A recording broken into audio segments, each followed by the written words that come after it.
Chapter 24. Jingle Bells, Batman Smells, etc. December 2002. Just because December was light on contacts, that didn't mean we didn't have any. Things were happening with Rudy that forced us to keep in touch. On the 6th, I got a call from Bad Bob.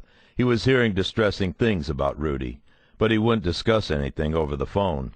He suggested I come to a Mesa Toy Run, a community outreach event that collects toys for charity, on the 15th. I told him I'd like to, but I couldn't, since the larger Solo Angels organization was holding a mandatory toy run on the same day in Los Angeles. He said he understood that my first loyalties were to my club, but we still had to get together. He suggested an early dinner on the 11th. I said I could be in town on that date. It was set. We'd been hearing the same distressing things about Rudy, too. Apparently he'd been very chatty with fellow inmates, dropping Bad Bob's name to gain some prison credibility. Slats went to interview him on the 10th. He found out that Rudy had been telling people that his crew, that is us, were running tight with the Angels, and that Bob told him we were going to be offered a patch swap, a full transfer with no prospecting period. Such a thing is very rare. The Hells Angels don't toss death heads out like candy. At the interview, Slats told Rudy in no uncertain terms to shut up. Nothing about the Angels, nothing about the Solos, and most definitely nothing about the ATF. One usually doesn't have to remind an incarcerated informer that it would be unhealthy in the extreme for him to admit to working with the law, but given Rudy's track record, Slats wasn't taking any chances. Rudy promised to keep quiet. They sent him back to the cages, but had him moved to a single to help him stay quiet. Jails are like bee colonies. News travels fast, very fast. When Rudy was pulled, it didn't take long for the population to hear that ATF had pulled him, and when he was returned in protective custody, PC'd, it didn't look all that great. We hoped that by segregating him, experienced prisoners might conclude that he hadn't cooperated and he was being punished. But it could cut the other way, too. Some might think he was being isolated for his own protection. Either way, Rudy Kramer got the message. He clammed up. Bob and I had a lovely dinner at the Baseline and I-10 Waffle House to discuss all this. Waffles for me, cheeseburger fries, and a vanilla shake for him. Bob was visibly worried about what Rudy was saying. He didn't think Rudy was going to snitch. He just thought he was being Rudy, but that didn't make things any better. He asked if I'd heard anything about the patch swap rumor. I told him no, and that I'd never dreamed it was a possibility. He changed the subject, saying he couldn't understand why Rudy, a man who'd been to prison, was so eager to impress people. He said he was not cool with Rudy abusing his good name. Bob chuckled as he told me that he'd heard all of this second-hand from his longtime brother and friend, Phoenix Angel Howie Weisbrod, who'd gotten it from an inmate who went by the moniker Trash Can. You have to love the self-esteem these guys convey when they're left to pick their nicknames. "I mean, ain't that ironic?" Bob said, jamming fries into his mouth. "I'm supposed to be Rudy's best influential buddy, and I'm hearing about it through a guy Rudy doesn't even know, just because Howie knows the guy Rudy's mouthing off to. Fucking Rudy, man." Bob said not to worry, though. He said, "I won't hold the Solos accountable for Rudy's shit. You have my word on that. But you might want to chill out a little. I know you guys been doing a fair amount of business around the state, and that's fine. Man's gotta do what a man's gotta do. But take it easy. Rudy's popped. You got that crazy fucking traffic stop? What I'm saying is, you're on the radar now, just like us. So take it easy. You don't need the attention, and we certainly don't need the attention." He wedged a quarter of the cheeseburger, which was already half gone, into his mouth. "You gotta meet Howie anyway. I told him about you, and I also told him not to think about this Rudy guy too much. I told him once he met you, he'd understand everything was cool with the Solo Nomads." I said, "Thanks." No problem." He swallowed hard and took a long, silent pull off his milkshake. As he pulled away from his straw, he wiped his mouth with the back of his hand. "Anyway, we both know the patch swap thing Rudy's bullshitting about is just that, bullshit. But that doesn't mean we're not interested. I know you've been come at a little." He shoved the remains of the burger into his mouth and licked each fingertip on his right hand. "Well, I'm here to tell you that shit's likely to increase. I'm gonna bring you guys up at the next officers' meeting, ask how everyone feels about the solos coming in as prospects. Once we come to a consensus, I'll tell you how to respond to all the love letters you're gonna get." He smiled at me and slurped the rest of his shake into oblivion. I finished my waffle, pounded my coffee, and paid the bill. I thanked Bob for everything once again. "Don't mention it, Bird. You're my boy." We stood and walked to the door. I held it open for him. "There's one more thing, though. I want you to go talk to Rudy. Go talk to him and tell him to shut the fuck up, 'cause, you know, sometimes people who can't keep quiet, they get hurt." I thought, this is probably the kind of conversation Joe Pistone had with his Bonanno associates when he was Donnie Brasco. Bob acted, spoke, and thought like a mobster. I lit a smoke and said, "Didn't even need to ask, Bob. Consider it taken care of." Which, in truth, it had been. Pops and I went to the Solo Angels toy run in Chula Vista, California on the 15th. It was no big deal. We hung out with Teacher, made sure the local news crew got us on tape, and took some trophy shots with our brothers. We drank some beers and listened to some good Latin music. I was happy for that. If I never heard a Leonard Skinner song again, it would be too soon. We had other solo business on that trip. Our club dues had to be paid in Tijuana. The problem was that Mexico was not in Black Biscuit's jurisdiction. Sovereign nations aren't too keen on having unknown foreign undercover agents poking around in their backyard. Since Pops was our paid informant, he didn't need permission to travel to Mexico in his undercover role. He used to make this trip with Rudy, but since Rudy was indisposed, he'd have to cross the border on his own. As we got closer and closer to the border, Pops got more and more apprehensive. Within a few miles of the checkpoint, he turned to me and said, "Bird, this has got me spooked, man." He didn't want to go into the Solos clubhouse alone, and I couldn't blame him. What I decided to do I've since regretted, not because I thought it was wrong to help Pops, but because it was a completely rogue action, one that even I, a documented risk-taker, should not have undertaken. I decided to go with Pops into Mexico to conduct work, without work's permission. I didn't intend to go to the clubhouse. I just wanted to be in the area should Pops get in trouble. I told him to call me after 30 minutes, and if I hadn't heard from him by then, I'd come rescue him. I wouldn't leave Pops alone, out of his comfort zone, to be eaten by wolves. We crossed the border and parted ways. I strolled around drinking cola, smoking cigarettes, and turning down offers for everything from sombreros to blowjobs. 30 minutes passed, no call. 40 minutes passed, no call. 45, no call. I went to the clubhouse. Pops was fine. He was better than fine. He told me he had tried to call, but it kept going straight to voicemail.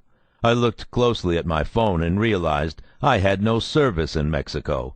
Great. Dumb. Pop said, "Chill out, Bird. These guys love us. Come on, let's party a little." He was actually eating a taco. I kept up appearances. I met a bunch of guys, had a beer, and got roped into a game of pool. Between turns, Suzuki, the Tijuana president, approached me and said next time we came, he wanted us to bring him a Harley Sportster engine. He also reminded us that we had yet to change our Nomads rockers to the Spanish Nomada. He said, "I don't want none of this gringo bullshit." I gave him a hug and said sure thing, with no intention of complying. I hoped I'd never see him again, When my pool game was over, I grabbed Pops and told him we had business in San Diego. He got the message. We left. We walked through the streets. I told him I felt like an idiot. He told me to relax. I couldn't. I'd put myself in a completely losing situation. I lost if I allowed Pops to travel alone while he lacked confidence. I lost if I had to attempt an unauthorized undercover rescue. I lost if, after the fact, I told Slats, since this would likely end the case. I lost if I didn't tell Slats, knowing that one day I'd get found out and be held accountable, knowing that my unauthorized action could seriously jeopardize our credibility in a courtroom. I lost because I knew that the longer I kept my trip to Mexico a secret, the worse it would be for me. But I did it anyway, and I kept it secret for a long time. We returned to Tucson nervous and unhappy. It was right before Christmas. I dropped Pops off at his house and waved at his wife in the front yard. I told him I'd be back in a couple of days to drop off some stuff for the holidays. He said thanks. The words were for the presents I'd be bringing his girls, but the sentiment was for covering him in Mexico, even if he hadn't really needed it. Then he said, "Sorry." "Don't sweat it, Pops. Feliz Navidad, okay?" "Okay." I wasn't the only one sneaking around that holiday season. Slats had been doing some underhanded stuff himself. When I got home, it was the same. Gwen standing on the porch waiting for me so she could get out of the house to get some shopping done. But this time she was in a good mood. She said, "When I get back, you'll help me wrap presents, right?" "Of course, G." "Good. I have a surprise for you, too." I went inside and found our skiing stuff laid out in the dining room. It turned out that Slats, his wife, and Gwen had planned a trip to Angel Fire Ski Resort in New Mexico, kids and everything. When I found out, I didn't think, "Hooray, family vacation." I thought, this is going to take me out of the game right when I need to be staying close to the guys. The truth was that the Hells Angels were becoming my family, and even though I'd told them I'd be out of town on a collection, a holiday disappearing act could arouse some unneeded suspicion. But the kids were ecstatic that we were going away together, so I told myself to swallow my pride and buck up. If I couldn't have actual fun, then I'd pretend to. We were leaving on the 20th. We had a few days to get ready. The Dobbins family ran a clothing and toy drive of its own every Christmas. The kids piled their old clothing on the dining room table. Then they had to go into their rooms and select no fewer than 8 toys for donation. It wasn't a tradition they were too excited about, but it was a good lesson in charity. When everything was together, we boxed it up and took it to our church's donation center a few days before Christmas. Every year I told them, "Don't worry, kiddos, it'll make you feel better when you're all grown up." They trusted me enough to believe this. I'd ask Pops if he wanted first crack at the goods. He was making decent money, but no one ever got rich as a paid informant, especially not as an ATF paid informant. I told him I didn't want to offend him, and he said he wouldn't be offended at all, that he'd do anything to make his daughters happier. I promised I'd bring some good stuff.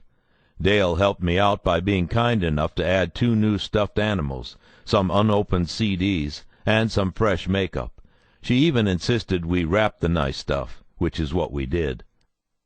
I went over to Pop's alone on the 19th. Short visit. We hugged in the driveway. He brought his wife and daughters out. I gave his wife a gentle hug and leaned down to say hi to his 2 smart, beautiful girls. I knew the girls did well in school, and they were always polite and presentable. The girls said, "Thanks, Jay," and took the box inside. Pops's wife said, "Merry Christmas," and followed them in. Pops reached inside his windbreaker and pulled out a CD. It wasn't wrapped. He handed it to me. I was a little embarrassed. I hadn't gotten him a present. I hadn't even thought of it. "Thanks," I said. "Don't worry about it. Listen to track 3. It reminds me of me and you." We hugged and wished each other Merry Christmas, and I left. The band's name, 3 Doors Down, was written on the CD in permanent marker. A sheet of paper had the song list. Track 3 was titled, Be Like That. I put it in the player and hit play as I pulled onto the freeway. It was a rock ballad. It started with a guitar riff, the lead singer coming in quietly. It slowly built to a full chorus of drums and thumping bass and crashing cymbals, then went back down for a quiet refrain. It was a good-sounding tune. The singer wanted to know something. He spends his nights in California, watching the stars on the big screen. Then he lies awake and he wonders, why can't that be me? 'Cause in his life he's filled with all these good intentions. He's left a lot of things he'd rather not mention right now. But just before he says good night, he looks up with a little smile at me and he says, if I could be like that, I'd give anything. Just to live one day in those shoes. If I could be like that, what would I do? What would I do? I started to cry. Damn that Pops. God bless him, too. We convoyed to New Mexico, the Dobbinses in one car, the Slatalas in another. It was an 8-hour slog, but with all the driving I'd been doing, it felt like nothing. Jack sang, Jingle Bells, Batman Smells, Robin Laid an Egg, and the rest of it over and over again. We sang along with him initially, but after 10 repetitions, it was just Jack. I told him to zip it, which he did. We pulled into a truck stop for lunch. Slats's kids jumped out of their car, and Dale ran to join them. Jack took his time, walking with the adults. I looked at him. He was uncharacteristically quiet. Gwen asked him if he was okay. He smiled and said, Yep. Not 15 minutes later, Jack walked up to Gwen and tapped her knee. He was as green as seaweed. I stifled a chuckle. Slats grabbed my wrist. Jack moaned, Mom, I don't feel so good. Grabbed her purse, pulled it open, and barfed directly into it.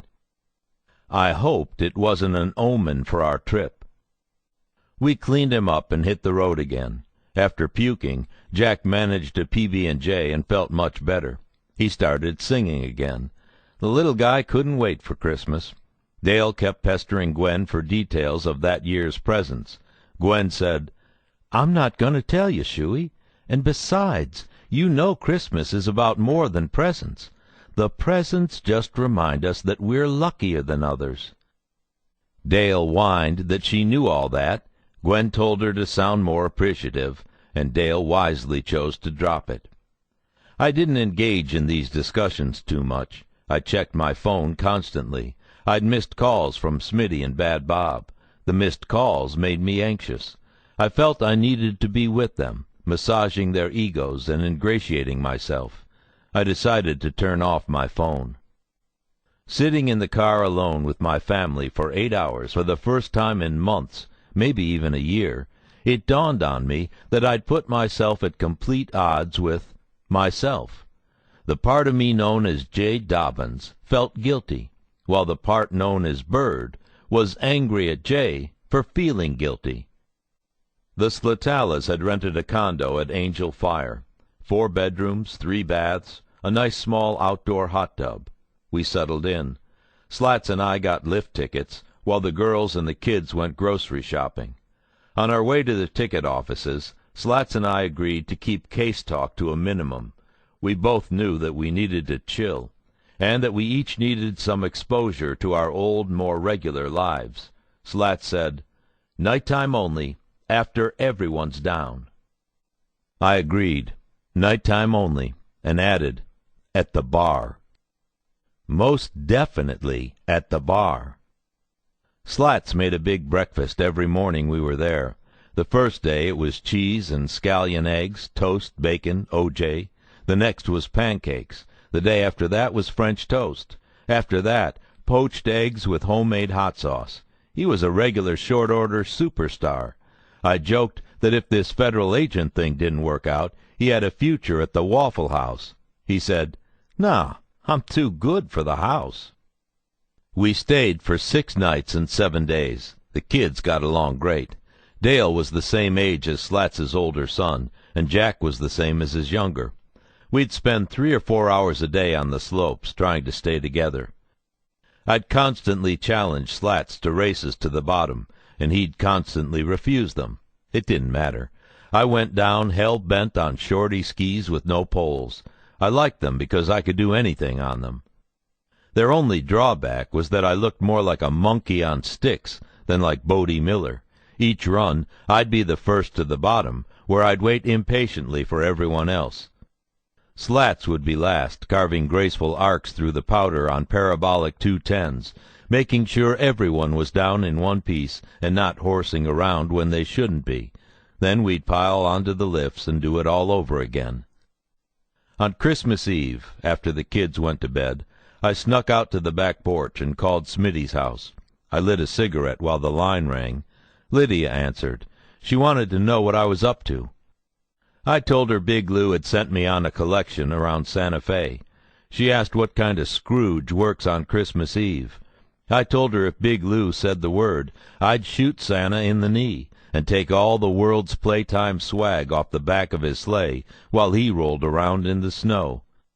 Lydia just said geez, and told Smitty that Bird was on the phone. We spoke for a few minutes. He said everything was fine, good holiday. I said mine was as good as could be expected. Gwen came outside as we talked. She looked at me, then at the cigarette in my hand, then back at me. I gave her a wild-eyed look. She shook her head and went back inside. If I'd had a shred of decency, I'd have felt ashamed. Instead, I was relieved she was gone.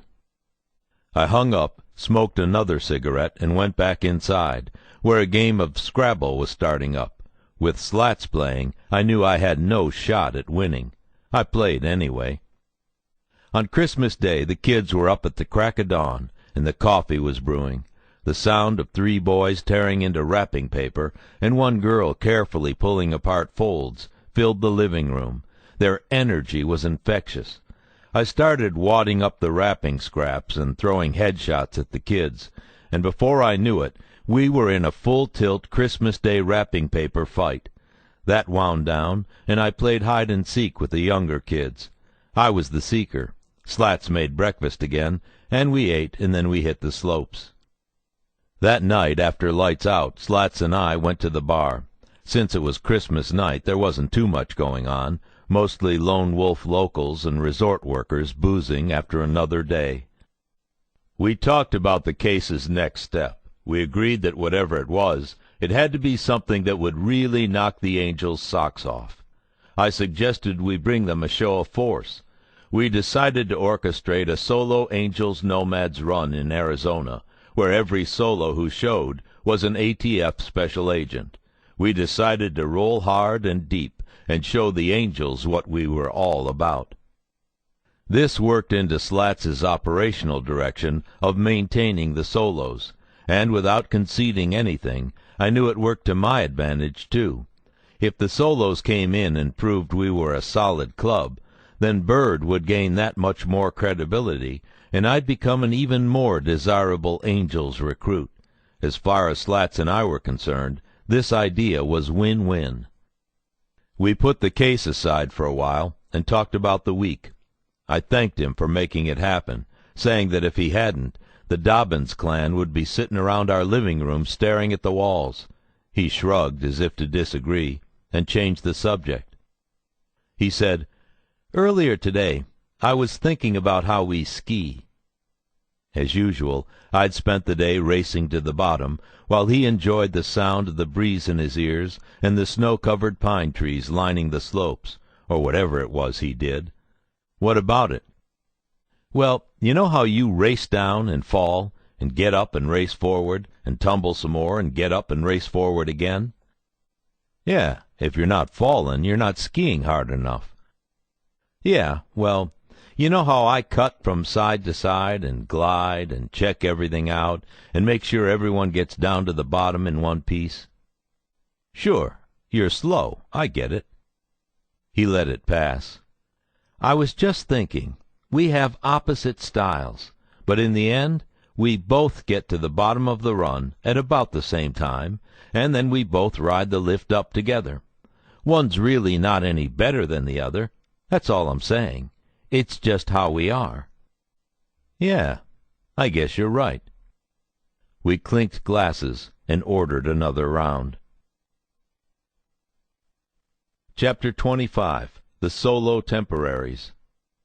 January 2003. Before Christmas, I worked 50 to 70 hours a week. After, I knew I'd be facing 80 to 100. I threw the switch undaunted. In fact, I was exhilarated.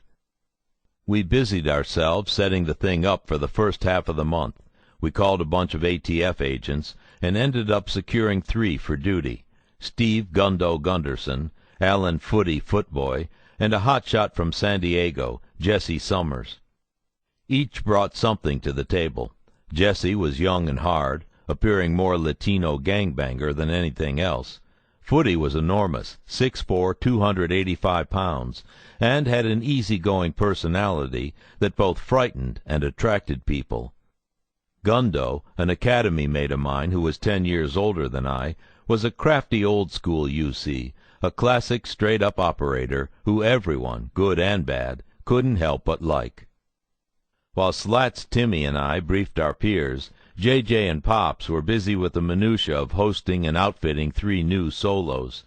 They lined up rental bikes, a couple of motel rooms, and, most important, created the cuts and made them look authentic. Our aim was to have the guys up to speed as soon as they hit Arizona, which would be on January 28th. I also equipped the Phoenix Undercover house on Romley Road with some new props.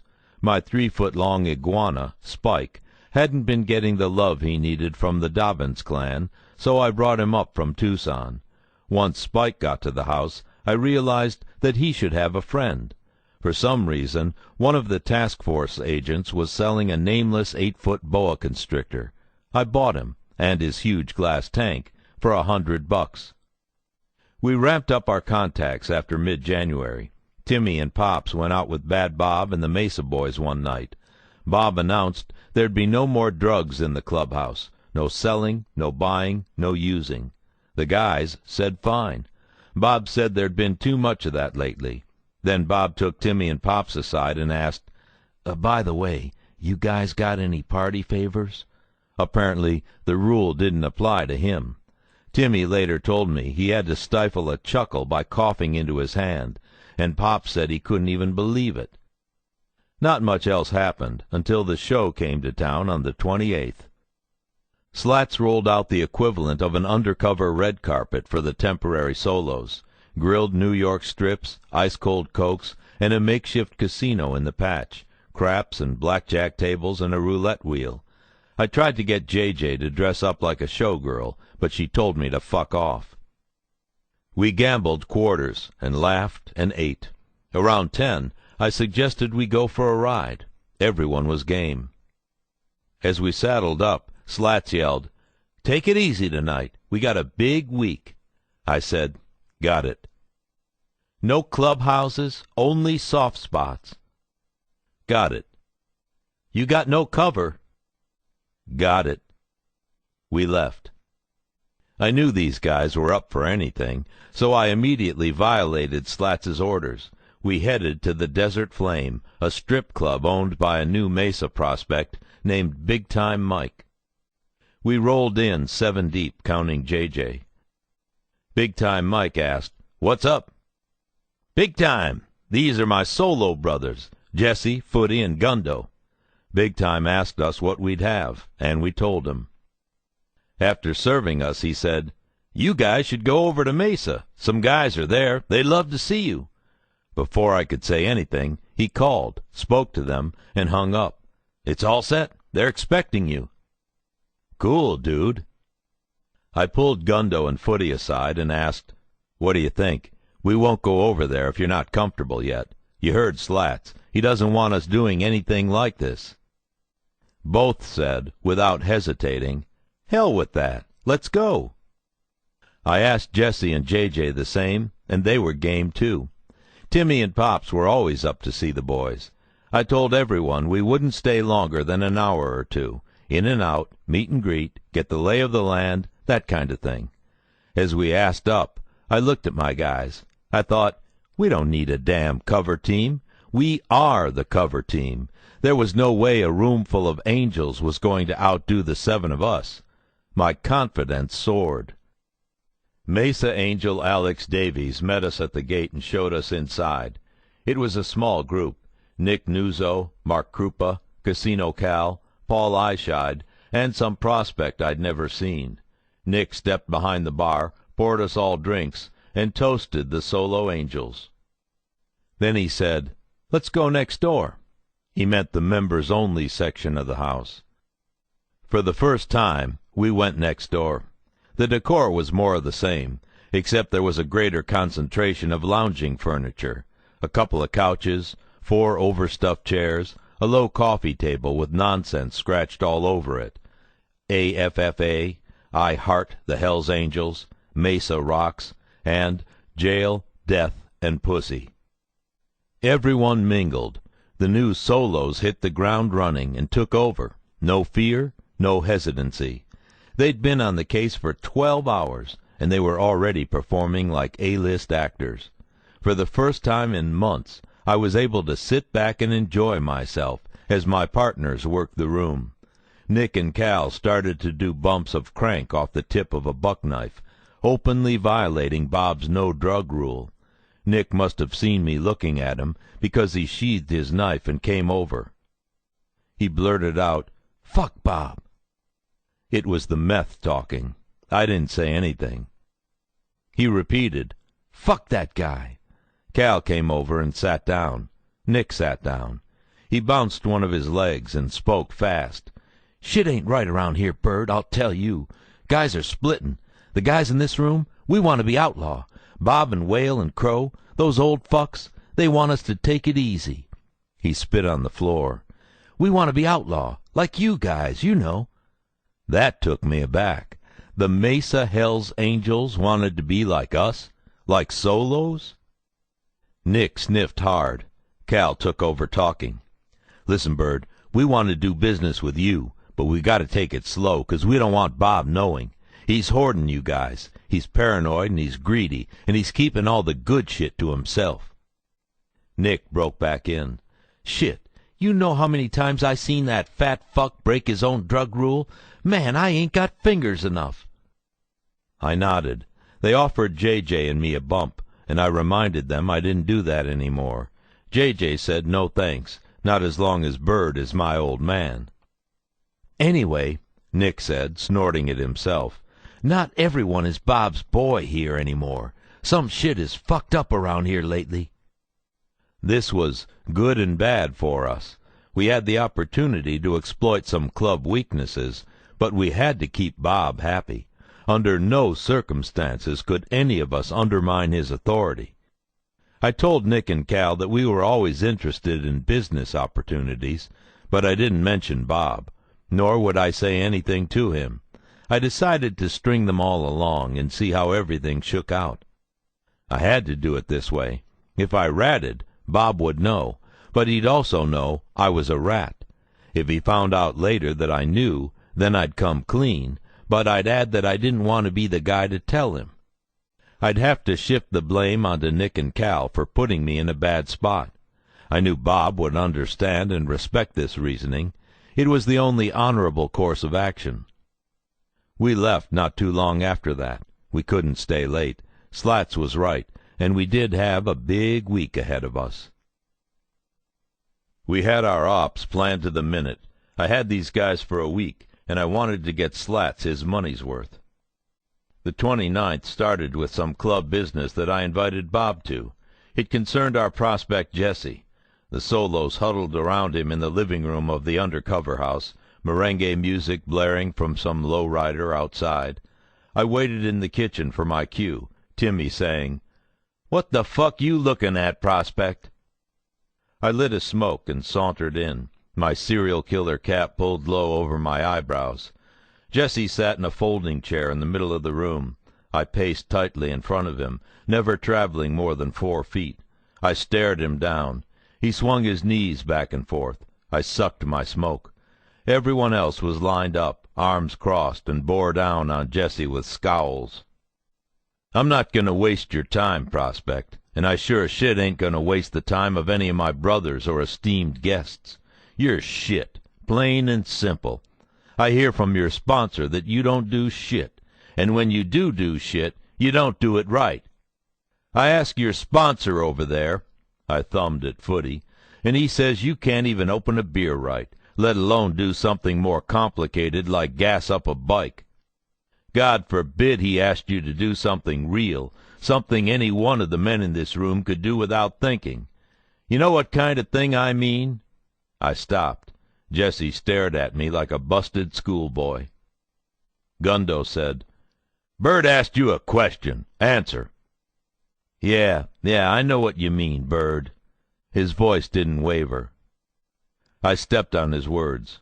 "I don't think you do. I don't think you have one single fucking idea what I'm talking about.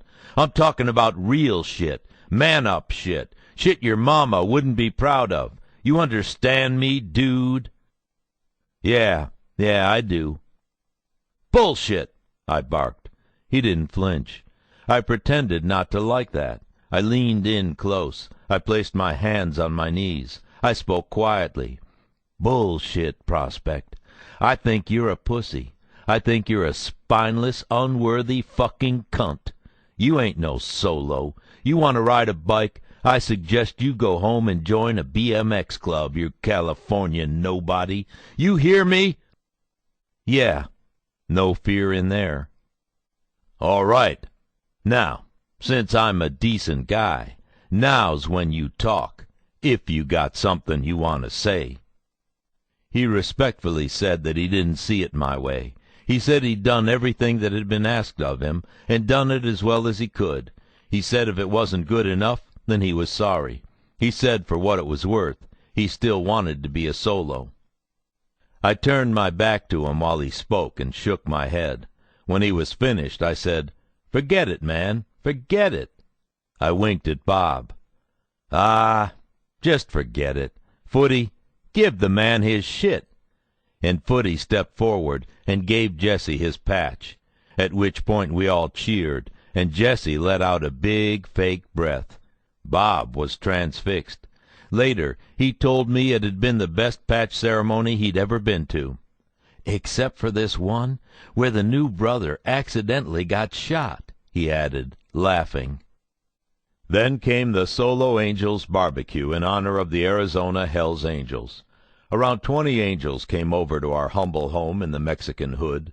The homeboys next door didn't know what to think when all those bikes roared onto the calle. We were good neighbors. We invited them. Some showed up. Crazy scene. Mexican gangsters and Hells Angels commingling like we were in a prison yard in the desert. Gundo was a piece of work. He'd learned long ago that it was best to just be himself in the undercover world. Along with his cut, he wore light gray corduroys, a white button-down shirt, a plain green baseball cap, and running sneakers. Except for his haircut and his jacket, he looked like an average guy at the mall. The haircut was the kicker. He'd had me shave the sides of his head, leaving a wide mohawk on the top. He called the look the seahorse. I walked through the kitchen at one point during the party to find Gundo nonchalantly holding the clothing of a naked man. A few angels stood around looking him up and down, their arms crossed. I asked Gundo what was up. "No one knew this guy," he said. "I wanted to make sure he wasn't mic'd up." The guy looked humiliated and frightened. I had no idea who he was. "Well, unless they got mics in dicks these days, I think he's clean. Give him his clothes back, all right?" Gundo smiled the same smile I'd seen him give his wife 100 times. "Was just about to do that, Bird." Bad Bob had witnessed the strip search and came over to ask what was going on. Gundo explained to him, "Bob, you're our guest at this party. Your safety and the safety of your brothers is my responsibility while you're here. Someone shows up and no one knows him, then he's going to get shaken down by me until I'm satisfied he's not recording you, not photographing you, and not smuggling in any hardware with bad intentions." Bob beamed and threw one of his massive tree-trunk arms around Gundo's neck, catching him in the crook of his elbow. Bob turned to me and said, "I love this guy." All that was missing was for Bob to give Gundo a noogie on the seahorse. I walked through the party shirtless, high on success. I never smiled. I had some drumsticks that I beat on everything, the backs of chairs, the backs of people. I even did a drum roll on Casino Cal's death head. I was Bird, full of nervous energy. J.J. started to get tight with Nick's girl, Casey. Casey was the girl covered in tattoos whom Bad Bob occasionally went with. Casey dug J.J., and J.J. returned the favor. Casey claimed to be a meth source for a Denver angel named Nick Pugh, as well as for Mesa. She asked J.J. if she wanted to do a rail, and J.J. said, "I do a rail, and Bird finds out, I catch a beating. No way. Thanks, though." Casey said no problem. She understood. Boy, did she. Casey told her she ran shit to California and back for Nick and his brothers all the time. J.J. said she had some friends in Dago who might want some, and Casey told her to let her know how much, that she was her girl. J.J. thanked her, said she wouldn't forget. Then Casey told her she'd be willing to drive shit south for us if we needed another driver. J.J. said she'd talk to me about it, and when I heard that, I laughed. My new prop, the snake, lived in the living room. The party thumping around me, I took the snake out of the tank and draped it over my shoulders. It was heavy and smooth and cool. It felt powerful. As I approached Bad Bob, his face went white. He pulled his knife, pointing it at the boa, and yelled, "Bird, you get that fucking thing away from me, or it's gonna be cowboy boots." I said, "Thanks, Bob." He asked what for. "You just named my snake Boots." The party ended, but the ride continued. Nights flowed into days and back into nights. We roared into Mesa on the 30th for the Mesa Run night. Bob, obviously tweaking, cornered me and went off on Rudy.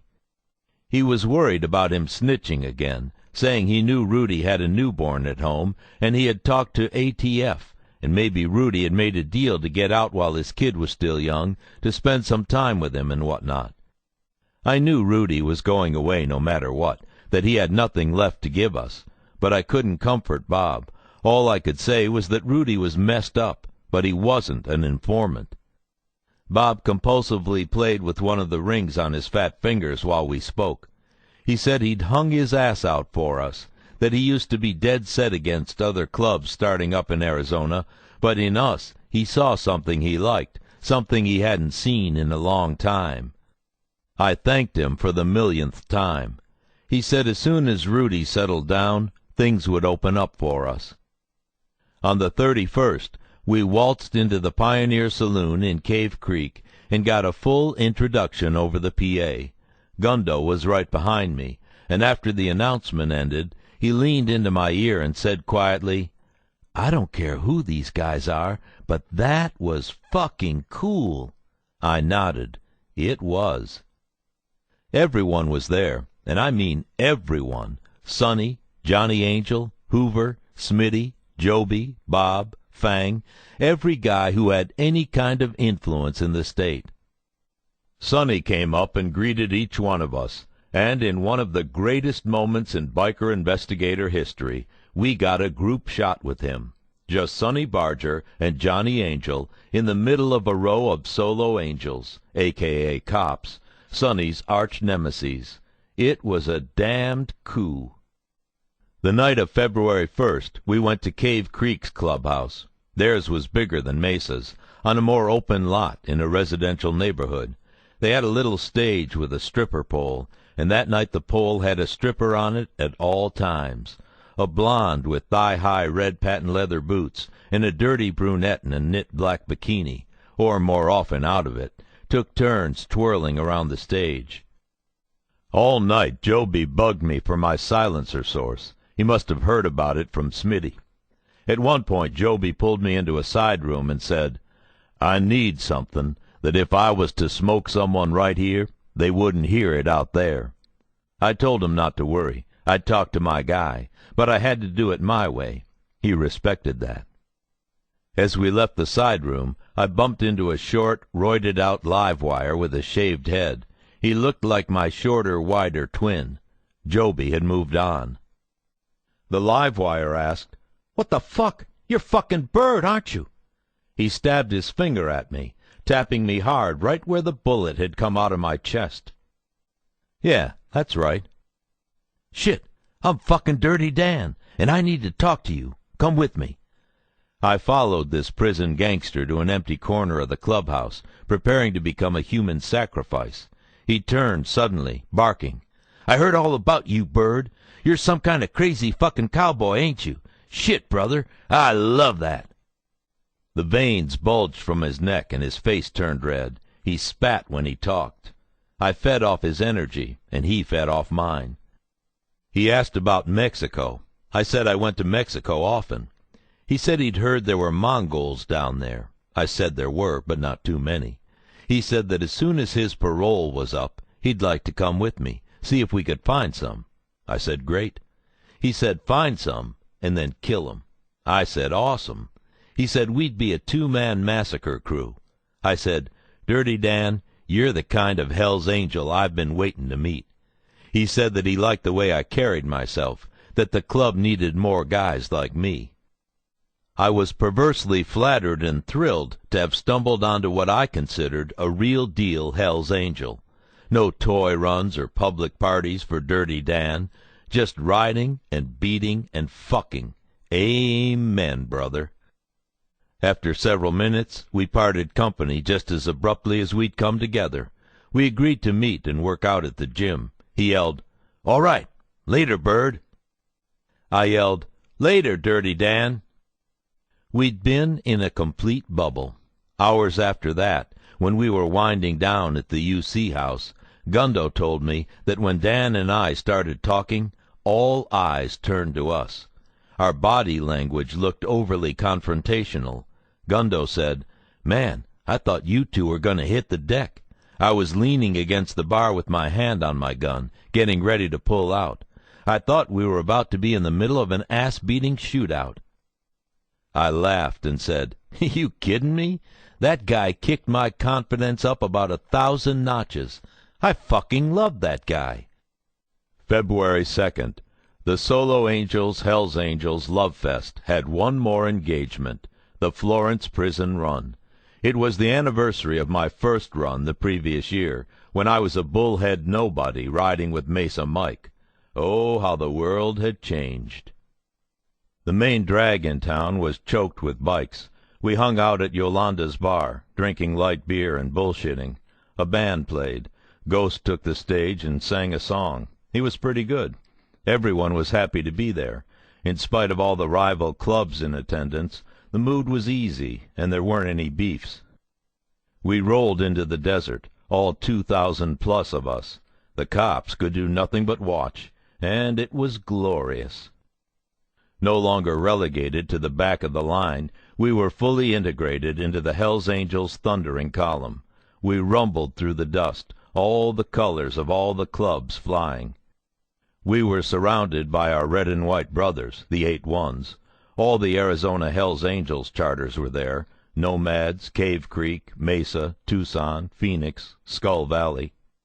Beyond them were all the states and many of the countries with Hells Angels charters. We banked wide around a turn and past the yard. J.J. casually slung her arms around my waist, and I gunned forward, the orange jumpsuits standing at attention while we yipped and yelped like pound dogs. Timmy, Pops, J.J., and I all had orange bandanas wrapped around our heads. They were the same color as the jumpsuits. I screamed as loud as I could, "Orange Crush! Orange Crush! Orange Crush!" Timmy joined in. It was for the guys locked up, but really it was for us, our little inside joke. We were the Solo Angels Nomads. Our colors were black and orange, and we were the Orange Crush. No one heard us, though. The bikes were too loud, and we were rolling too strong. This undercover scam had become my life. An ex-partner of mine used a baseball analogy to explain successful undercover work. In baseball, if you hit .250, you're an everyday player. You hit .300 and you're an all-star. Approach .400 just for one season and you're a lock for the Hall of Fame. The same percentages gauge a UC's success. One that goes out and gets good intelligence 30 or 40% of the time is a rock star. I was batting 1,000% with the Angels. And I was being corrupted by success. Chapter 26. Will You Be Mine? February 2003. We debriefed on the 3rd and took a big exhale. We drove Footy and Gundo to the airport, gave them loud backslapping hugs, and thanked them over and over. None of us could believe how successful the week-long ruse had been. J.J. drove back to San Diego with Jessie. She'd be off for a couple of weeks, and then return to work full-time. Her value was immeasurable. Even Slats couldn't disagree with that. He'd held several conference calls with her superiors during the solo week, and persuaded them to let her go until the case came to an end. She was thrilled. After the guys left, we got our house in order. We cleaned up the patch, tuned up the bikes, and took a good look at our suspect matrix. Slats and I decided that with Mesa feeling split and unpredictable, and with Bad Bob concerned about Rudy, we should shift our focus. We decided our next best opportunity was to see what Joby Walters could add. We moved him to the active area of the board. We'd go to work on him as soon as we got back from a couple of days at home.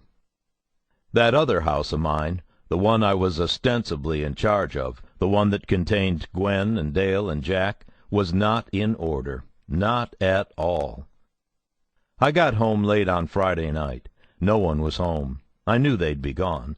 Gwen had told me earlier that they'd be spending the weekend camping in the mountains. She said I still needed to come home, though, to take care of the yard and fix part of the overhang on the back porch. For some reason it was leaking. I got up early on Saturday, checked out the overhang, and made a trip to Home Depot. Some animal had peeled away a few of the composite roof shingles. I tore the old ones up, put down a patch of tar paper, and covered that with new shingles. I swung down from the roof, had a beer by the pool, fixed myself a tuna sandwich, and mowed the lawn and trimmed the plants around the edges. I watched TV that night and put calls in to Smitty and Bad Bob from the comfort of my own couch. They didn't answer. I left them messages. Hey, it's Bird, just checking in, that kind of thing.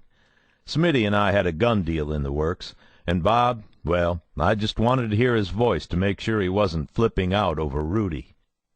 I was glad the house was empty. Even the dog was gone. There was no pressure to change, no need to become someone I wasn't. I could remain Bird, a visitor in my own home. I didn't have to fake being Jay. That was the worst thing about coming home. There was no reprieve.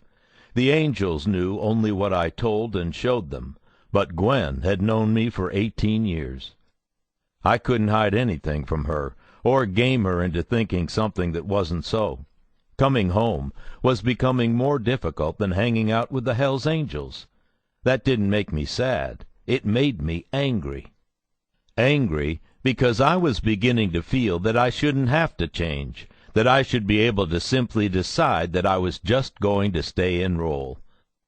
Gwen wouldn't let that happen, and she was right not to, but I couldn't see it her way at the time. All I could see was that the house was empty, even with me in it, and I was relieved that I didn't feel guilty for not being my old self. I called Gwen on her cell on Sunday morning and told her everything was taken care of. She said they'd be back in the afternoon. I told her I had to get back to work early. There was a meeting first thing the next morning, and I needed to get some paperwork done. She said the kids missed me, and I said I missed them too. I hadn't given them much concrete thought over that weekend. They existed in my thoughts as abstractions belonging to J. Dobbins. But as I said the words, I realized it was true. I did miss them. In fact, I missed them so much it hurt. Even so, I told Gwen I wouldn't be around, and to tell them I loved them. She said of course she would, and hung up. I drove back to Phoenix at noon on Sunday. That night, after an hour or two of writing reports, I put on my solo cut, hopped on my bike, and hung out at Sugar Daddy's in Scottsdale, a place I knew the Angels went to from time to time. I drank beer and played pool and made appearances. No one showed up. As the week started, Pops told me he'd been getting calls from Joby about that thing he'd asked me about, the silencers. We discussed this problem at Monday's debrief.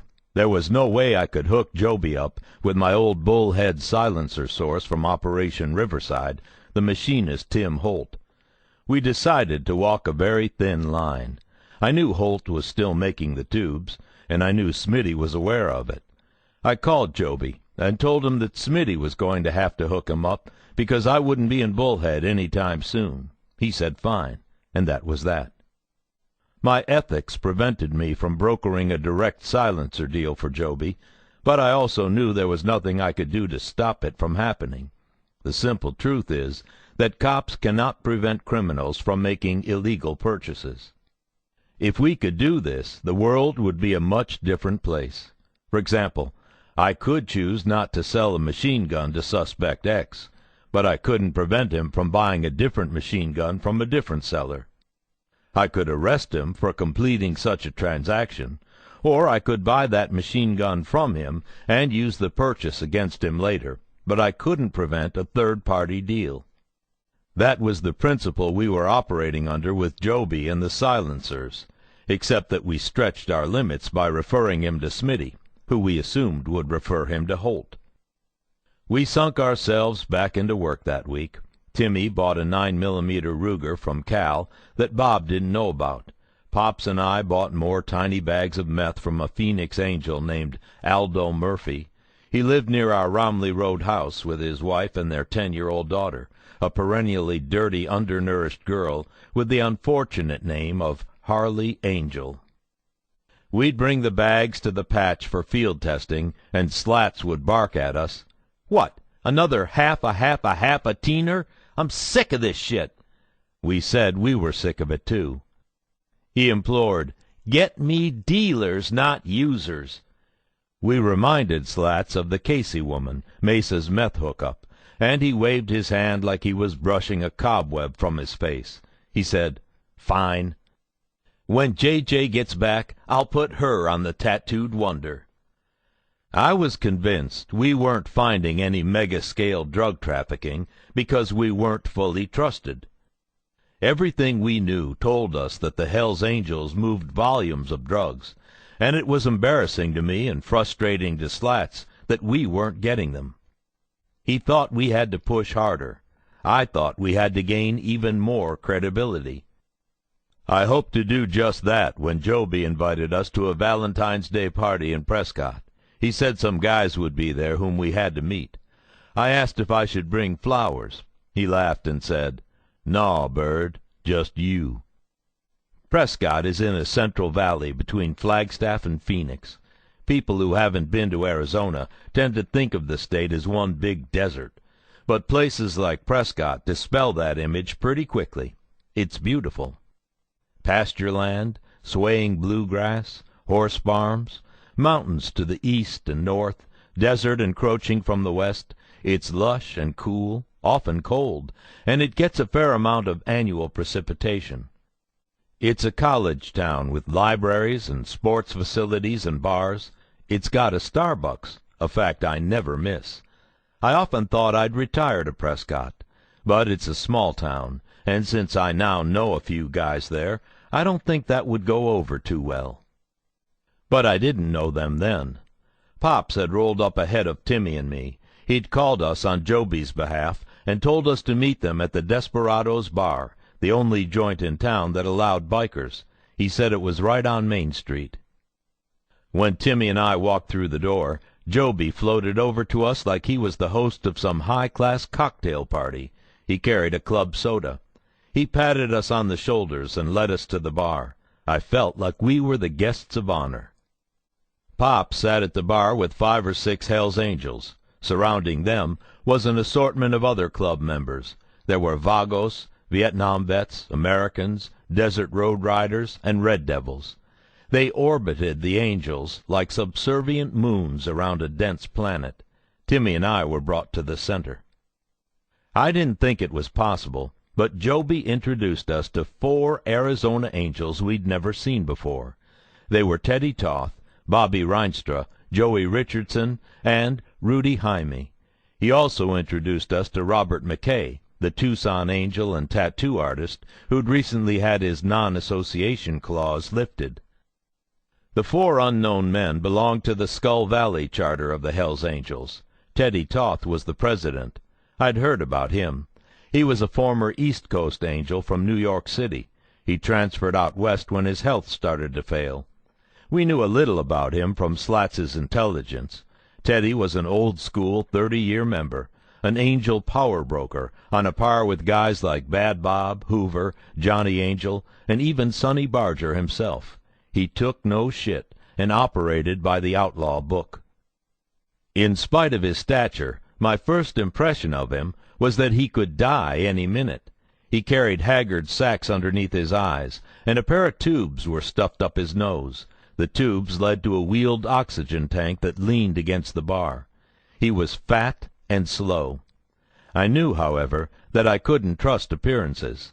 Teddy was dangerous. Just like an old mobster who no longer needed his health to rule the family, Teddy was a man to be reckoned with. I didn't know anything about the other guys. Bobby Reinstra, another East Coast guy from Boston, was Skull Valley's vice president. He was younger and physically stronger. He had as much expression as a log. He didn't smile when we met. I didn't either. I'd call us kindred spirits, except that Bobby was quiet when he spoke and careful of what he said. He was the proverbial strong, silent type, which in a Hell's Angel can be pretty terrifying. Rudy Jaime, on the contrary, was all smiles and energy. He was the junior member and had piercings all over his head.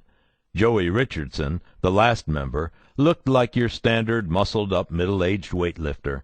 They called him Egghead. I walked up to Teddy holding a support card with $100. He took it, and I gave him a hug. As we pulled apart, Teddy wheezed, "I like you, walking in here all dick-out cocky, just like a New Yorker would." I said, "Just paying my respects." Teddy said, "Good, good." We shook everyone's hands. Rudy asked Pops if he wanted to get high. Pops shrugged and disappeared with Rudy to the far end of the bar. We drank. Joby played host. He'd recently transferred to Skull Valley as their sergeant-at-arms. The guys didn't loosen up, but as we spent the next hour talking, I got the feeling they never loosened up. Teddy and Bobby were old-school bad boys who impressed people with their lack of humor. They were the kind of guys who spent every waking moment waiting for a reason to pull out a lead pipe and put it to use on the backs of someone's knees. I could deal with that. After a while, Joby asked me to step outside, and we excused ourselves. We stood on the sidewalk while laughing college kids in baseball hats and sorority sweatshirts drifted by. I lit a cigarette, and we stood shoulder to shoulder. We spoke out of the sides of our mouths. "What do you think, Bird?" "Of what, dude?" "The guys." "They seem like good guys." He nodded, and I took a deep drag. "Listen, first off, thanks for putting me with Smitty on the carburetor hookup." That was slang for silencer. "You got what you need?" "Yeah, think so. The guy's working on it." "Cool. Make sure you field test them. Sometimes they come up loud." "Will do. Thanks." "No prob." "Look, I know you've been hearing shit about coming over, and I got a proposition for you." "Okay." "I want you guys to come up under me, here at Skull Valley." "Really? I mean, don't get me wrong, Joby. I'm flattered." I waved my hand at the town in front of us. "But why here, dude? It's pretty and all, but this place looks about as exciting as paint." "It is. That's my point. I know Bob wants you. then between you and me, Tucson wants you too. I think that's why Mac's here, actually. I know Smitty already voted to bring you on with the Nomads in Flagstaff. Shit, you even got Dirty Dan sniffing on you for Cave Creek. Here's the deal. You go up at Mesa, and you got to get 20 guys to give you the stamp of approval. Prospects had to be voted in with mandatory counts. You piss off one guy or get sideways with some political bullshit down there, and you're a prospect forever, dig? Yeah, I do. Tucson, they're small but fucked up. Smitty's Nomads are good too, and I love 'em, but they're kind of the black sheep. But here, you come up here, it's nice and quiet, and we got no competition. There are 5 guys in Skull Valley. You've already got my vote. So that means you got to make 4 guys happy. 4 versus 20. Shit, Bird. What do you say? Joby, you trying to get in my pants, dude? He laughed. Fuck yeah, I am. You got to come up here, man. It's the easy way in. After, you can transfer with me to that Mojave Valley charter Smitty's setting up in Bullhead. I'll be an officer there. Smitty'll be the damn P. You'll come in big. Well, what about Timmy and Pops? What about Bad Bob? I got obligations to other people, you know. Big Lou, my down south pistoleros, the solo Nomad brothers you met last week. Bob, I'm working this all out with him, don't worry. The other solos, naturally, Timmy and Pops are part of the deal. We love them, too. When you guys are in, then you can prospect your out-of-town boys to your heart's delight. I paused to stomp out a cigarette and lit another. I asked, What about prospecting, Joby? You know me. I can't spend a year being someone's step-and-fetch bitch. He shook his head. Don't worry. I'm talking to people. Sonny's helping me out. You guys are going to be fast-patched. We don't have to teach you guys shit. You know the drill, up, down, and inside out. 2-day hang-arounds, 90-day prospects. You'll have club duties, but they'll be light. No questions about business. We understand you guys travel a lot to make your living, and that's fine by us. Telling you, Bird, one day you'll just wake up and you'll be 81. It sounds real good, Joby. It really did.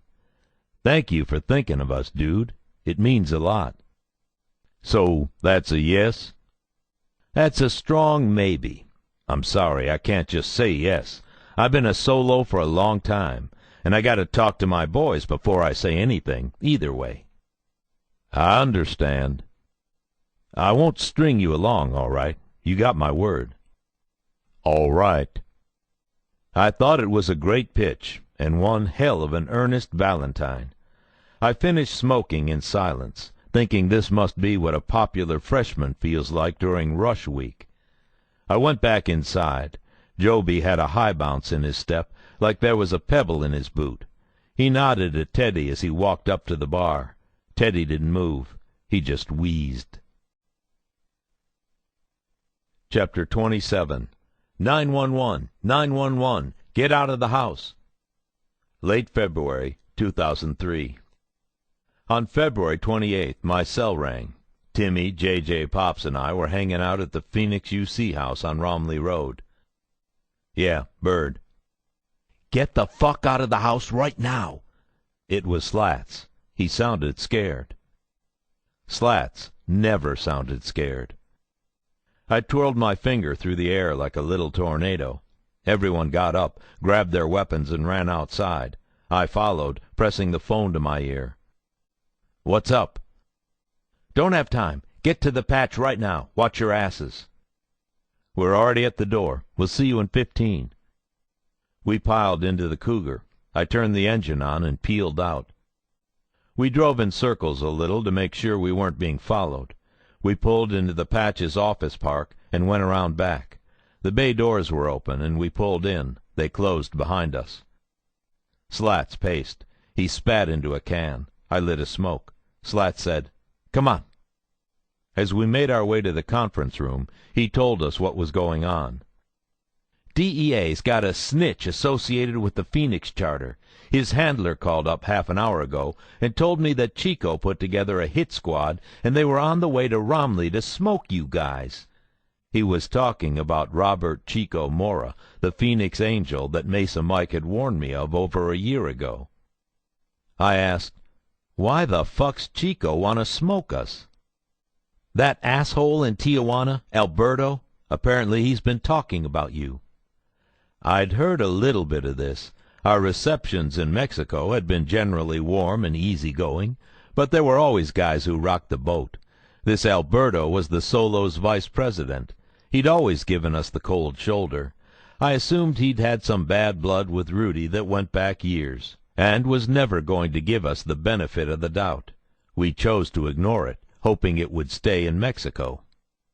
It hadn't. Slat said Alberto was complaining that we'd muscled our way into the club, had never prospected, and weren't legit. He spoke the truth. Somehow this had gotten back to Chico. We didn't know what to do. SOP in a situation like that was to pull the operatives. Mortal and imminent danger was not tolerated or risked. If there was a slight but verifiable chance any of us would be killed, then that was that. Cricket and Slats thought the case was dead. They started to discuss whom they could arrest with what we had. But I wasn't so sure we couldn't get out of it. We had plenty of evidence that corroborated our Solo Angel's backstory. It was just a matter of getting it to the right guy as soon as possible. That's when my phone rang again. "Yeah, Bird." Everyone in the room was stone silent. "Bird, it's Bob." His voice sounded deeper, more serious. "What's up, Bob?" "We need to talk."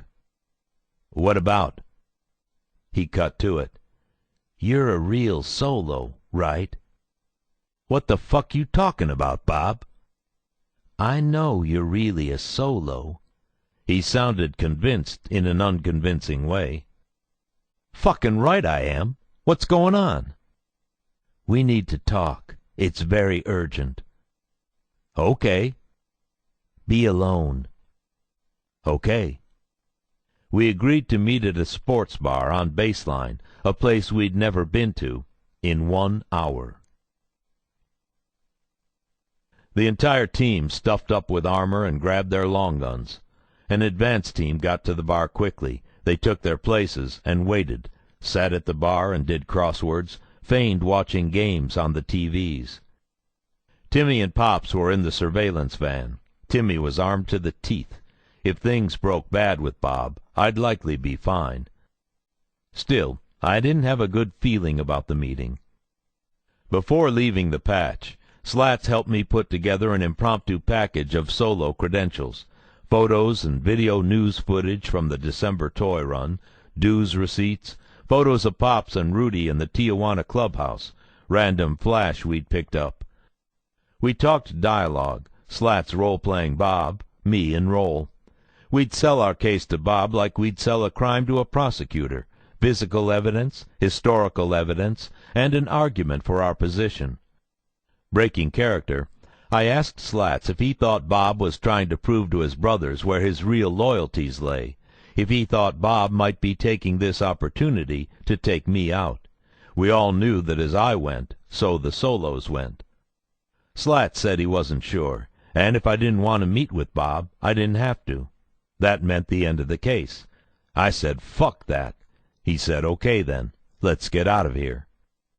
I drove the Cougar and consumed half a pack of cigarettes. I was openly scared, and not proud of it. I called my old buddy, Chris Bayless. He talked me down and gave me the old "Jesus hates a pussy" speech, finishing just as I pulled into the parking lot. I went in and walked to the bar. 5 minutes later, a haggard bad Bob loped through the door. He looked around as he approached me. He said gravely, "Let's get a booth." We made our way to a quiet corner of the bar and sat down. I put my hands on the table and laced my fingers together. My rings. They meant something to me. In an instant they reflected all that I'd lied about, all that I'd come to personify, all that I'd risked. I decided to ignore them, but not before I asked them to protect me. Bob talked about what was going on. I acted shocked. I didn't deny the charges that we had muscled our way in, but I insisted we were legit. "Your guys got it wrong, Bob. I don't know how else to say it." "You understand what you're saying?" "Yeah, I don't mean any disrespect, and I'm not calling them liars. It's just that they got bad info. We're legit solos, Bob. We've been doing everything right by you guys. You think it'd be any different with my own damn club?" "I don't know shit about your club, Bird, other than you guys." "Well, we're real, man. Believe it, we're real. Look." I showed him the photos. I gave him the videotape of the news stories and told him to watch it. I showed him the dues receipts and the flash we'd picked up in Tijuana over the months. T-shirts, stickers, patches. I wrote down Teacher's number and told him to call him and ask him if we were for real. "Look, Bird, I want to believe you." He paused. "I do believe you, but I'm in a bad spot. I gotta call Joni." John Kalstedt, the Phoenix Charter P. "I gotta call Joni and tell him you're all right. A guy none of us have known longer than a year, and Chico's wrong. A guy I've known over 2 decades. How you think that looks?" I agreed that it didn't look good, but I insisted, with expletives, that I was telling him the truth. He said, "Let's go outside and have a smoke." I said, "Yeah, let's." My confidence rose a little. The bar had a big back porch. No one was out there. Bob got out a pack of cigarettes and fumbled with it while pulling out a smoke. When he went to put the pack away, he couldn't figure out which pocket to put it in. First the outside left breast, then the right, then finally the inside left. I flipped open my Zippo and offered it to him. The tip of his cigarette was shaking as it glowed orange. Bad Bob was nervous. My confidence went back in the tank. Fear fell on me like a 10-foot wave. I hadn't been so scared in years. Bob stepped to the end of the porch and ushered me to the corner. I was completely exposed in 3 directions. "I hate these kind of situations, Bird. Hate them." I fought back a shaking voice and answered hard. "I don't like 'em either." "These are the kinds of situations where people get hurt. Bad, you know." "I know, but listen." He waved his hand through the air. I shut up. I thought that he'd just green-lighted some sniper to remove my head or hollow out my chest. I thought, "Jay, you're dead." "No, listen, Bird. I know you're used to fighting for your life." "That's all I do." He didn't know how true that statement was. "I know. That's all men like us ever do. But what I'm saying is, you ain't never had to fight us. Am I right?" Yeah, you're right." He smoked deeply. He turned and walked to the other end of the porch. This was it. Head explodes. Chest caves in. Air sucks away. He walked back. "I'ma call Joni. I'ma call Joni and tell him you're good." Exhale. "Good. Thanks." "I'm not doing you any favors, understand?" "Of course." "I'm doing this 'cause I know you ain't shitting me." "I know I ain't." "But you need to do a couple things for me." "Anything." "No colors till I say. Your Arizona privileges are hereby revoked." I wasn't happy about that, but I said okay. "You need to clear this shit up, Bird. Motherfuckers cannot be talking shit about their own like this. Fuck! We take better care of you than your own damn club." It was true. I said, "Don't worry, it'll go away. And I know you look out for us, Bob. I can't thank you enough." He mumbled, "Fucking motherfuckers." Bob was insulted that the Solos had insulted me. I was too. He dialed Joni and told him to back off. He said he'd bring over the stuff I'd given him, the photos, the tape, everything, and that they'd talk to this teacher motherfucker. We went back inside. I paid the tab. We walked to the exit. We shook hands solemnly and parted. I knew I had just saved the case. I pulled a rabbit and a goose and a snake out of my hat, then fed the rabbit to the snake and watched as the goose laid a golden egg. I'd snowed one of the most influential Hells Angels in the state of Arizona, and it was exhilarating. I suddenly wasn't scared. I'd lost all my insecurity. I was invincible. I debriefed with Slats in his car outside the patch. It was just the two of us. He handed me a beer, opened one for himself, downed it, and opened another. "That sucked," he said. "No shit." "No, I mean it wasn't that good. You sold it better at the patch." I couldn't believe it. I said, "Frankly, Joe, I couldn't remember what we said at the patch, but it worked, didn't it?" "We'll see. You put a Band-Aid on this fucker. We'll see if it heals." "It will. You know Bob will make it happen." "I fucking hope so." "It will."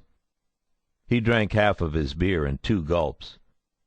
"But shit's gotta be better going forward, Jay. I can't take this fly-by-night stress anymore. You gotta stay on the program." "When the fuck did I go off it, Joe?" "You go off it every fucking day, Jay.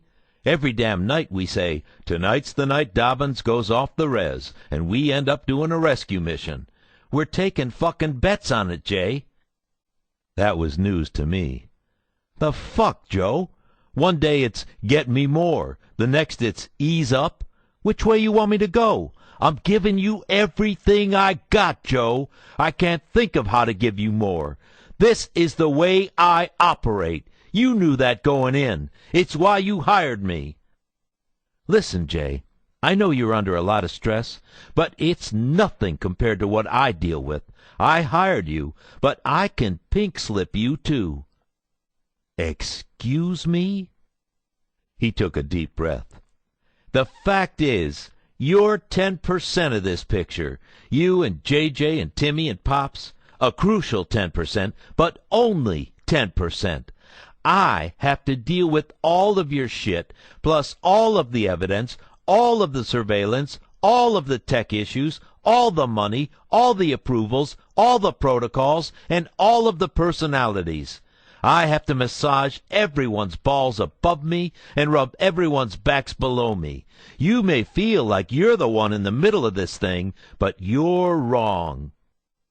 I couldn't believe what I was hearing. I lit a cigarette. It was like Slats had intercepted a pass intended for me, and now I was playing defense. "Joe, you may be dealing with 100% of this, but you're not working any harder than I am. You're not frickin' redlining any more than I am, and you get to go home at night and sleep in a bed with your wife, and your kids are sleeping down the hall. You have any idea the last time I spent every night of the week with Gwen and the kids? I can't count that fucking high. No, instead, I get to sleep in a shithole undercover house, and half the time our marks are crashing in the living room. While you're sitting there counting money and typing reports, I'm sitting face to face with a guy who, if he finds out who I am, I'm gonna get smoked. So I don't want to hear how fucking hard it is for you." I opened the door, got out, and slammed it shut. I threw my empty beer can as far as I could. I couldn't figure out what had gotten into Slats. So I'd gone off script. I was having a fucking conversation, for crying out loud. You can never predict what the other guy will say or do. I had to react on the fly. That was my damn job. It took a long time for me to cool off. I had a hard time understanding where Slats was coming from. I eventually concluded it was all about control. He felt that if I kept increasing my unpredictability, the reins of Black Biscuit would be taken from him. I didn't care about that. It was my case, and as far as I was concerned, he could go to hell. Chapter 28. The Iron Skillet. March 2003. I told Timmy and Pops about my argument with Slats. They couldn't believe it. Timmy was especially mad, since, like me, this was his career, not just something he did for money like Pops. Timmy asked, "Why should we hang our ass out so much for someone who doesn't think we're doing a good job?" I shrugged. You know, do something right and no one remembers. Do something wrong and no one forgets. Timmy nodded and said, "Damn straight." The truth was that Slats was under more pressure than we were, but neither Timmy nor I was about to admit it. We could only feel our own suffering. We each sold our empathy up the river. All that was left was pride, determination, and loyalty. It was around this time that I started to pop Hydroxycut. Hydroxycut, a weight-loss pill that suppresses appetite and injects a burst of energy, helped me to focus on whatever was directly in front of me. It was convenient. I could bump the pills any time, and they were readily available. Any Walgreens carried them. The recommended dosage was no more than 6 pills in a 24-hour period. That's where I started. I needed the energy because I was running ragged. The life of an undercover cop is not one of leisure. I was up every morning at 7, going over notes from the night before, or transcribing audio from one of my recorders. The notes couldn't be half-assed or glossed over. They had to be dead nuts on. Then I'd do my expenditures, and those had to be to the penny. I kept track of everything: drinks, gas, cigarettes, coffee, food, drugs, guns, tribute payments, everything. Then I'd contact the suspects, some of whom were occasionally crashed out in the living room while I did reports behind my bedroom's locked door, and set up meetings and deals for the day or week. Then I'd call Slats and go over everything with him. Then I'd meet a task force agent to exchange notes and evidence. Then I'd start making my runs, seeing the boys, hitting the spots. Just being seen is a job in itself. Then I'd make my scheduled meetings, do the buys I'd set up, hit the clubhouses, and have conversations. Some days I'd ride from Phoenix to Bullhead and back. Others, I'd put 150 miles on my bike just riding around the interstate loop in Phoenix. All along, I checked in not only with Slats, but also with Bad Bob, Smitty, Joby, or whoever else was featured at any given time in the case.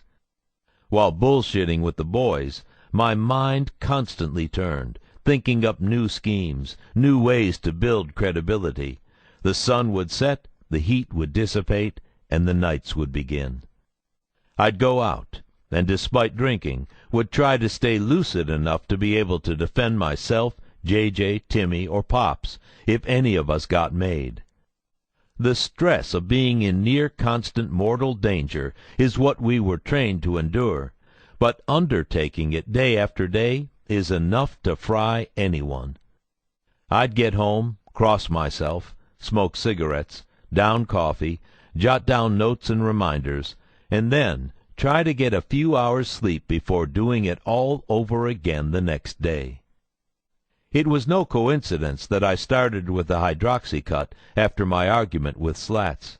I was drawn too thin, but had to keep going. My commitment, ego, and drive wouldn't allow me to quit. My family was beginning to hate me, if they didn't already.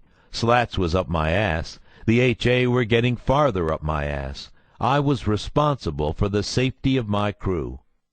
It was like the movie Groundhog Day, where the guy lived the same day over and over, except that if I got found out, I'd get killed, and that would be that. Hydroxycut gave me an energy boost that went beyond the 3 Starbucks venti lattes, 2 packs of Marlboro Lights, and half-dozen Red Bulls I consumed on a daily basis. I knew the pills weren't good for me. Nothing I did then was good for me, and I knew they'd make me look like a junkie, but I simply didn't care. I also started to take them in March because of our up-in-the-air status. Bad Bob's suspending our right to wear our cuts made me uneasy. I needed to do something that would make me feel rooted to who I claimed to be, so I decided to get sleeved with tattoos. It was something I'd wanted to do for a long time, and I knew it would also boost my credibility, since most cops won't submit to getting inked out prison style. I'd been checking out Robert Mac McKay's work at his Tucson tattoo parlor, the Black Rose, for a few months. Mac was very talented, and I knew he'd do a great job on my arms.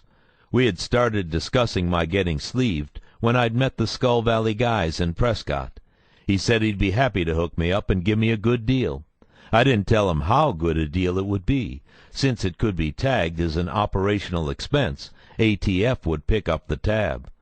I told him I wanted my arms to depict good and evil, since I was neither. He liked that. I had plenty of tats by then, the St. Michael on one shoulder, 4 intertwined strands of barbed wire, which paid tribute to the 4 ATF agents lost at the Branch Davidian compound in Waco, over the other. Spanning my shoulder blades like a bridge was the word Jaybird. These tats were bold, but pretty benign. Getting a tattoo is funny. It always depicts something contemporary about you. A friend dies, a child is born, an epiphany is had, and you get inked. When you get one, you think you're marking something about you that will never change. You think, I'll always be young. I'll always put my children above everything else. I'll always honor the dead. The reality is that while the tattoo remains, the person it's etched onto changes. For instance, I had the dates of the deaths of the ATF agents killed at Waco inked onto me along with a strand of barbed wire.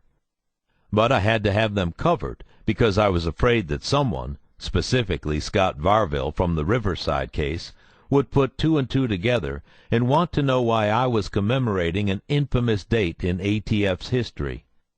Before I got those dates covered, I asked one of the agents who'd fought at Waco what he thought I should do, and he told me that if they were hindering my ability to work confidently, the guys who had been killed would absolutely want them blacked out. I blacked them out, something that for me bordered on sacrilege. I didn't think about it too much when I told Mac I wanted my sleeves to depict good and evil. I knew that deep down I was good, but I also knew that in order to survive and do my job well, I had to appear evil. What I didn't admit was that I was in the process of giving in to my darker tendencies. I'd been tamping down the good in me for months. Ironically, I accepted evil in the service of defeating it. I was Bird. I was J. Dobbins. I was good. I was evil. I was all and none of the above. So, both arms got skulls and flames and demons, mixed with flowers and clouds and angels. Like the rings I wore on each finger, the earrings I had in each ear, and the bracelets I wore on each wrist, these talismans balanced each other out. I was the scale, and they were the weights and counterweights. I thought by evening these things out on my body, I would remain balanced in my mind. This was just lip service, though. I couldn't have been more out of whack. But Mac was good. We could do an hour on one arm, an hour on the other. J.J. would sit in the dark room and make phone calls. She'd talk business with Casey, Pops, or Timmy. Sometimes Lydia would call to see what was going on. Slats and I had numerous coded conversations, while Mac's needles buzzed away under a bright desk lamp. Mac asked a lot of questions about my collections business. I told him it was pretty easy money. He wanted to know if I beat a lot of people up. I told him the near truth, that I rarely beat anyone up, or never, since I never did any actual collections. I said it was usually enough just to show up with a baseball bat and a couple guns and my serial killer cap. He wanted to know how much I made. I told him it depended, but usually 10%. I told him the most I ever made was 50 grand. He asked, no shit? I said no shit, and travel time aside, It never took longer than 20 minutes. Mac said he'd like to get in on it with me, if I ever needed the help. I told him I'd keep him in mind, but that with Timmy and Pops, I was pretty well covered. Mac also wanted to know what the story was with the solos. The fact that Bad Bob had pulled our colors was a hot topic. It was also unpleasant. The control the angels exerted on us by pulling our vests was good for the case. It would bolster the RICO charges, but it felt awful to be twisting in the wind. And it was a noisy wind that snuck through all the cracks. All through March we fielded constant calls from Smitty, Dennis, Joby, Doug Dam, Casino Cal, Dan Danza, and a host of others wondering what was up with us and our club. The guys' questions were more curious than accusatory. They wanted to know why the Mexican solos were kneecapping us. We told them the truth. We didn't know, and were taking care of it. Mainly, though, we kept our fingers crossed. We weren't sure whether Bad Bob would be satisfied with the evidence I'd given him, but based on the calls he'd put into Joni, the Phoenix Charter P, it looked encouraging. However, if Bad Bob or Joni wasn't satisfied, then the case could easily have folded. In the event that this happened, several task force agents were in the preliminary stages of drafting search warrant affidavits. Despite our concerns, the case continued. In the wake of the Chico threat, we shut down the Romley Roadhouse and got a 4-bedroom on Carroll Street, a pool and everything, in a quiet neighborhood on the edge of the Cave Creek Charter's territory. It felt good to be back in a middle-class suburban neighborhood. Jay Dobbins still lived somewhere inside me. I spoke with Bob on March 6th. He said he'd gone over everything with Joni, and that they were convinced. I asked him if we could suit up again, and he said, "You guys are good, Bird. Put your cuts back on. But I ain't happy with these solos. I'm getting fed up with taking care of your shit. I didn't vouch for you so I could be your babysitter. This isn't over." He didn't elaborate, but I guessed what was coming. We were about to get pushed. On the morning of the 7th, we met Joby at the Iron Skillet truck stop in Kingman to further discuss our angelic future. We sat in a window booth, the powerful semis outside growling and idling.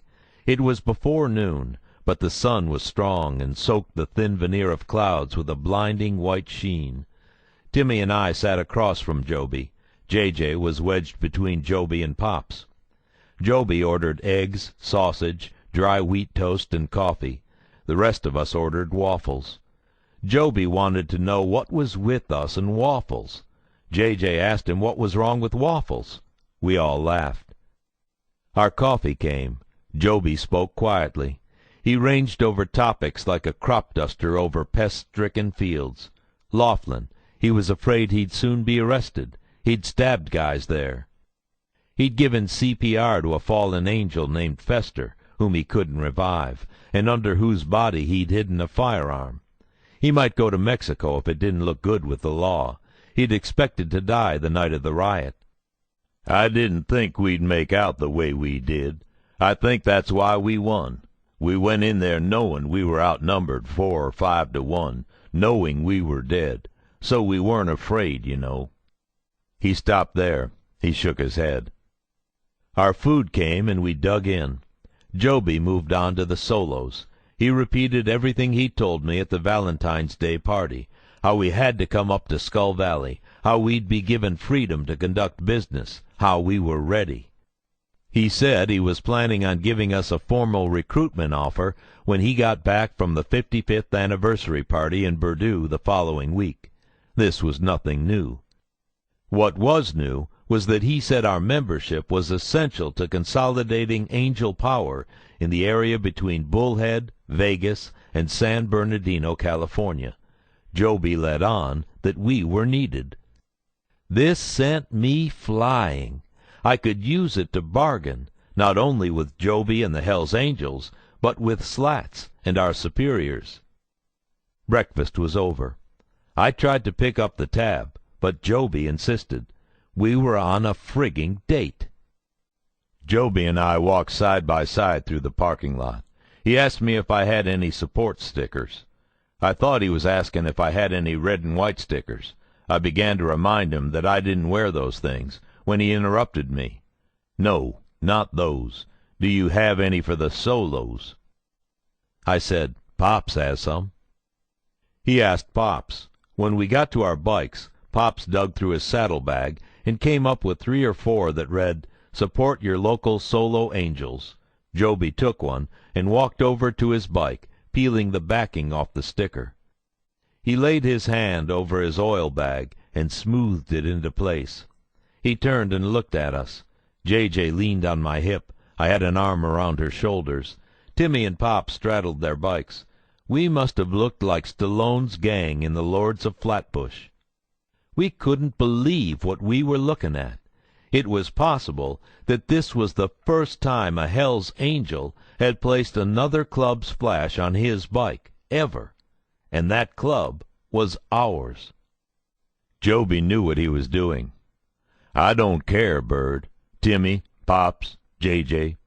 He looked each of us in the eye as he said our names. The semi-trucks rumbled. "I don't care. You guys are right by me, and I support you." I walked away from J.J. and gave Joby a hearty hug. I said, "Thanks," into his ear. He barely shook his head. "No need. You guys are my brothers. I'll talk to you when I get back from the 55 party." Chapter 29. Look, lady, it's not like I don't give a fuck what you're saying, but I don't give a fuck what you're saying. March 2003. It didn't stop. Alberto, the trash-talking solo, had the ear of Guy Castiglione, the Dago P., who was under DEA surveillance. The evidence gathered against Castiglione led to a guilty plea on his own RICO charges. Alberto continued ranting that we weren't legit, that we didn't come to Tijuana often enough, that we were imposters, that Rudy Kramer was a piece of shit, and that we'd never brought Suzuki his Harley Evolution Sportster. Guy passed this to Bob, Joby, and Smitty at the 55 party, and they barked back that we were the real deal, that our club was abandoning us, and the Solo Angels organization was worthless. Joby also caught all kinds of grief about the Solo support sticker he pasted to his bike, but he took it in stride and didn't back down. He told them to wait. As soon as they met us, they'd understand. I saw Bad Bob again toward the end of March, in the middle of a 3-day meth bender. He looked like a wet paper bag that had been shot through with electric current. Barry Gibb was dead. Bob said all the Solo Angels drama had ruined the Hells Angels' 55th anniversary party for him. He was fed up. He said, "I should just go down to Tijuana and beat this Alberto fuck into the Pacific." He told me solemnly that we were through. As of April 21, 2003, no solo would be allowed in the state of Arizona. "Not even to pass through," growled Bob.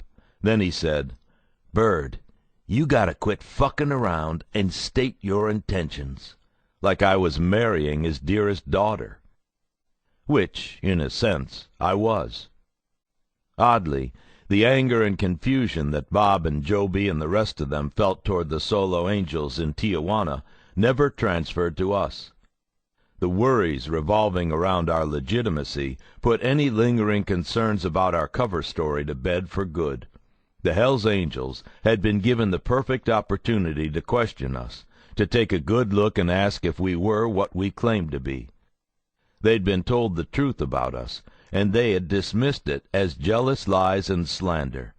They felt they'd done their due diligence. We knew at that point that they had conducted at least 3 independent background checks on us, and they felt they knew us.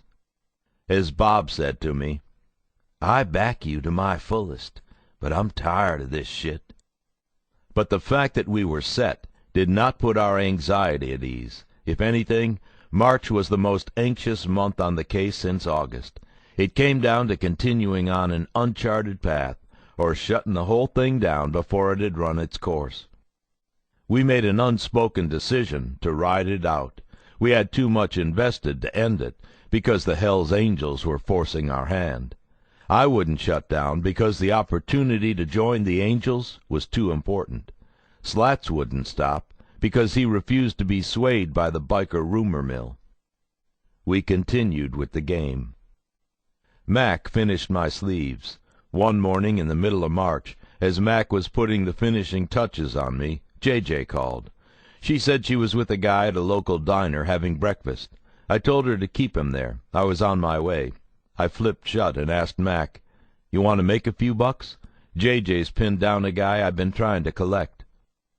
He put down his needle and gauze and said, "Hell yes." Mac took off his cut, knowing he couldn't wear it on a collection without club sanction. We left, and Mac locked up the shop. As we climbed onto our bikes, I looked at my arms. They were dark with ink, red around the areas he'd been needling. They glistened with a thin coat of Vaseline. My arms looked great.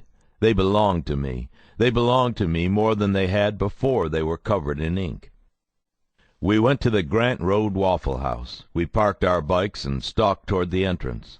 Mac asked what he should do, how he should act. What if we had to beat on the guy? I told him to stay quiet, follow my lead, and simply support me. He said he could do that. J.J. sat next to a 20-something white guy in a window booth. She wore a black tank top and jeans, and the guy wore a white Rocco-wear tracksuit with green piping and amber-tinted sunglasses.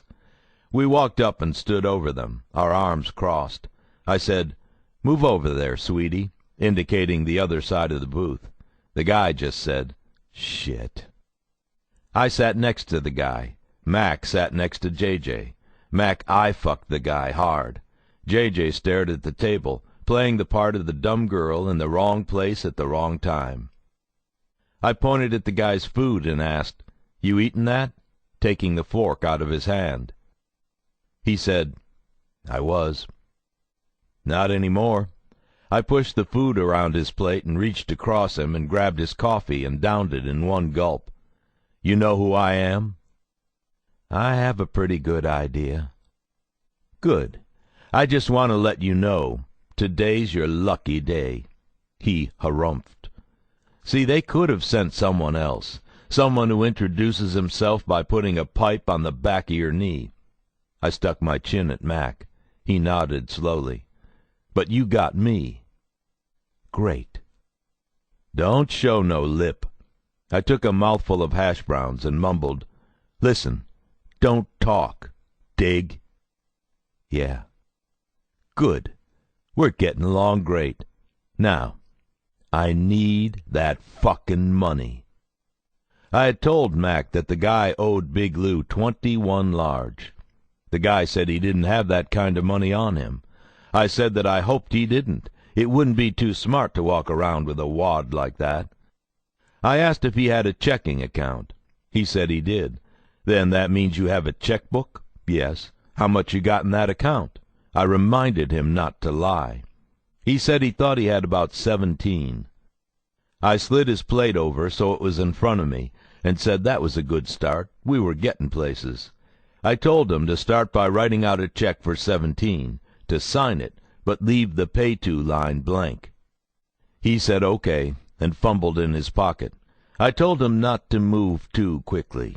He didn't. He pulled out his checkbook. The check had whales on them. A conservationist. As he made it out, I asked what else he had. He said about 300 cash and a gun, a SIG 9mm. I said I'd take both.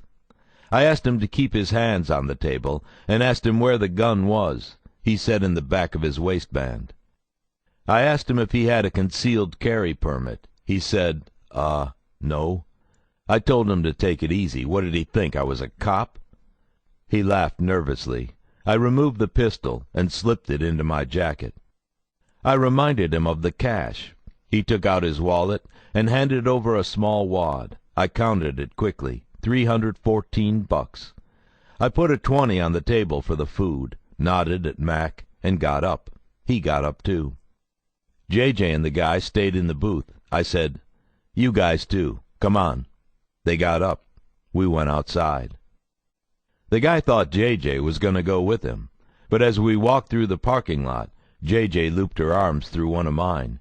When the guy saw this, he stopped short.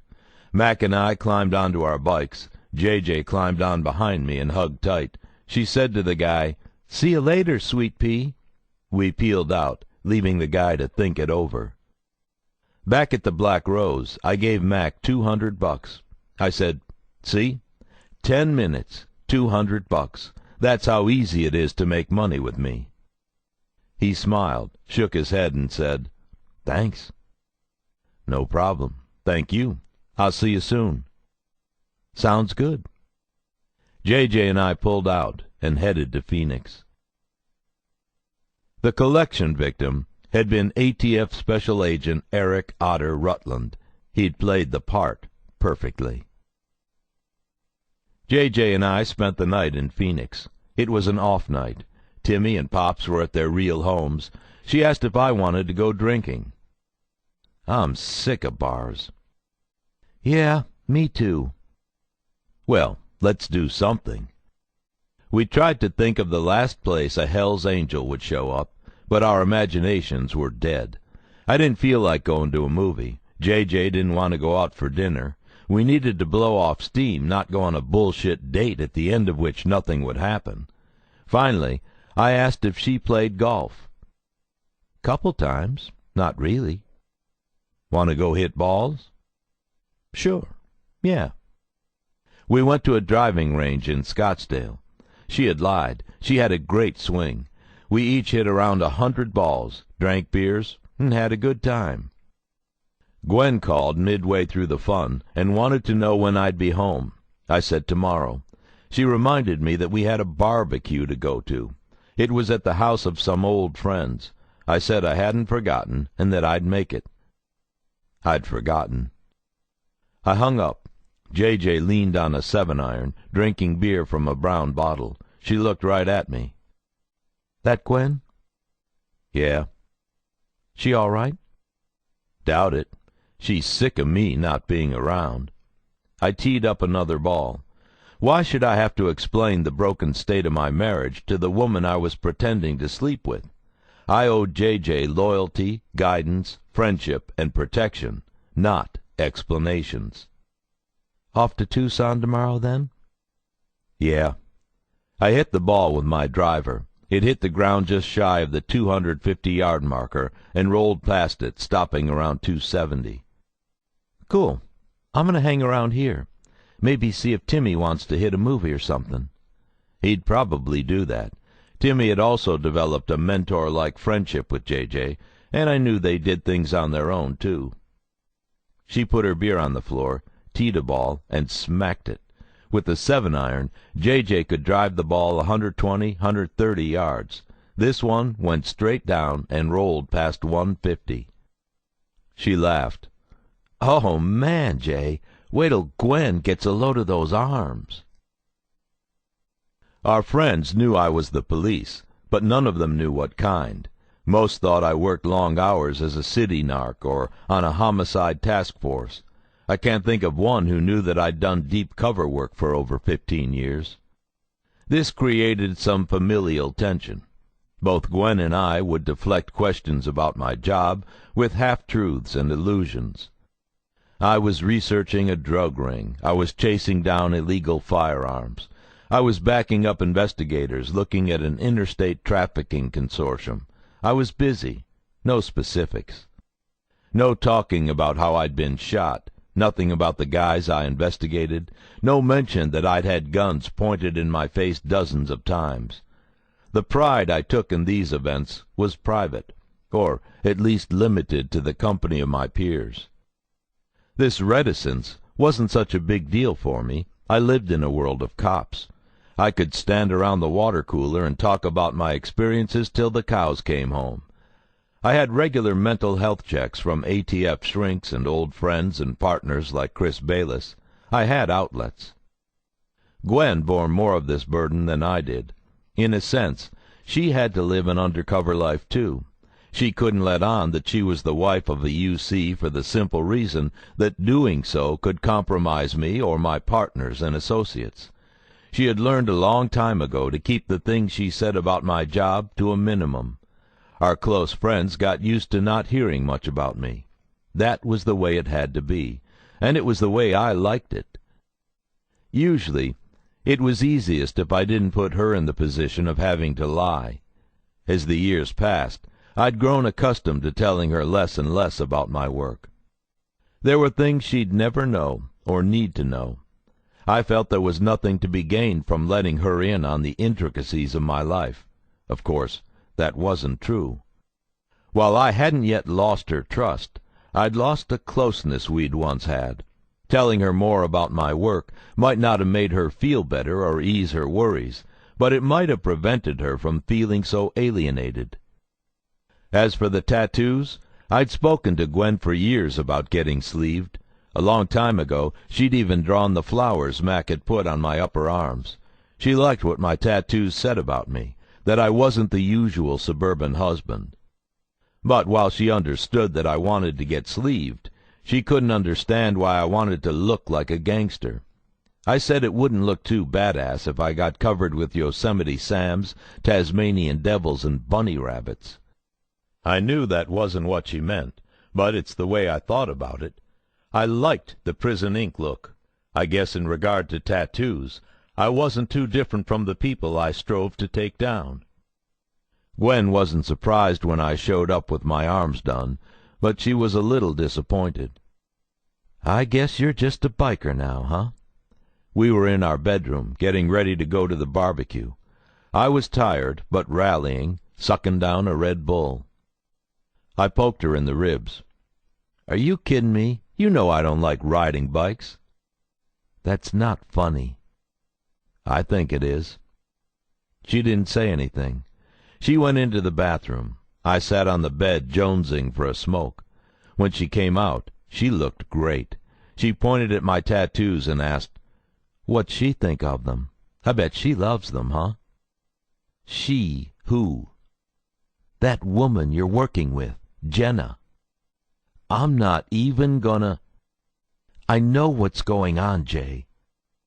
"Gee, nothing's going on. Even if I wanted to, and I don't, I wouldn't have the fucking energy." "No, you wouldn't have the fucking energy, would you?" I sighed and maybe rolled my eyes more than I should have. Gwen repeated, "No, you wouldn't," and walked back into the bathroom. This wasn't new. Gwen had been dropping hints for a few weeks. I hadn't dignified them with a response. Guys on the task force had also started to point at JJ and me and rib me when she wasn't around. I told them the truth, that I was maxed out enough as it was. I'd say, "Dude, even if I could get it up, which I can't, probably thanks to my hydroxycut problem, I wouldn't have the energy to put it to use." However, this was the first time Gwen had come out and said it. I tried to let it go.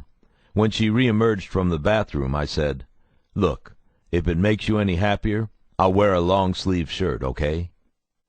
"Whatever, Jay." "Yeah, whatever." I went into the bathroom and took 4 hydroxycuts out of a pair of jeans slung over the towel rack.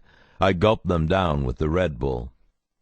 The party was at a house not far from ours. The family who lived there had a son who was Jack's age and played on Jack's Little League team. The father owned a construction company, and the wife was a pharmaceutical rep. They had another boy who was a couple of years older than Jack. Whenever we made it to church, we'd see them there. They were a good family. We got in the car. Gwen drove. We didn't speak. I wasn't in the mood to go to a non-biker party. I didn't want to talk about sports or mortgages or home extensions or kids or vacation plans, of which I had 0.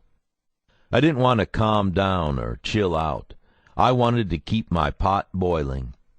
As we drove through a gorgeous Tucson evening, the sky streaked with pinks, purples, blues, and greens, I got more and more tense. My knees twitched. I wanted a cigarette, but I knew I couldn't smoke around Gwen. I didn't have my release. A business-casual cocktail party in the burbs did not compare to a Hell's Angels clubhouse. My mind moved back to the place I'd been trying to force it to vacate. The case was all-consuming. I thought of what I'd say to Slats, how I'd have to pitch him, thinking about how some of the task force agents had taken me aside to say they thought pursuing membership was a good idea. They made me angry when they did that. I'd say, "Hey, that's great, but I don't need you to tell me in private. I know it's a good idea. I need you to step up and tell Slats." Gwen interrupted my thoughts with a harmless question.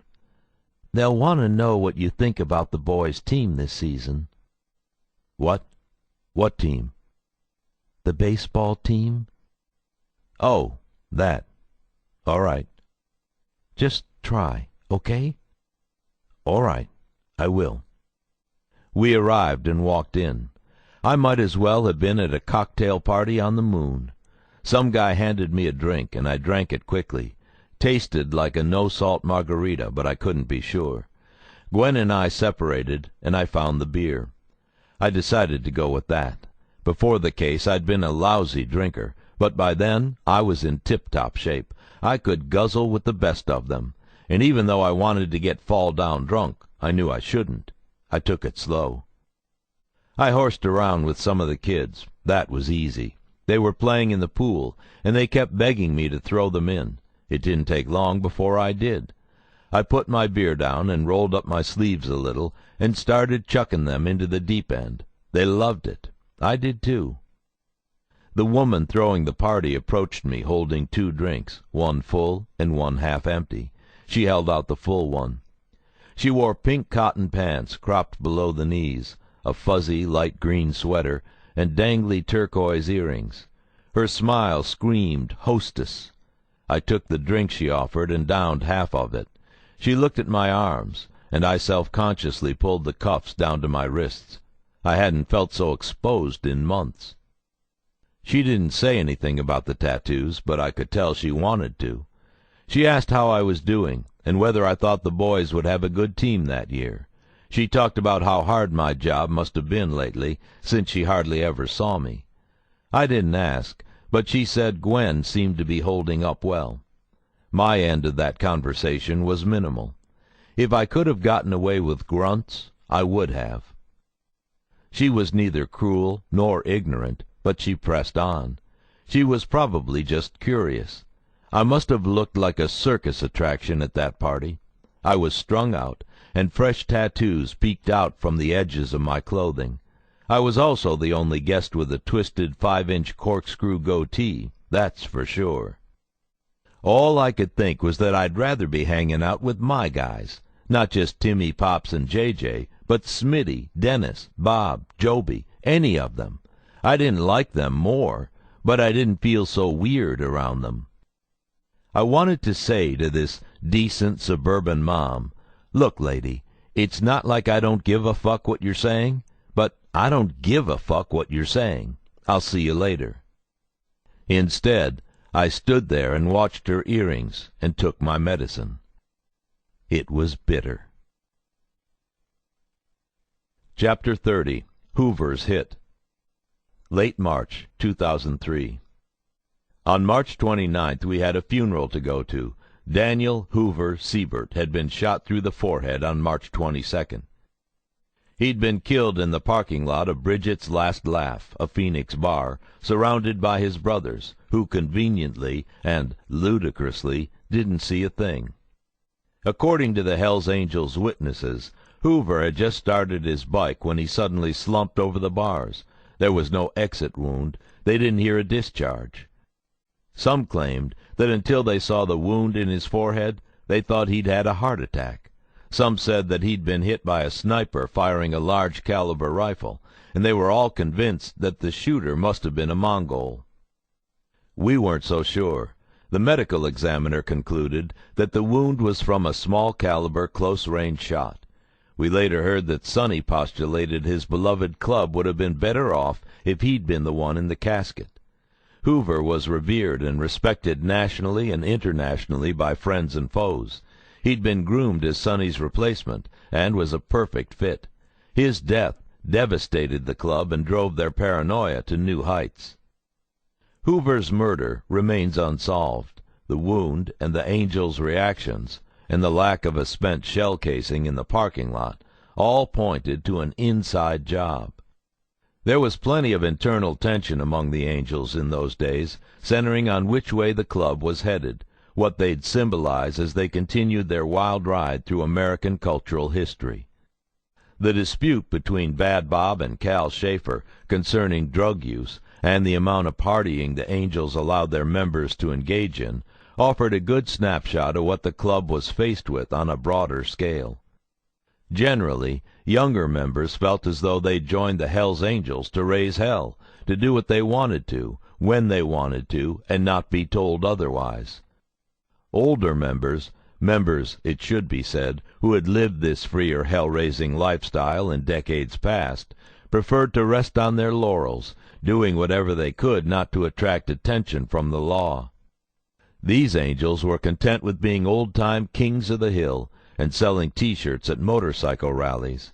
Ironically, the old-school mentality was embodied in the aging Sonny Barger, historically one of the hardest, no-shit-takingest Angels to ever walk the earth. Our theory was that the assassination of Hoover was designed as a message to those in the club who'd have them take the easier road. Hoover, after all, was a dear friend of Sonny's. The two men co-owned Sonny Barger's motorcycle shop and had great respect for each other. Officially, Sonny was nothing more than a rank-and-file member, but his word was still bond, and Hoover, it seemed, always deferred to Sonny's judgments and opinions.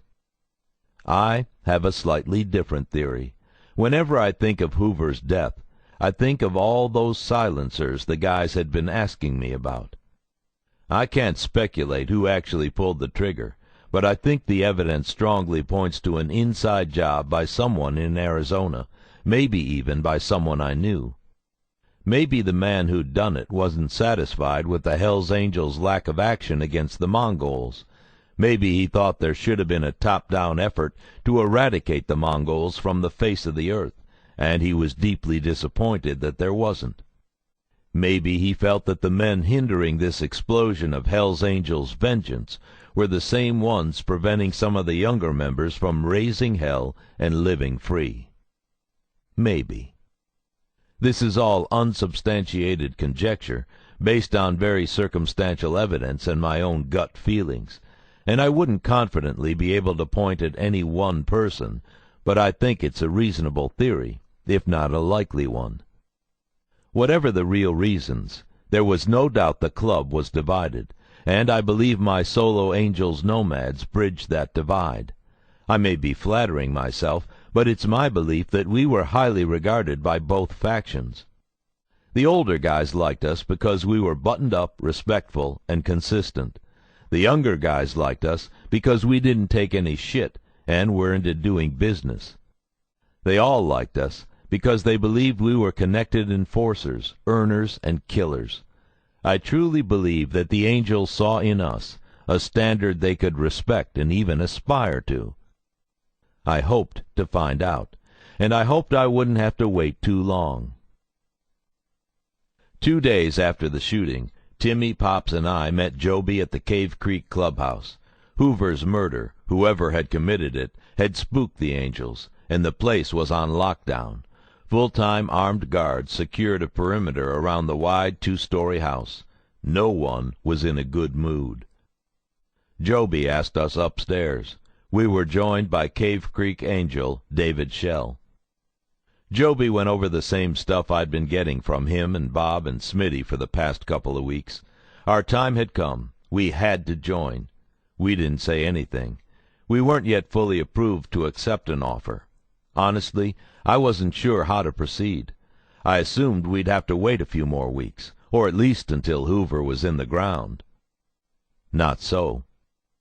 Joby paced as Shell rolled a joint and lit it. After complaining about having to deal with all this Hoover bullshit, Joby got to the interesting part. "Anyway, it's set, Bird. You're coming up with us in Skull Valley. I worked it all out with Bob and Smitty. Smitty's been cool with it all along. He knows you'll be with us in Mojave Valley once that's up and running. Bob was a harder sell. He was pretty sure the only place for you was Mesa. I convinced him otherwise." I said, "Great, thanks for pushing us, Joby. It's a real honor." He said, "Yeah, well, you know how I feel about you guys." Shell had taken a deep pull, and now tumbled into a hoarse coughing fit. I thought it was pretty funny, like he was choking right when it sounded like Joby was about to profess his love for me in the solos. "So what's all this mean, practically speaking?" asked Timmy. "Practically, it means you gotta come to Skull Valley's next church meeting. All of you. You're gonna be under Joey. Pops will be under me, and Bird'll be under Bobby." Bobby was Bobby Reinstra, the muscled-up Boston bricklayer. "It also means you got to get a place in Prescott. A Hell's Angel had to maintain a residence near his charter. And it means you got to hang up your solo cuts." He kicked a dust bunny on the floor for emphasis. I said, "Okay, but I need to deal with the rest of this solo shit." I paused and added, "Again, this is a real honor, Joby. Thanks." Shell asked if we smoked weed. I lied and said yeah. He said good, the club needs more smokers. Then, as the stuff hit him hard, his eyes rolled blissfully into the back of his head. Business done, we left. We had to talk to Slats. Which wasn't so easy. Slats and I had been on very touchy terms since our fight after the Chico threat. In fact, we hadn't spoken at length in weeks. Dan Machonis, our respected Phoenix Field Office Supervisory Special Agent, had noticed and asked me to meet him at a sports bar near the patch. He said we had to discuss some operational issues. It was a setup. When I showed, Slats was there, under the impression that he too was having a one-on-one with Dan. We met at the bar. Dan paid for a pitcher of beer, grabbed 3 mugs, and directed us to a horseshoe booth near the pool table.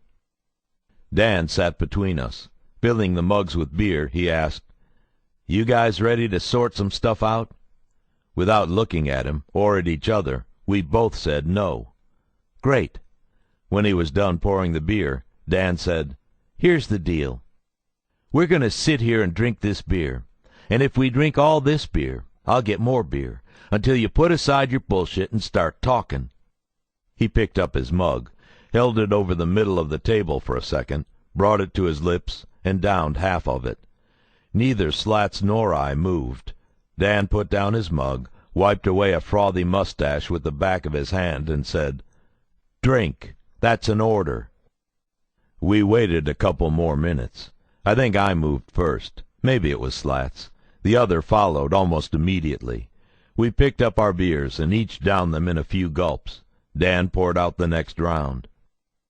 Midway through the 3rd pitcher, we started to talk.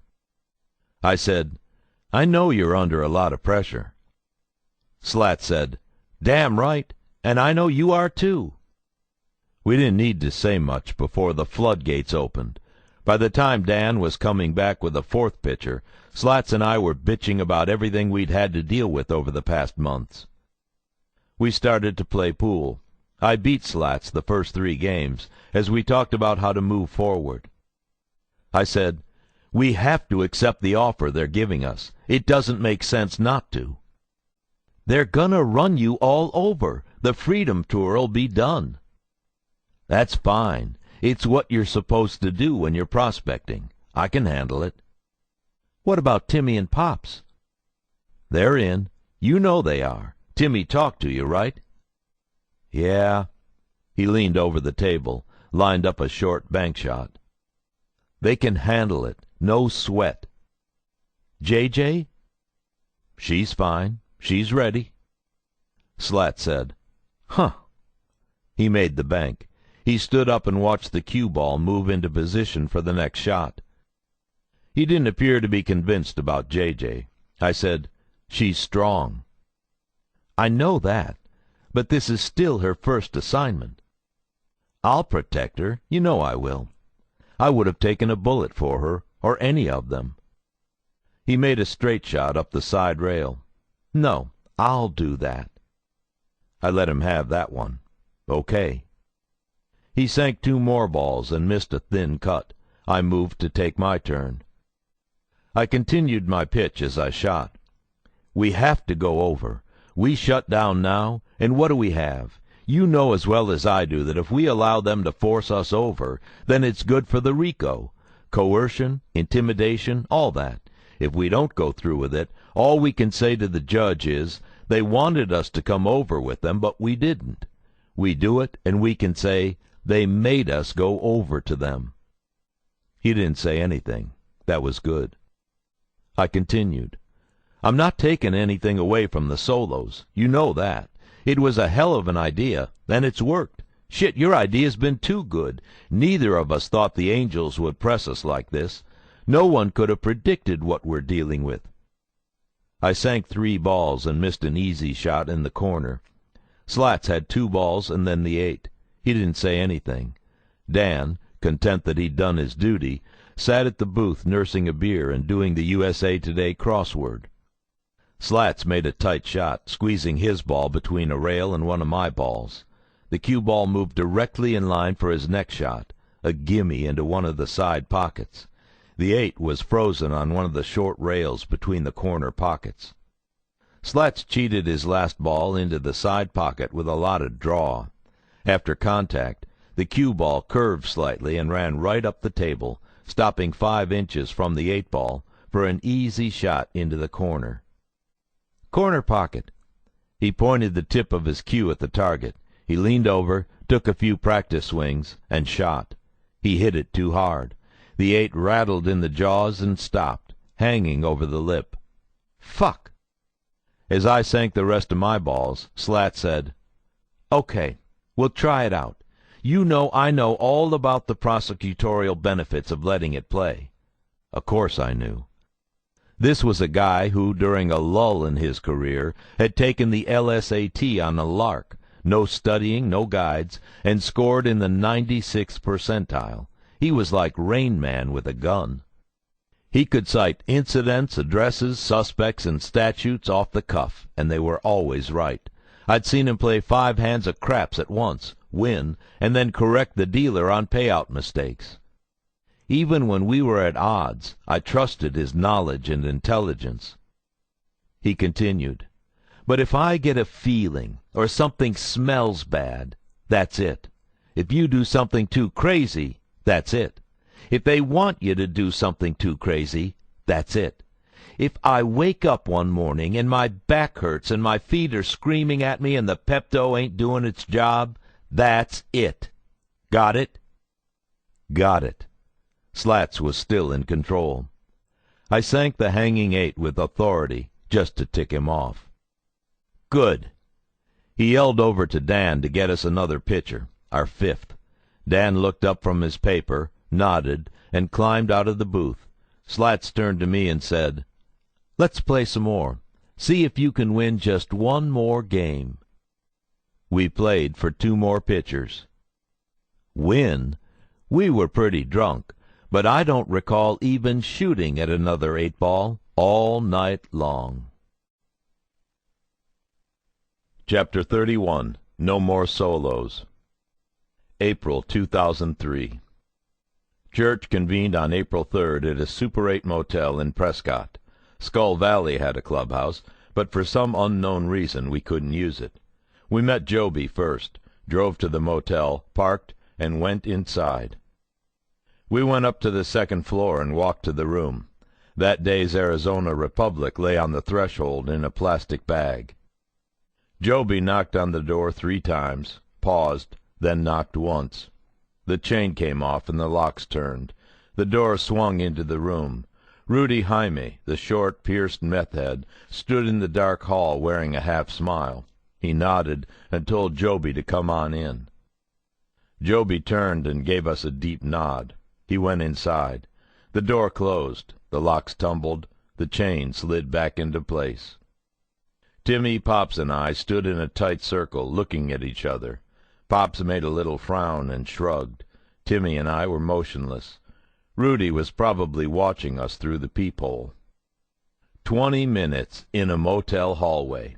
An eternity. We couldn't go anywhere. We couldn't smoke. We couldn't talk. The ceilings were low. The hall smelled like Febreze. We lined up against the opposite wall, and 3 cleaning ladies walked by. They were from the south of the border. Pop said "Hola" as they passed. They giggled and mumbled "Hola" back. We didn't know it at the time, but this was the first course of our prospecting phase. It was a small, uninspiring appetizer, but it was pretty indicative of what we'd be going through in the coming months. A lot of standing around and waiting for nothing to happen. The door made its unlocking sounds. It swung open. Rudy again. He pointed at me and said, "No phones." I handed my cell to Timmy and went in. Rudy closed and locked the door behind me. I moved through the hall, past the bathroom and closet. It was a standard room.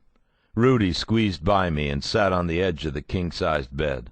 I stood at the threshold of the room, the large dormant TV to my left. Joby and Rudy were joined by Bobby Reinstra and Joey Richardson. Joby explained that Teddy couldn't be there because his emphysema was acting up. I said I hoped it wasn't serious. Joey said he'd fight through it just like always. Then we got down to business. Bobby asked the questions. "What's your name?" "J. Bird Davis." "Why you here?" "To announce my intention to become a Hell's Angel." "Why do you want to become a Hell's Angel?" "Because I'm tired of playing in the minor leagues." "Do you understand what being a Hell's Angel means?" "I understand that I will have to make sacrifices." "Do you know how hard it can be to become a Hell's Angel?" "I don't care how hard it is, or how long it takes. I'm loyal, I am dedicated, and I am a warrior. All I want is a chance to earn the privilege of being a Hell's Angel." They liked that. It wasn't mockery. I was sincere, and I was serious. They asked me questions they knew the answers to. Questions about how I made money, about where I came from, about the people I knew.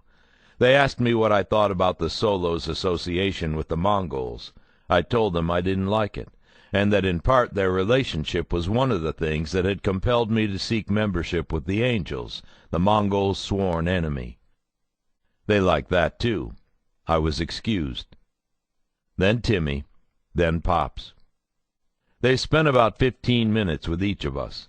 Then we waited in the hall for another 30 minutes. Then we were called back in, together. The room was tight with all of us in there. Joey and Rudy smoked. I asked if Pops and I could smoke too. Joby said sure. Bobby went over some club rules. He said that Skull Valley was a no-dope-dealing outfit. We were ordered not to bring any more drugs back with us from Mexico. We said that wouldn't be a problem. He said personal use was tolerated. Joby nudged Rudy and said, "Like this, tweaker motherfucker." Rudy chuckled. Bobby didn't smile. I'd never seen him smile. "The last thing is this," he said. "You got to clear up your solo status. Take care of it in person. Get rid of those cuts. Don't fuck around. As far as we're concerned, there's no such thing as a solo angel in the state of Arizona. You no longer exist." Joby said, "We're gonna kick those motherfuckers out of the whole U.S. of A." Bobby didn't move. We said that wouldn't be a problem. Bobby said, "Okay, then that's it." And we shuffled into the hall. I was excited about coming in under Bobby. He was a perfect Hell's Angel role model, someone I could learn a lot from. I knew he'd die for the club or his patch, and I knew he didn't take shit from anyone. Whether I agreed with him or not didn't matter. We may have been dedicated to different things, but it was the dedication itself that mattered most. As we walked down the stairway, Bobby asked, "Bird, you ever get any steroids?" "I don't use them, but I might be able to help you out." "Really? You look juiced." The hydroxycut had taken what little fat I had and obliterated it. All that was left was muscle, bone, and nervous energy. "Just genes and hard work." "All right. Well, I'm looking for Tess, D-Bol, and Anavar. You come on any, let me know. I'll pay for 'em." "Will do." I know it's a technicality, but I thought, so much for not dealing drugs and the no-needle rule. Another angel went down in early April, Bobby Perez. Perez was a guy who'd cheated death for far too long. He'd walked out of several shootouts without so much as a bruise, Laughlin included, while his adversaries hadn't been so lucky. Once, in San Diego, he had single-handedly taken on 3 Mongols, killing one, and getting stabbed in the fight. The surviving Mongols ran off, and he became the West Coast H.A. prom king. Nothing so dramatic caused his death. He'd been arguing with his neighbor, and his neighbor had had enough and gunned him down. For some, karma's a bitch. His funeral service would be in Dago, and we were instructed to ride with Skull Valley. We decided to take advantage of the fact that we'd be on the coast. Before hitting the road, I called Teacher, got Alberto's number, and called Alberto. "Hello? This Alberto?" "Yeah."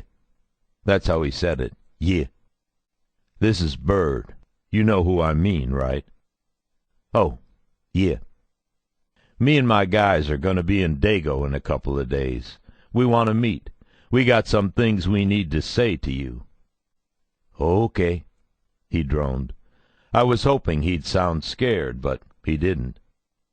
"Bring whoever it is over there's been talking shit about us. We need to clear this up for good. All of us. Okay?" "Yeah. Okay, Bert." He said we could meet at the Chula Vista Denny's on April 12th. I told him we'd be there. We rode out to California through the high desert. Nothing but sand, dirt, scrub, and blue sky as far as the eye could see. Neither I, Timmy, nor Pops wore cuts. We were in biker limbo. We took the Alberto meeting seriously. If he showed up with a bunch of guys, we intended to state our problems, say we were done with the solos, and not back down. If he came with even numbers, then we were intent on showing him up, maybe even smacking him around a little. The angels knew we were going to talk with him, and what we were going to tell him, and we had to guard against the possibility that they'd tail us to see how we handled ourselves. We got to the Denny's first. No Alberto. We crammed into a booth. Pops and I gruffly ordered coffee. Timmy politely asked the waitress for a Diet Coke with lemon. She was unfazed. She was a 40-something waitress at a California Denny's. She'd seen everything guys like us had to offer and more. I was riding high on 6 hydroxys and 2 Red Bulls. The piss-weak Denny's coffee barely tickled my caffeine receptors. Pops was quiet, except that when his coffee came, he poured in a couple ounces of sugar and stirred it for about 5 minutes. Ring-a-ding-a-ding-a-ding, ring-a-ding-a-ding-a-ding. Timmy sat there calmly, reading a paper that had been left on his side of the booth by the previous customer. Alberto came in. Timmy said, "Yo, he's here." Pops and I turned to look.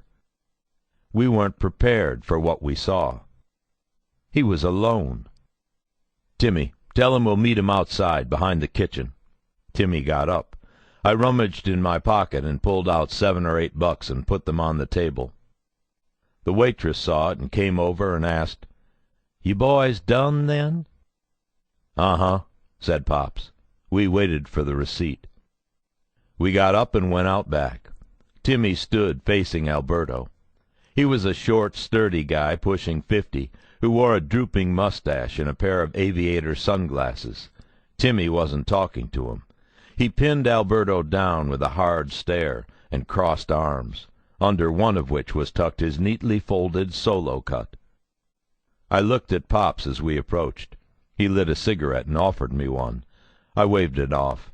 He put the pack in his breast pocket, leaving it sticking out a little. He looked calm. I walked up to Alberto and said, "Where the fuck is everybody?" "Yeah, they ain't coming." "Just you, then, huh?" Yeah, just me." His voice shook. This was going to be easy.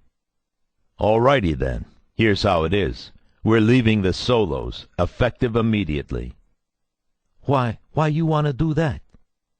"Why? We thought you'd be happy, all the shit you talk about us." He shrugged and pushed his glasses up his nose. "Still gotta ask. You got a cigarette?" he asked Pops. Pop shook his head slowly. I looked Alberto up and down. There was nothing to this guy. We're leaving because the Solos are a chicken shit outfit with no balls, and since you showed up here all alone, I'll add to that you're stupid, too. He didn't say anything, just stared at us through those aviators. I asked, "Why'd you talk so much shit about us?" He gathered himself and said, "I wasn't telling no lies, man." "Yes, you were. We were legit, and we are legit. Just because we're not in Mexico doesn't mean you get to run your mouth. You had a problem with me or us, you should have called, taken care of it man to man like we're doing now." "Yeah, well, I guess I didn't do that." I stepped a little closer to him. "No shit, Two Dogs. Look, I don't want an apology. I could care less. I just want you to know our relationship with your club is over."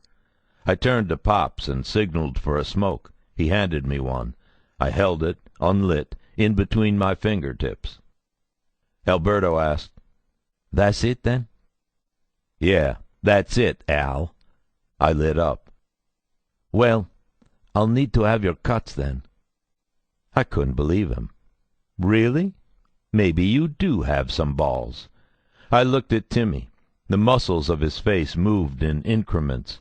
His eyelids were sleepy, his smile was slight and amused. I looked back at Alberto. "No dice, cabron. We keep the cuts. Payment for our inconveniences." "Can't do that. You know it's a club rule." I took a hard drag off the cig. "Well, tell you what, Pops and I don't have ours on us. But if you want Timmy's, feel free to go and take it from him, if you think you can. You get his cut, we'll mail you ours." I took a beat and said, "Besides, we're not in your club, so fuck your rules." Alberto looked at Timmy and actually moved backward half an inch. Timmy huffed a near-silent laugh. "Right. Listen, Al, you ever want our cuts, then you can get a crew together, come to Arizona, and take them from us. Won't have a problem finding us. Just ask the first Hell's Angel you see. Otherwise, it's been real." He shrugged so slightly a fly wouldn't have been scared off his shoulder. Other than that, none of us moved. Alberto was wedged between us and a filthy dark green dumpster. I stepped to the side and said, "You can leave now." He scampered off, not saying anything. I imagined the guys in the cover van were laughing their asses off. We got on our bikes and went straight to Dumont's, Pete Eunice's bar in El Cajon. Bobby and Joby greeted us as we walked in. I said it was done. Joby asked how they took the news. Timmy said the guy pussied out, and he didn't take it one way or another. Bobby patted me on the back and said, "Good, we got some stuff for you guys." We walked through the bar. Hell's Angels from all over the West milled around. I nodded to Pete, who was behind the bar fiddling with the TV remote, and a few other guys I recognized. They all knew who we were. They all nodded back. Joby opened the back door, and we moved onto a patio. No one spoke as Bobby and Joby grabbed 3 vests off a folding table. Joby held 2, Bobby 1. Bobby said humorlessly, "You guys done good so far." "Congrats. You're official hang-arounds," Joby twanged, chasing Bobby's words like they were his own. Bobby spoke in the same continuum. "You now represent the Hell's Angels. Anything and everything you say and do is a direct reflection on the club. Walk strong and take care of business." Joby amended, "Take care of fucking business." Joby handed Pops and Timmy their new cuts. Bobby held mine up for me to put my arms through. I did, and turned to face them. We each jostled our shoulders and smoothed the cuts over our chests. They felt good. They were black leather, brand new, and completely free of any flash. Bobby reached in his back pocket and pulled out 3 tabs and handed them out. They were white with a red border. In simple red block letters the words Skull Valley were stitched into them. Bobby said, "They fit. Don't fuck up." Chapter 32. Big Lou and Gayland Hammock Run Some Game. April 2003. On the 18th of April, Bobby, Joby, Timmy, Pops, and I, along with J.J., Bobby's girlfriend Stacy, and Joby's girlfriend Caroline, mustered up to ride to Las Vegas for an H.A. poker run in support of the Sin City Charter. The poker run was a fundraising event that lasted a couple days and moved from one place to another. We wanted to go up, have some fun, and represent Skull Valley. I also think that Bobby and Joby wanted to show everyone where the former Solos had signed up for H.A. service. They wanted to brag on us. We were happy to oblige.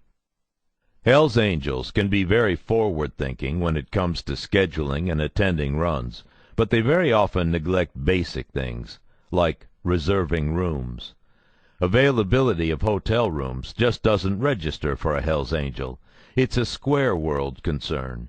This was the price, or reward, depending on one's perspective, of living free in the biker mold. As we were getting ready to leave, Timmy asked where we were staying. No one said anything. Bobby said he didn't know. I said that I thought I might be able to get us rooms. Joby asked, "What, at like a motel?" "Nah, Job, at a place on the Strip, the new Strip." "Bullshit," whined Joby. "We're sleeping in the dirt." Timmy said, smiling, "I always wanted to try the Debbie Reynolds Hotel. What about that?" I laughed, but no one else got it. Bobby surprised me. Ignoring Joby, he said, "Don't bother, Bird. Stacy called 10 places last night. Venetian, New York, the Luxor, you know. Some conventions there. There ain't shit for beds. We'll just have to improvise." "Let me see what I can do. I'll call Big Lou and see if he can work some of that Vegas magic." I called Gayland Hammock, the Vegas Metro sergeant in charge of the local undercover crews. I told him the situation, pretending he was Big Lou. He sighed. "Well, it's tight in town this week." "All the same, me and my brothers would appreciate your help, sir." "You're with those crackerjacks right now, huh?" "Yes, sir." He was silent for a second, no doubt filing through hotels in his mind. "Okay. Shit, Jay, what kind of Vegas cop would I be if I couldn't snag rooms on short notice? I'll call you right back." "Thanks." I flipped shut. I turned and looked at the guys. They stared at me like I had turned green. They'd never heard me talk like that to anyone. Joby said, "Nothin', right? I'm tellin' you, tonight we're sleepin' in the dirt." I walked toward Joby and lit a cigarette. "I doubt it. Big Lou's no joke. A money-maker. And you know what that means in Vegas. He doesn't fuck around with dead-end deals. He does game machines, hot minks, bookmaking, jewels, top-end shit. He's got the strings, he'll find something." Joby shook his head and went into the clubhouse to get his bag. My phone rang. I flipped open. "Yeah, Bird." "Hey, it's on. 3 suites at the Hard Rock, 2 standard queens at the MGM. All comped, too." "You're a lifesaver, sir. Maybe I'll see you around this weekend." "I doubt it, Mr. Hell's Angel wannabe." "I'll talk to you later, sir." "Tell Slats he owes me a lap dance." I flipped shut. Bobby stared at me. "Well, what's up?" "Nothing much. Just comped suites at the Hard Rock and a couple rooms at MGM for Timmy and Pops." I drew hard on my smoke and threw it down. Timmy looked at me and smiled. Bobby looked at me and smiled. It was the first time I'd seen him do that. Joby came out of the house with a small duffel over his shoulder.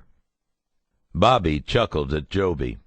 "You can sleep in the dirt if it makes you feel better, but I'll be hanging in my suite with my old lady, thank you very much." Joby said no shit, and Bobby patted me on the back, said no fucking shit, Joby. I popped a few hydroxycuts while we finished getting ready. I needed the pills for the ride. A long, boring 235 miles through some of the most barren land you've ever seen. We cruised through Chino Valley, the area north of Prescott where the Skull Valley Clubhouse stood, under a wide blue sky raked by lines of puffy clouds. Joby and Bobby were up front. Joby packed double with his girlfriend Caroline, and Timmy, Pops, and I fell in behind our angel superiors. J.J. and Stacy orbited us in the truck, sometimes passing, sometimes falling back. We rode fast. Through the rain, as it turned out. The good weather didn't last. An hour out, the sky turned black and churned in front of us. We rode into the teeth of an Old Testament rainstorm at 80 miles an hour. Normal bikers on a weekend ride might stop if they didn't like getting wet, or if they had a cautious bone in their body. But rain was another one of those things that wasn't worth considering in the Hells Angels world. We sliced through Kingman, rounding the Purple Heart Trail, and turned north onto 93. We picked up a nomad hang-around named Elton Rodman at a gas pump in Grasshopper Junction, a few miles outside of Kingman. He rode in the back with us. The Martian landscape of northwestern Arizona, soaked with rain, took on rust and purple-colored hues. The ground around the road ran thick with Sedona red mud. The skies dried as we crossed the state line at the Hoover Dam. We rumbled over its tall, arcing road, the white towers at either end watching over us and a few undaunted, ponchoed tourists. The deep blue of Lake Mead peeked around the corner of the barren hills to the north and east. 10 minutes after we crossed, the rain started again. Bobby and Joby didn't slow down. We kept the throttle at 85, 90 miles per hour. I couldn't help but think of J.J. in the truck, warm and dry, and no doubt amused. I also feared that I might be hydroplaning, and was seconds away from slamming into a guardrail at a very unhealthy velocity. The cover team followed us at a distance of 30 or 40 miles. When they got to Vegas, they'd hook up with Gayland, whom I thought about as we made our way to Vegas. Something I'd said to him, the thing about seeing him later, replayed in my mind. It struck me around Henderson, right outside of Vegas proper. If Bobby was interested, we might be able to throw together a show for him. Gayland could get one of the Metro cops I knew to play the part of Big Lou. I'd have to get Slats to sign off, but as we sloshed through the desert, I felt like I deserved the chance to make an impromptu play. I'd call them as soon as we checked in. We roared onto the strip around 6 and made our way to the Hard Rock. We pulled in looking like a pack of drowned rats. The valet tried not to stare at us as they attended to the normal procession of cars containing tourists and minor television stars. 2 security guards approached as we unasked. They were big guys in nylon jackets with earpieces. "Excuse us, gentlemen." Bobby said, "Hey, how you doing?" "You're staying with us at the Hard Rock Hotel?" Bobby faced them. We gathered behind him. The guards weren't scared. "That's right," Bobby said. "We got suites, actually." "That's great, but it's our policy here that you will not be allowed to wear your jackets inside the hotel." Joby spat. Bobby said, "Fuck you." A guard asked, "Excuse me?" "Fuck you. I wouldn't take my vest off to shit in this place, even if a greasy turd was running down the back of my leg." I dialed my cell as I put a hand on Bobby's shoulder. Joby repeated something about sleeping in the dirt as Gayland came on the other end. "Sir, we're by the valets, getting jacked by security. They say we can't come in with our cuts on. We ain't taking them off." Gayland chuckled. "No problem. Give me a minute." He hung up. I told Bobby it was being taken care of. He didn't believe me. He was climbing back onto his bike. One of the guards put a finger on his earpiece so he could hear better. He grasped the lapel of his jacket and said 10-4. Then he said, "I'm sorry, gentlemen. There was a misunderstanding, and we apologize for the mistake. Please go in whenever you're ready. Welcome to Las Vegas. Welcome to the Hard Rock." Bobby smiled again. This was possibly the first time ever Bobby had smiled twice in one day. He got off his bike and gave me a hard slap on the back. "Gentlemen, you hear that shit? Fucking A, Bird. When we get settled, call my room." I asked, "What's up?" He yelled, "Just call my fucking room after you take a shower." Fine. We checked in. Each couple got a room. JJ and I took turns in the shower.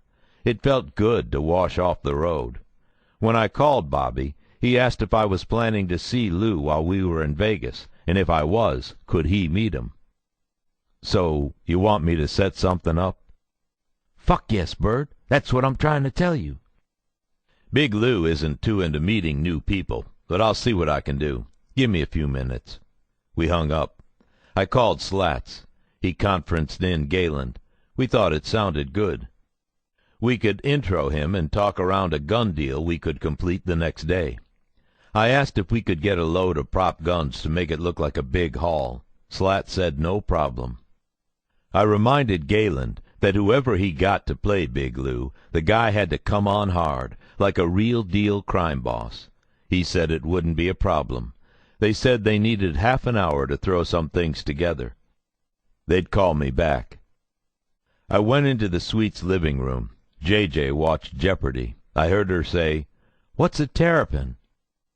I joked, "I'll take assholes for 100, Alex." She perked up, remembering where we were. "What's up?" "What's up is that you, me, and Bobby are going to meet Big Lou." "Really? Why do I have to go?" "'Cause Big Lou wants to see you too, sweetheart." She rolled her eyes and climbed out of the couch, sighing about me making her work too hard. Slats called to tell me when and where. I hung up and called Bobby. "It's on." He whispered with excitement, "Really? What should I wear?" I said incredulously, "What you always do, Bobby." "He really wants to see me?" "No, Bobby, he really wants to see me, and you just happen to be coming along. Who he really wants to see is JJ. I changed the subject. "How's the room?" "Great.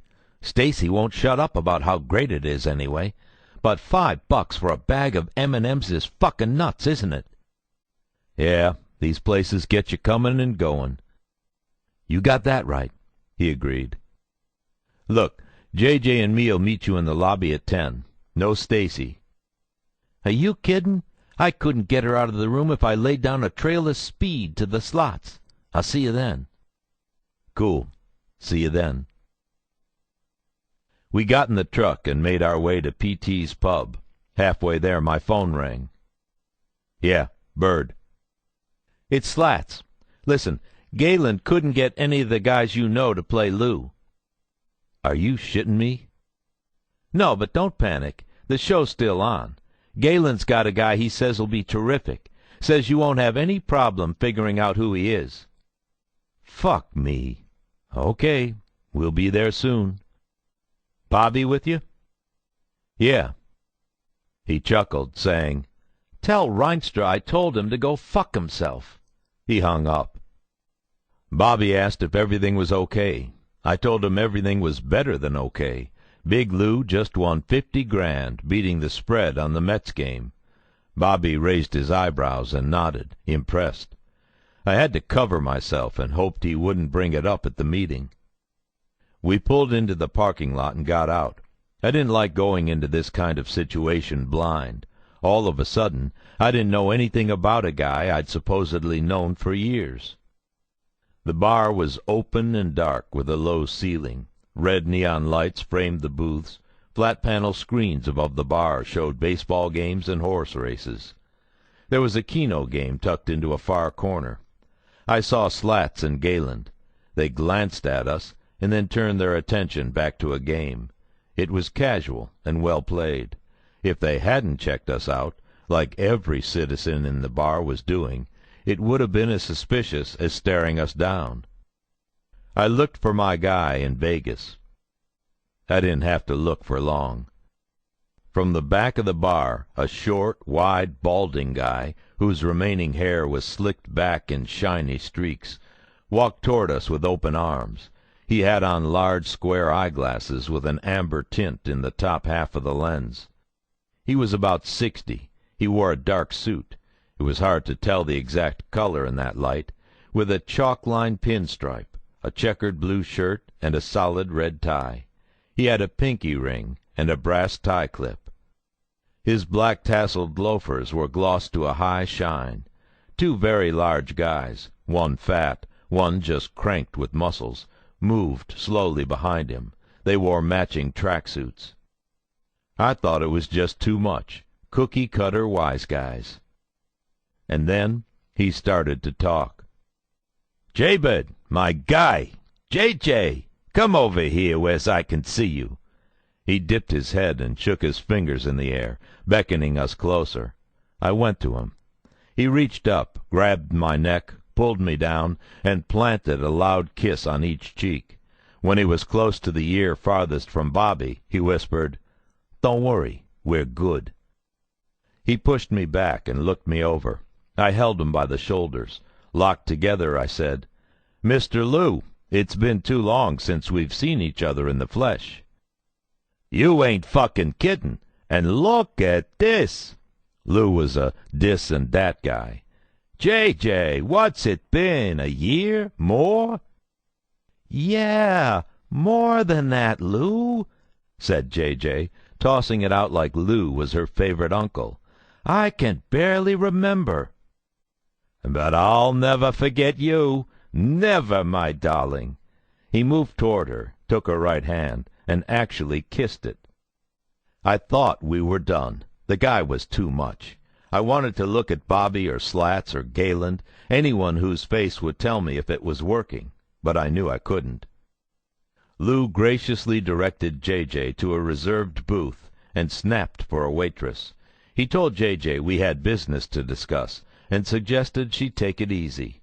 She sat down. I said, "Lou, this is that guy I was telling you about." Lou looked at Bobby as if for the first time. He squinted and said, "Yeah, all right," like Bobby had asked him a question. Bobby held out his hand and introduced himself. Lou took it and gave it a cursory shake. "How you doing?" Lou looked at me and gave me a small shrug. Then he let go of Bobby's hand and stared him dead in the eye. "You said Bobby, right?" "Yeah." "Good, good. Now listen here, Hell's Angel Bobby. Sit the fuck down." The goons stepped forward menacingly. Bobby was so shocked he promptly sat. He must have been battling some strong urges to pound the old guy into the carpet. No one talks to a Hell's Angel like that and gets away with it. Lou stabbed a thick index finger at the air in front of Bobby and said, "Now listen good, Bobby, 'cause I only say things once. I don't give a midnight fuck about the Hell's Angels. I care about you as much as I care about fucking pussycats. You do what you do, I do what I do. Thing is, my gang is bigger than yours, badder than yours, and meaner than yours. And as sure as shit, my gang is smarter than yours, 'cause we don't walk around town with no fucking logo on our back that says Wise Guy. You, I can see you coming a mile down the street.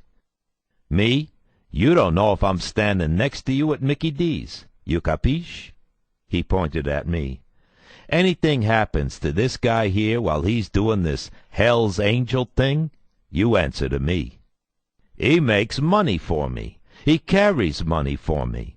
I trust him to take more money across the country than you'll see in 10 years. He wants to ride bikes, do this motorcycle club bullshit, that's his thing.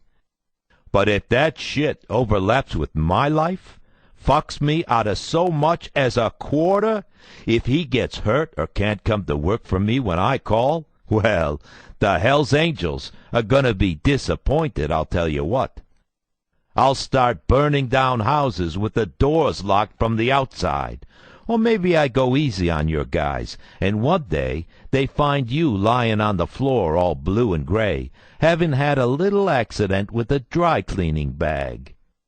I'm saying it to you all right? Now, you're a smart man, Hell's Angel Bobby. Give me a minute with Jay." He took me by the arm and led me to the back of the room, one of the bodyguards staying by Bobby and J.J., the other trailing us at a respectful distance. I would have given every penny I had to see Bobby's face, but we all had a part to play, and I played mine. When we were out of earshot, I told the guy it was nice to meet him. He said the same, but that I was smaller than he had imagined. He said he thought all bikers were built like linemen. I said not all. He asked me how we were doing. I said we were doing good, but maybe it was a little over the top. He held up his hand. "I know how a crime boss thinks. Made guys really don't give a midnight fuck about Hell's Angels, or whatever they are. Wise guys were making money before there was even such a thing as a motorcycle, and they'll be making money when those guys are gone. Trust me, Jay, we're doing good." "All right, dude. Keep going. No point in changing course now." "That's the spirit. Now, go bring that guy over here. We'll straighten him out." "Okay." I went and got Bobby. We went back to Lou. I could hear Slats and Galen laughing their asses off. Just two guys in a bar having a good time. Lou said, "Sorry about that, Bobby. We just gotta understand each other." Bobby said, "Yes, sir." Slats and Galen laughed again. Lou said, "Jay tells me you might like to do some work for me." "Yes, sir." "Good." He pulled a long cohiba from inside his jacket and held it in his fist. "I like you, Hell's Angel Bobby. You know when to talk and when to shut the fuck up. I'll let Jay know when we can use you. And when we do use you, don't fuck up." "Yes, sir." "Good." He turned to me. "Jay, I got a mess of guns coming through tomorrow. You know me and guns. I won't keep 'em around. I want you to have first crack at them. You want 'em? Great. No? That's no shakes either. I'll give you a call." "Thanks, Lou." "No problemo. Well, that's it, boys. Drinks and dinner are on me tonight. I gotta make a date." He moved past us and walked up to J.J. "J.J., as always, I'm enchanted. I don't know why you hang out with this guy, but he's lucky for it. Take care of him." And with that he left, his bodyguard silently drifting behind him. I sat next to J.J. Bobby sat across from us. He was entranced. I asked, "Well, what do you think?" Bobby took a breath. "I think that guy's just like the guys back east. I hadn't seen one in so long I'd forgot." "Forgot what?" J.J. asked.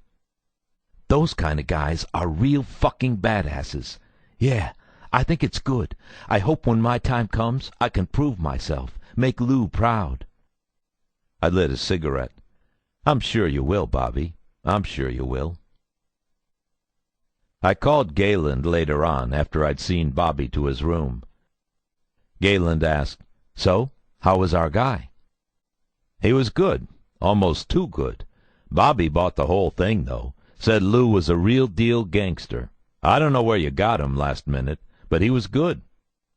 "He better have been good. He's New Jersey mob. He came out here and fucked up. We caught him and got him to flip. He wasn't faking it, Jay. Unlike you, he is the real deal." Chapter 33.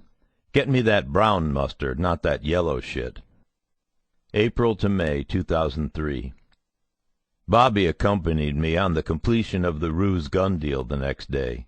It was a nice little haul, an Uzi, 2 MAC-10, a silencer, and 2 AK-47s, both of which were full autos. J.J. paid our contact, the task force agent Buddha, $5 grand in cash, and we went our separate ways. For his trouble, I gave Bobby $100. I said, "Not bad for 5 minutes' work, huh?" "No, not at all." I repeated what I'd told Mac. "That's how easy it is to make money with me, dude." He was impressed. Our last night in Vegas, we decided to take the girls out to dinner at New York, New York. We hung around the casino floor while Stacy and J.J. decided where they wanted to eat. Bobby looked uneasy and asked me to take a walk. We strolled outside and stopped on the corner of Las Vegas and Flamingo Boulevards, surrounded by tourists, traffic, and a roller coaster. A blind hot dog vendor stood in front of his cart yelling, "Red Hots! Get your Red Hots here!" It looked like Bobby wanted to get something off his chest but couldn't find the words, or didn't want his words overheard. I lit a cigarette and offered one to Bobby, lighting his. "Hey, Bobby, want a dog?" "Yeah, sure." I ordered and gave Bobby his pre-dinner snack. He still wasn't speaking. I tried to break the ice. "Bobby, you ever think about where you're going to be in a year, 5 years?" He looked at me like I'd insulted his mother. "How the fuck do I know? Shit. Maybe I'll take a pencil and poke my eyes out and sell hot dogs." I paid for the dogs and we sauntered away. My icebreaker worked. He said that he had felt a little awkward around Big Lou because he didn't know how to tell him that he'd done work before. As he said those words, he mimed firing a pistol. I was a little surprised. This was the first time Bobby had opened up regarding the alleged murder he'd committed for the club. I nodded gravely and didn't interrupt. He said he'd gained the reputation of a rat hunter, a guy who killed snitches or informants, and that 3 can keep a secret if 2 are dead. Normally this kind of talk is idle bullshit, but I believed Bobby.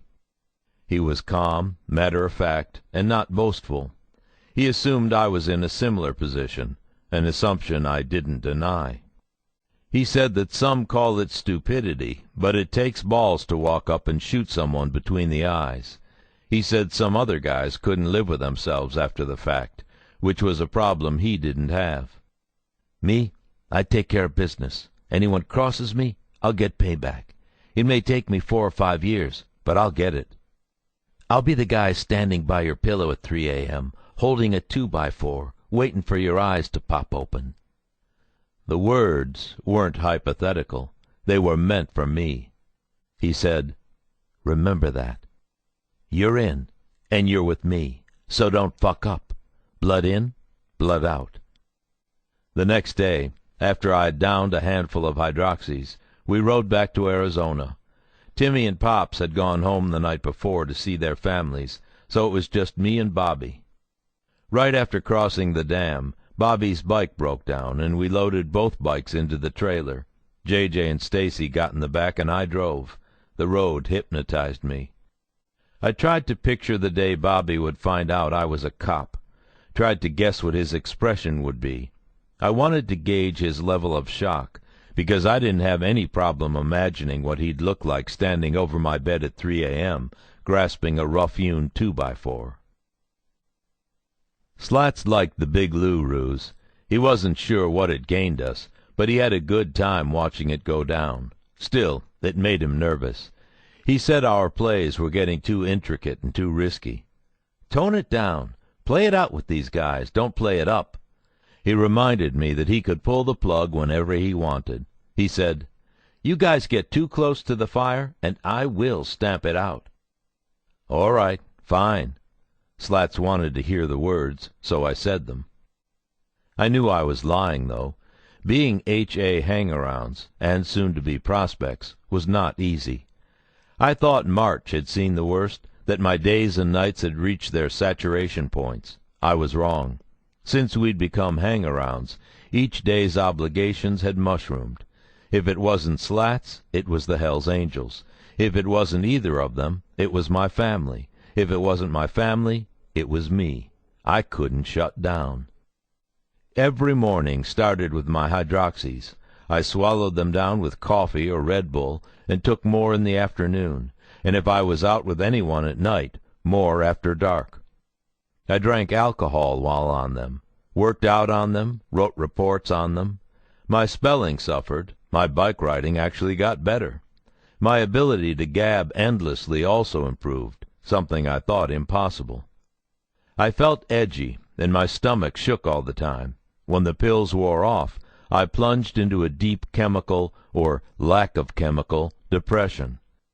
Most nights, after scribbling notes and hiding them in the safe under my mattress, I'd lie down and pray for sleep that seldom came. It was not uncommon in those days for me to cry while trying to get a few hours of physical rest. The tears were born of exhaustion and the stress of leading a double life. Anyone looking at me would always see the same Bird. Bird the debt collector, Bird the cop, Bird the bullshitting a mile-a-minute hustler. On the inside, I thought I was something else, something I'd never been before. I sometimes swung completely and quickly from confidence to doubt, from righteousness to guilt. If I'd had the capacity for self-reflection, I might have noticed the changes being wrought on me, but I had none. All I could do in those days was feel and react and think about ways to succeed with the angels. I'd look in the mirror, shaving my gaunt cheeks with a straight razor, and the only things that stared back at me were the cold blue eyes of J. Bird Davis. Anyway, we got a residence in Prescott. We got our hands on a single-wide trailer and put it in the corner of a trailer park, aspen trees and a patch of grass out back, a picnic table by the steps. It was way too small and anything but homey. I hated to give it to 'em, but Slats was dead on about one thing. We weren't freelancers anymore. We had new responsibilities to our brothers, responsibilities that required a lot of hanging out with angels. What was even worse than that, given our desire to gain real membership, we actually wanted to hang out with the guys.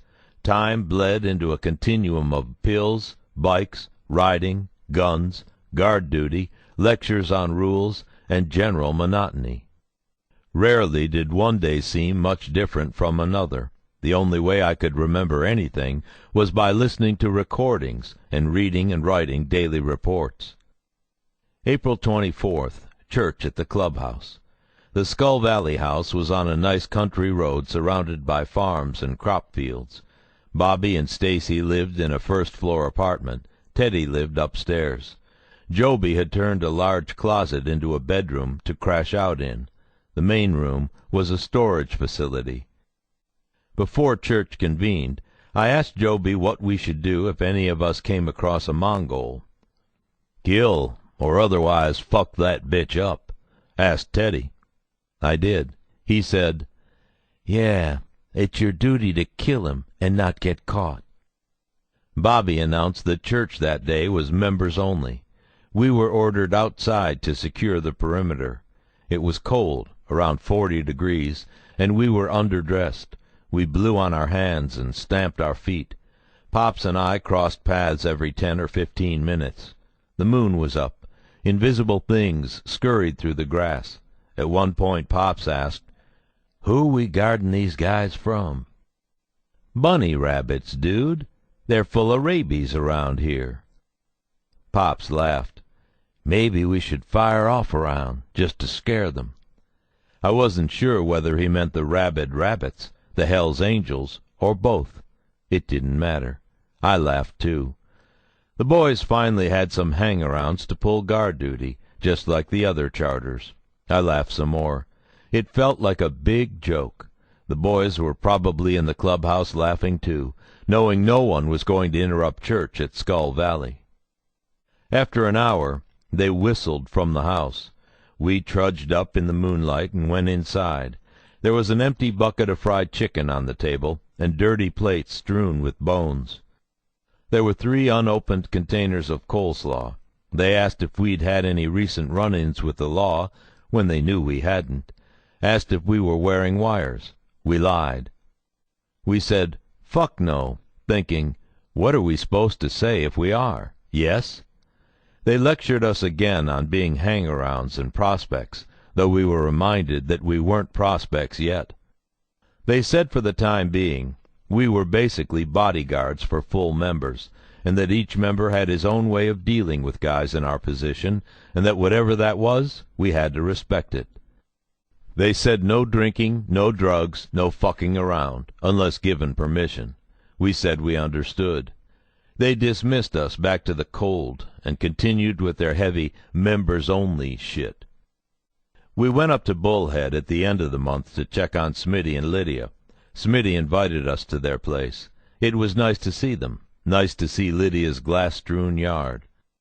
There was a hominess there that all of us had been missing.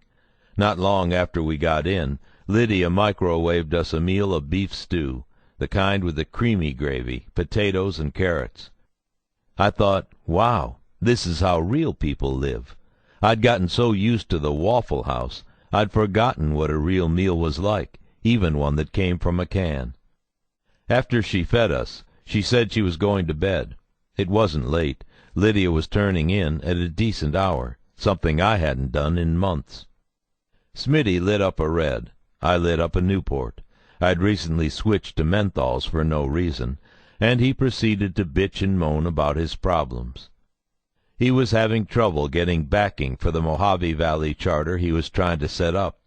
He felt like guys in his own charter, the Angels Nomads, were pulling their support, and he couldn't understand why.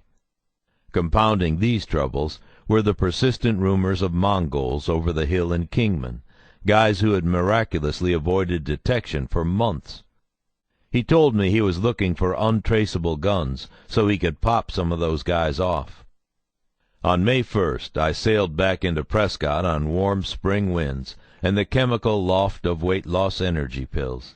J.J. and I met the boys at the Broke-Dick strip club they owned, the Pinyon Pines. Teddy sat in a booth with his tanks of oxygen and his girlfriend, Devon, who was taking a break from pole dancing. She sat on his knee, her perfect ass concealing his thigh in mounds of bikinied flesh. Bobby lounged across from them, smoking a Marlboro Light. J.J. slid in, and I sat next to her. They wanted to know how Bullhead was, and again if we'd had any trouble with the law. I said no, not this time, but J.J. and I told them the story of our traffic stop back in November. They said they'd heard something about that. Teddy wheezed, "I keep my eye on them, you know. We're trying to get started up here, and we don't want no fucking trouble, but we want respect too, you know." Bobby said, "Anyway, Bird, you let us know if anything happens to you with them, even a ticket. I mean a cop so much as says hello to you, tell us." I said okay. I told them Smitty was having problems starting the Mojave Valley Charter, and that I wanted to talk to Joby about it. Bobby said, "Don't concern yourself with that shit. It's nice Smitty's opening up to you and all, but that's none of your business." I said okay. Teddy said through a smile, "Everyone's green, I'm telling you." I asked him what he meant. "I mean, they're jealous we're the ones that got you." Bobby said, "That's right, but don't talk to anyone about it, all right?" Once again I said okay. Next day was church, again for members only. Timmy, Pops, and I arrived early, and I walked up to Teddy holding an envelope containing $500. Before I got close enough to hand it to him, he barked, "What the fuck with those?" He pointed at my feet. I was wearing flip-flops. "I got stinky toes, Teddy. I like to air them out." "Fuck that. What do you think this is, a fucking hobby? Something you do for fun? Nah, get rid of those fucking things. I catch you wearing those again, I'll run you on errands for tampons and Barbie dolls. I mean really, Bird, flip-flops?" I considered the complaint and decided I'd wear boots more often, if for no other reason than not to have to hear it. I handed him the envelope, hoping it would change his mood. He took it, holding it like a dirty piece of toilet paper. "I'll accept this, Bird, but you can't buy your way into the club." "I know that, Teddy.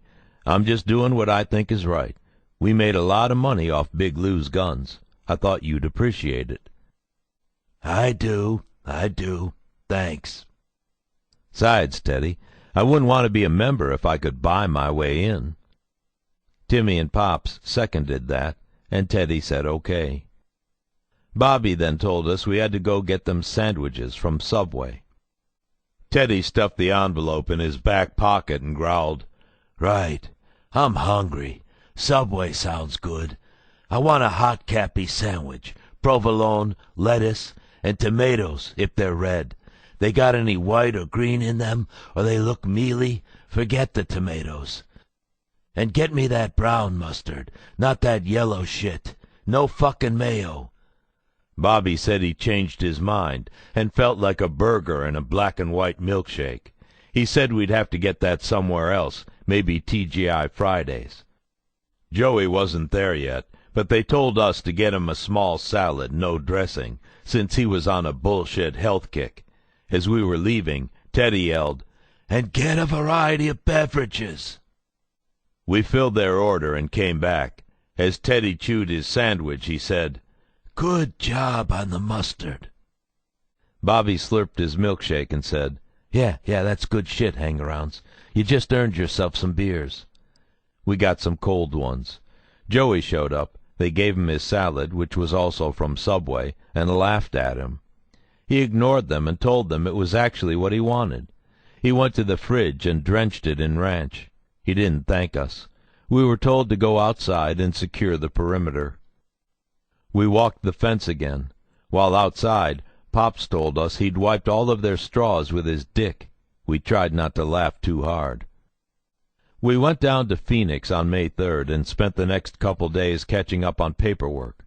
Gwen called and asked me to cut the grass. Things hadn't been going well with us. I looked more and more like a biker, and even though I insisted she was making things up, she refused to believe I wasn't having an affair with JJ. I told her I needed to avoid the kids because I didn't want them to see me in my current condition. She said they planned to be busy on the 6th, to come by then. Okay, I'd make it a quick trip. I got to my place, hopped off my bike, and went out back. The yard needed a serious trim. I fired up the mower, took my shirt off, and started pushing. I couldn't have cared less about that lawn, but I wouldn't give Gwen any additional ammo to use against me. I wouldn't do it unevenly or leave any mohawks. In times past, my green-thumb perfection had come from a place that would only accept the best. Now it came from hatred. I'd built that house with my own hands, planted the yard with my own hands. I used to love both, but now I hated them. I cut the lawn, short and neat. Halfway through, my mom and dad showed up. I hadn't seen either of them in months. They must have heard the mower because they came around back and watched me. I didn't see them. They didn't call to me, or if they did, I didn't hear. I turned. I killed the motor. My mom was crying. "Hey, guys, what's wrong?" "What's wrong?" my dad asked. "Yeah, why's Mom crying?" I could tell my dad knew, almost telepathically, exactly why it was his wife was crying. She wiped her tears with her arm and pointed at me. "What did you do to your arms?" My tattoos. She hadn't seen them. My parents had gotten used to my other tattoos, but each time I added one, I think they prayed that would be it. At least I think my mom prayed for that. I sighed and said, "You have no idea what I'm going through. I'm doing what I have to do. Let me finish this and we can talk." I fired the mower back up. I didn't care about my mom's tears. They went inside, but when I was done, they were long gone. Time passed in a blur. Back in Phoenix on the 8th, I worked out with Dan Danza, the crazy musclehead angel I'd met when our solo Angels crew came to town back in January. He pumped his iron, veins in his neck bulging, and waxed hopeful about the end of his parole, 31 days out. JJ and I went with Bobby on the 9th to set up a T-shirt booth at a run. He intimidated the guy in charge into giving us free passes and the best booth location. Bobby said he was going to run the Americans Motorcycle Club out of there if he saw them. He and Teddy bitched about how they hadn't been given the Angels their due respect, and that they were going to force the Americans out of the area, maybe even the state. As Bobby had said, "Our sandbox is full of cat turds. We got to sift it clean." Rudy brought his infant daughter to the run. She wore a tiny black "Support Your Local Hells Angels" shirt. No one paid her any mind. She cried in the heat. I picked her up and rocked her. She didn't stop crying. I changed her diaper right there. It looked like she'd been wearing it for a couple days. I rocked her some more, and she calmed down. J.J. sold T-shirts. Timmy and Pops and I took turns bodyguarding the guys and standing in the T-shirt booth as tough guy advertising, arms crossed, scaring and inspiring people into buying shirts and stickers. I was back with Danza on the 12th. More pills, more weights. I worked on my legs. I still liked Danza's intensity. He still liked mine. He asked again about Mongols in Mexico. I confirmed that there were some down there, and told him that if I saw any, I was going to kill them. He said that when his parole was up, he was going to come with me. We'd get our kill on. More time flew. I consumed hydroxys like they were sugar pills. I thought of Bobby and his 2x4. I thought of 2 Bobbies and their 2x4s. I thought of 4 of them surrounding my bed at 3 a.m. I saw Teddy with a pair of pliers one day, working a section of fence near the clubhouse, and the image stuck. More and more I zoned out on rides, my waistband stuffed with the reassuring feel of loaded guns. I never got stopped. I couldn't figure out why. The cops should have been knocking a guy like me down out of simple curiosity. I was in Tucson on the 13th visiting Mac's shop. Mac wanted to collect for me, beat for me, work for me, do more for me. He said I should start using a cattle prod for my collections. Later that week, J.J. and I house sat for Joby while he was out working some state fair with his mechanical bull. He lived in a Quonset hut in Kingman, and he had a nice arsenal. J.J. and I field-tested all the guns into water-filled buckets, capturing slugs for ballistics, hoping to find the gun that did Hoover or anyone else. We didn't. Pills, beer, pills. Time moved so quickly it became meaningless. On the 15th, I went to Steve Helen's house, also in Kingman. He was the guy who'd offered me his 18-year-old daughter April at a run back in October. His son had been killed in a drug deal, and he believed he'd found out who had done it. Steve said he wanted to torture the guy with a blowtorch and dismember him. He asked me to consider doing the job for him, not the torture, but the killing, which was what he really wanted. I felt sorry for him. I said, "Okay, if you really want it, but let me do it my way." I would string this murder for hire along and never do anything. Standing in Steve's living room, talking about killing someone for a Hell's Angel, I heard the distant rumble of a Harley. I thought of Kingman's phantom Mongols. It was then that I started to get an idea. Part 4. The End. Again. Chapter 34. Hydroxycut Highway. May 2003. On the 16th, Pops and I sat in the trailer watching the Discovery Channel, a show about the African savannah. The English-accented narrator spoke about wild dogs, the lowest predators on the food chain, calling them the low-ranking snouts. Pops observed that lately, with all our glorious hang-around duties, that was us. We're the low-ranking snouts. I called him a lame gazelle, and Bobby a lion, and Pops didn't laugh. He was getting tired of the whole show. It wasn't worth $500 a week any longer. I put my hand on his shoulder. Pops was still a good friend, and told him to hang in there. He just pointed his bottle at the TV and repeated, "Low-rankin' snouts." My phone rang. It was Chris Bayless, my old partner and friend, checking in on me. He asked jokingly, "You fall in love with your sponsor yet?" Fuck no. 1, he's a murderer. 2, he loves mafiosi. 3, he lectures me on how to be a badass. 4, he... All right, got it. How's your head? Screwed on sideways and halfway up my asshole. Sounds about right. Yeah, it's great. What are you looking forward to? Me? I think I got a plan. I'll run it by you soon. Have to sleep on it. Other than that, putting these psycho loner clowns in jail. That sounds about right, too. Give Slats my love. Will do.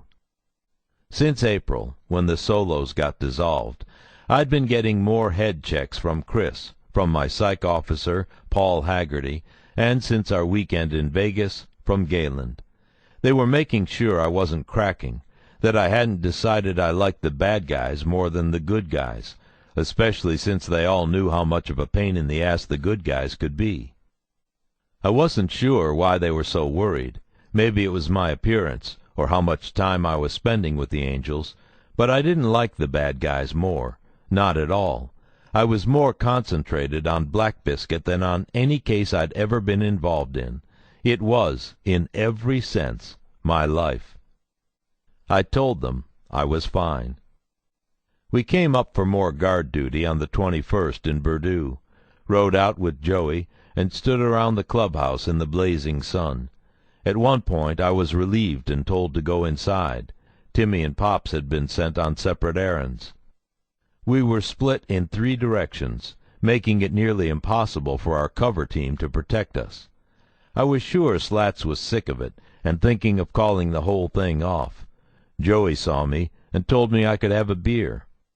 I said thanks and asked him if I could have a smoke. It was a facetious question, but it went over his head. In front of the other angels, he had to act tough. He told me no, only when I was off duty. I said, okay, thinking, fuck that motherfucker. Walking to the bar, I accidentally bumped a full patch, a sandy-haired California dude I'd never seen. He growled at me and said, outside, now. I said, hey, dude, I didn't mean anything. It was an accident. Fuck that. I didn't see you, that's all. You didn't fucking see me? Motherfucker, you always see me. That's your fucking job. Outside, now. Bobby had lectured me on this, too. The rules of fighting for a Hell's Angel were simple. A non-angel picks a fight with an angel, all angels come to his aid. This situation will not be fair, but as far as the angels are concerned, it will be just. On the contrary, when an angel picks a fight with an angel, or an official hang-around or a prospect, it will go down 1-on-1. Angels have the privilege of settling scores among themselves. He told me that if I was ever challenged, the only admirable thing to do was fight. I didn't disagree. I said, all right, let's go. I followed the guy. He wore tight Levi's and shit-brown riding boots. He was bigger than me, not taller, just broader across the shoulders and thicker around the arms. His legs were skinny. As I walked through the clubhouse, I started to take the rings from my fingers, stuffing them in my pockets. I was prepared to take a beating, but I wouldn't go down easy. We got outside, and he turned. 10 or 12 guys stood around waiting. We were underneath a 20-foot-high pole in the middle of the compound. On top of the pole was a disc. It looked like a gas station sign, with a huge death head on it. The guy sized me up in the shadow of the disc. Joey Richardson stood behind him, looking like he'd decided to back his patched brother and not me. I thought maybe Joey had put him up to it to mud-check me. The angel watched me struggle with a ring I hadn't removed in over 5 years. He asked me if I was Bird. I said I was. He asked what I was doing. I said, I'm taking my rings off, so when I start to beat on your face, it doesn't get too fucked up. He smiled slowly.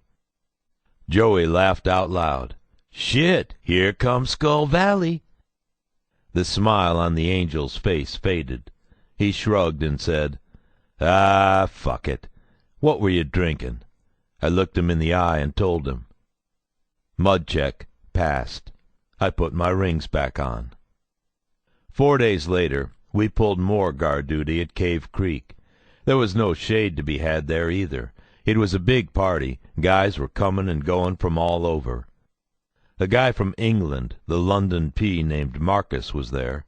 Bad Bob, Smitty, Joby, Dennis, Mac, Pete Eunice, Sonny Barger, a whole mess of West Coast angels, everyone. We'd met so many guys by then that Timmy, Pops, and I were introducing Hell's Angels to one another. I'd been asked at various times through the day for beer, a bottle opener, cigarettes, a condom, a pen, $5, my phone number, ketchup, help pushing a dead bike, and a sewing kit. I had everything but the sewing kit. Timmy offered that guy safety pins. He took them. Around 6, the party humming, the same classic rockabilly tunes swirling around the clubhouse, mixed in now and then with Metallica, Korn, and Iron Maiden. A car started to drive back and forth in front of the house. A California prospect, he said to call him Pitt, didn't like it. The guy in the car looked lost, and they looked Mexican. They must have been ignorant of bikers, because they showed no trepidation in repeatedly and slowly cruising past the clubhouse. As they approached the 4th time, I said, "Hey, Pitt, let's scare these guys out of here." "Sounds like a fucking plan."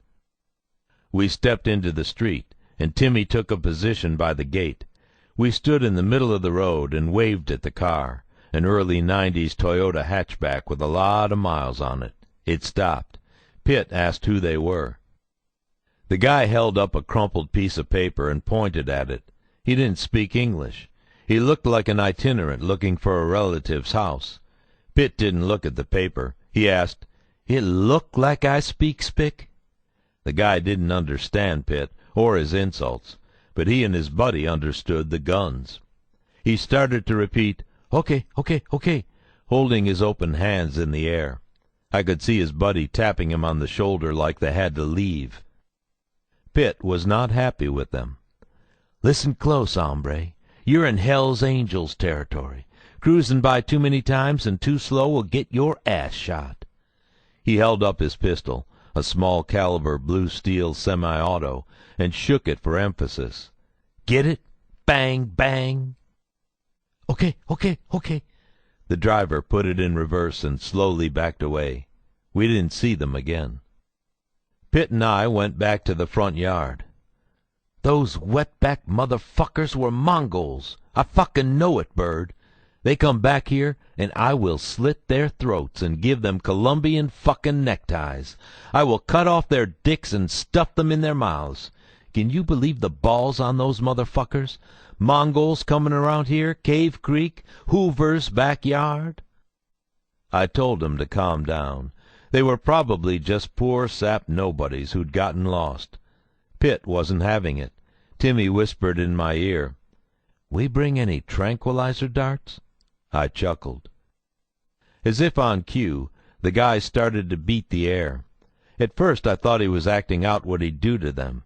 He was high-kicking and punching and doing little spins. Some guys wandered out to watch him. His words were unintelligible. His head started to go this way, then that.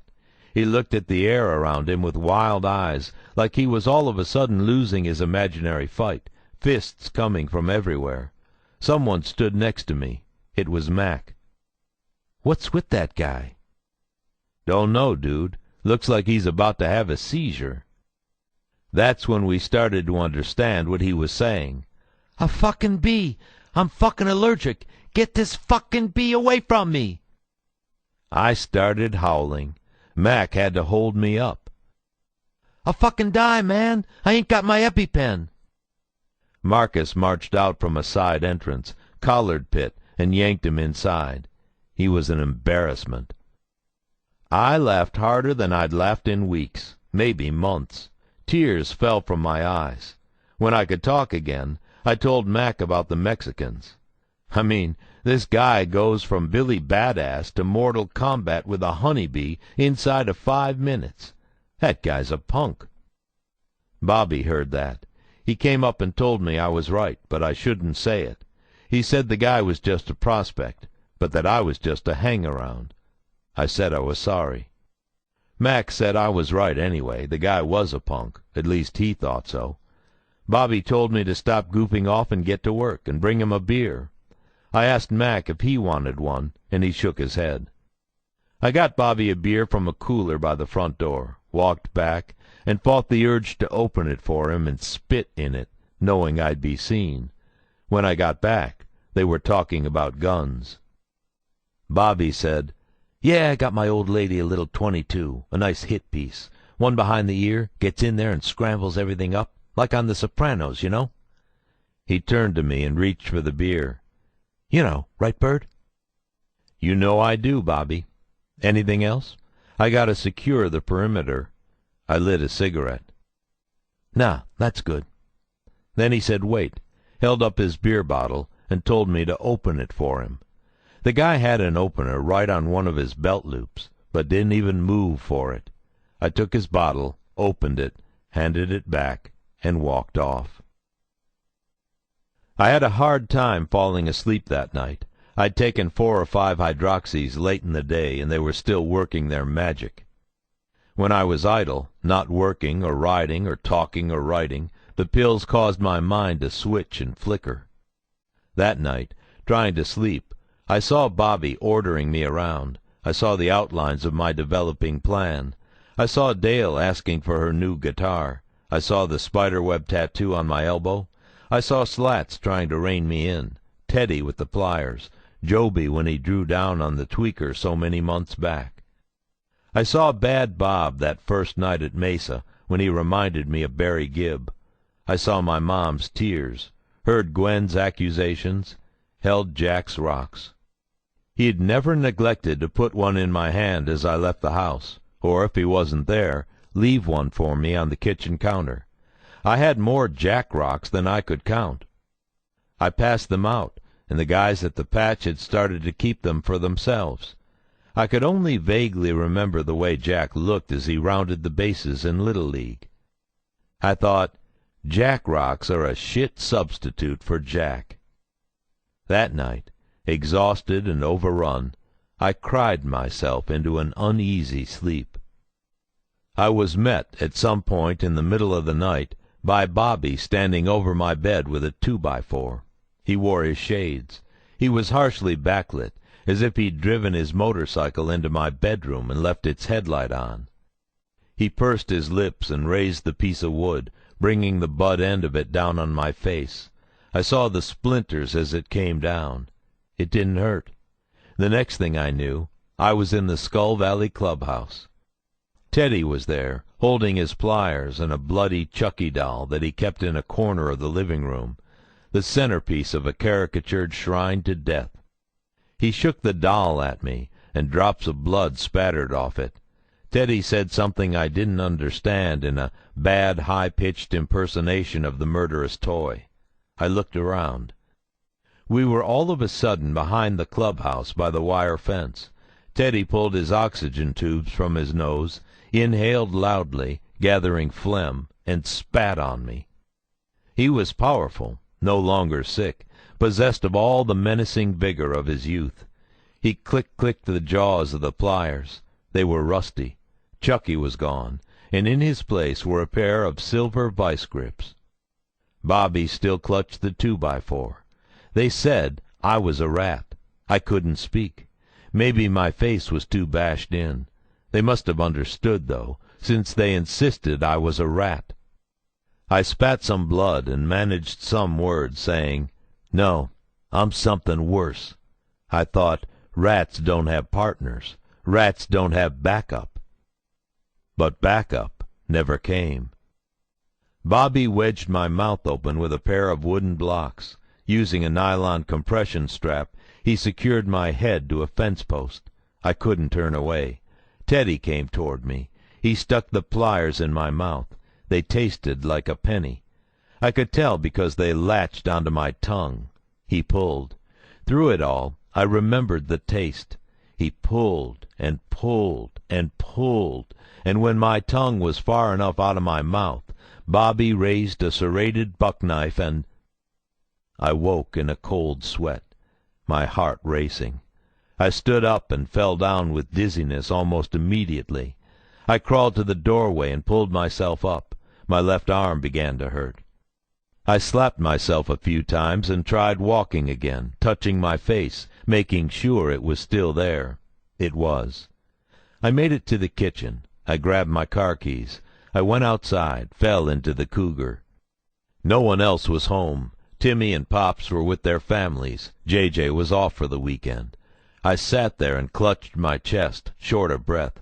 There was a hospital close by. I turned over the engine and put it in gear and drove. I drove to the emergency room, but when I pulled up, I stayed in the car. My chest still hurt, but I wasn't so woozy. I looked at the light of the hospital and knew if I admitted myself and Slats or anyone else found out, the case would be over. I took 10 deep breaths. I told myself I was fine, that I'd had worse from hits on the football field back in my playing days. I remembered one time when I'd gotten laid out so badly I didn't know left from right. Never one to let a defensive player gloat over my sprawled-out body, I popped up and returned to the huddle. Someone tapped me on the shoulder, pointed across the field, and said, "Dobbins, you're in the wrong huddle, man." It was the guy who had hit me, the middle linebacker. I was standing with the defense, not the offense. He laughed his ass off. I gave him a starry-eyed look and ran to the sidelines for some smelling salts. Thinking back to those days calmed me down. I laughed at myself. I knew what had messed me up. The pills. My heart stopped racing. I took another 10 breaths. I rolled down the window and took 10 more. I put the car in gear and drove back to the Undercover house, concluding I'd suffered a panic attack. When I got there, I went into the bathroom, filled the sink with cold water, and dunked my head in it. Then I emptied the hydroxycuts into the toilet and flushed them away. I'd never take them again. Chapter 35. Bottom Rockers Are Us. May to June 2003. From then on, Starbucks, Red Bulls, and smokes would have to do. Without the pills, my everyday particulars became less exacting. I couldn't recognize it when I was popping them, but they'd given me a kind of tunnel vision. In most instances, this is a good, if not necessary, thing for an undercover agent, but in my case, it was no longer a necessity. I didn't have to fool anyone anymore. It wasn't just that I felt invincible. I was invincible. Truth was, the deeper I got with the club, the safer I got. The guys at the patch couldn't understand it, but the more I was trusted by the angels, the more I was protected. I didn't need the cover team, because the Hell's Angels were looking out for me. This became crystal clear when I flushed the hydroxycuts. The vibrating edge brought on by the pills evaporated quickly, and in its place was something I hadn't felt in months: focus. Everyday things still happened, but after the panic attack, my ultimate goal crystallized. I'd do everything I could to become a Hell's Angel. Quickly. The idea that had taken root in my pilled-up mind took on definition. It was simple, and it hinged on one simple fact, that for the Hell's Angels, violence is power. I decided that to prove my ultimate worth, I'd play by their rules. I'd become violent. I didn't tell anyone about my panic attack. No one could think I might be breaking down. But we were all breaking down. JJ, an athletic 7-year ex-smoker when she came onto the case, was back to a pack a day or more, and she had gained 30 pounds. Timmy spent every free minute at home, recharging his batteries with family. Pops was gaunt, bent over, and showing his 50 hard-lived years. The task force agents were tired of covering us. I didn't care. In those days, I'd just call Slats and tell him where I was and not to worry. He didn't like it. He knew he was losing control. He needed several drinks every night just to grab a little shut-eye. Because Slats could see things I couldn't, and probably knew more about my physical and emotional degradation than he let on, he ordered me home for Father's Day. He said that we were all too vested, and that a little rest and relaxation wouldn't hurt anyone. Rest, anyway. I went home and gave the outward impression of relaxing, lying around on my couch, twisting my straggly goatee, catching up on SportsCenter. But true relaxation was impossible. I stared out the sliding doors of my living room at a stand of blooming saguaros, and beyond them an electric green golf course. I thought of something Task Force Agent Sean Spider-Man Hoover had told me. Man, this is such a joke. These guys look at you as some hard-luck hitman, and you live in a fucking mansion on a golf course. My place wasn't a mansion, but it was nice, and I do play golf. He was right. I tried to picture any of the Hells Angels I knew swinging a 7-iron, digging through weeds for a lost ball, or trying to read a green. These were ludicrous images, ones that perfectly reflected how disconnected my life had become. Gwen floated around me that weekend, keeping her distance, sometimes bringing me snacks I barely touched. We drifted far from each other. Maybe drifted isn't right. She had stayed put, while I'd run away at a dead sprint. She seemed resigned to facts. She told me she wouldn't give up on us. Gwen can be just as stubborn as I can. But it was evident she wasn't happy about our situation. Only because of Gwen's will have we stayed together. She didn't say much to me that weekend, but I remember her asking why I had to do everything to the limit. I didn't say anything. There was no answer. It was the way God made me. Jack drew me a Father's Day card and handed it to me when I was zoning out on the couch. I opened it. On the left was a gun with a tracking line drawn from the barrel and through the chest of a figure, me, on the right. Below that was another picture of me lying on a hospital gurney. There was a splatter of red ink where the bullet hit me, and above that the word, "Ding." The caption at the bottom read, "Happy Father's Day. I hope this never happens to you again. Love, Jack." The card broke my heart. I rubbed his head. I told him that Slats had a whole team of guys who always looked out for me. I said they wouldn't let anything bad happen. I told him if he didn't believe me, he could ask his mother, and she'd tell him it was the truth. He ran along, and my mind turned back to work.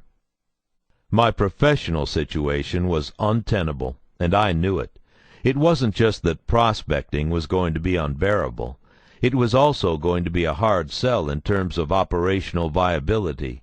The bosses would be resistant to funding our adventures as would-be bikers, especially since I knew Slats wasn't behind the effort 100%. I was fighting a two-front battle. One I thought I could win, on both sides, with the implementation of my simple idea. My mind was tuned to blood, and the particulars of shedding it. A few days before I went back to Phoenix, my best friends from high school came by, John Williams and Scott Hite. They thought they'd surprise me. They didn't. I could smell them comin'. Only a downwind cougar could have snuck up on me. I smiled at the window as they walked up. They were dressed in khakis and golf shirts, one white, one light blue. They had on gold watches and golf spikes. One wore a black Titleist hat. They were members of J. Dobbins's suburban life, not cops. They were fathers and husbands, mysteries. Here were two men I'd known for almost 30 years, and only by force of will could I remember what either of them did for a living. They knocked on the glass. I didn't get up. I swiped my hand through the air. Scott slid the door open. "Hey, man." "What's up, dudes?" "Not much." They stared at me like I was a captive animal in a life-size diorama, the federal agent at home. John finally said, "Geez, Jay, you look like a fucking junkie, you know that?" I tried to laugh. "Yeah, thanks a lot." Scott asked, "Want to come out for a round?" I dug myself into the couch a little more. "Nah, I'm busy." They shrugged. We bullshitted a little more, and they wandered off. I turned off the TV. I watched the golf course. Unlike me, it never changed. Gwen asked me to go with Dale one Sunday morning to pick up her new guitar. I said I didn't know if I could, but when I saw how excited Dale was, I realized I'd be happy to do it. Gwen gave me the address. The shop was a few blocks from Mac's Black Rose Tattoo Parlor. It was before noon on a Sunday, and I wasn't too worried that we'd run into Mac or anyone else. Nevertheless, the kids and I had established a few simple gestures that would indicate to them, should the need ever arise, that we were about to be approached by one of my bad guys. We went to the store. The clerk brought out a full-sized Fender Sonoran acoustic, a new case, and a cloth rainbow strap. Dale held it in front of her and strummed it, felt its weight and twirled it around. She smiled and nodded. I paid the balance, and we walked out. The bell on the door rang as it shut. I held Dale's hand. I looked up from her, and standing in front of us stood Robert Mac McKay. I gave Dale a squeeze. She squeezed back. I let go of her hand and shook Mac's, gave him a hug. I said, "This is my kid." He leaned in close to her and said, "Pleasure to meet you, little lady. You got one hell of a dad here." Dale was as cool as could be. She said thanks, without a trace of nervousness. He asked what we were up to, and I told him that I'd been promising Dale a new guitar for months. She held it up. There was no reason for me to lie. Mac was in good spirits, but before we parted he pulled me aside and said intensely, "Where the fuck is your cut, Bird? Represent!" Then he turned to Dale, and in a honey-dipped voice repeated that he was pleased to meet her. After we got into the car, Dale asked, with all the innocence of youth, "That was a Hell's Angel?" "Yep." "He didn't seem like such a bad guy. He was pretty nice, I thought." "He was on his best behavior. Don't be fooled. That guy is bad news. You ever see him again, walk the other way. Promise me." "Okay, I promise." I put my hand on her knee and pulled out of the parking lot. On the 30th, I got a call from Bobby, who wanted me to call Timmy to tell him he needed to call Bobby. I asked him why he didn't just call Timmy himself, and he bellowed, "Because I'm calling you, motherfucker." I called Timmy. Timmy called Bobby. Then Timmy called me back. He said Bobby had ordered him to pick up a package at Cave Creek from Spa Bob, the Cave Creek P who'd succeeded Hoover, and bring it to Skull Valley the next morning. He said Bobby had told him not even to think of opening it. After getting it, Timmy called and said, "I couldn't open this thing if I wanted to, not without them knowing. It's a shoebox wrapped in about 10 layers of duct tape." "So what are you doing?" "I talked to Slats. We're going to X-ray it." "Awesome. Let me know. Me, Pops, and JJ'll be at Casa Trailer by midnight." He called me later and told me the package, which was very light, appeared to contain 3 strips of cloth, our bottom rockers. The next day was church. There were some guests of honor at the clubhouse, Bad Bob, Pete Eunice, and Marcus, the London P. When we walked in, they didn't look happy. Joey shuffled around the entrance. His head hung in what looked like a mix of shame and anger. Joby stood next to him, his arms crossed. Bobby tapped a wooden axe handle on the palm of his right hand. Pete spun the cylinder of a .38 revolver, snapped it out, snapped it back into place, spun it again. When we all got inside, Joby suddenly turned to Joey, who had moved into the open doorway, and shoved him in the chest. Bobby crept behind him, arms crossed, sunglasses down.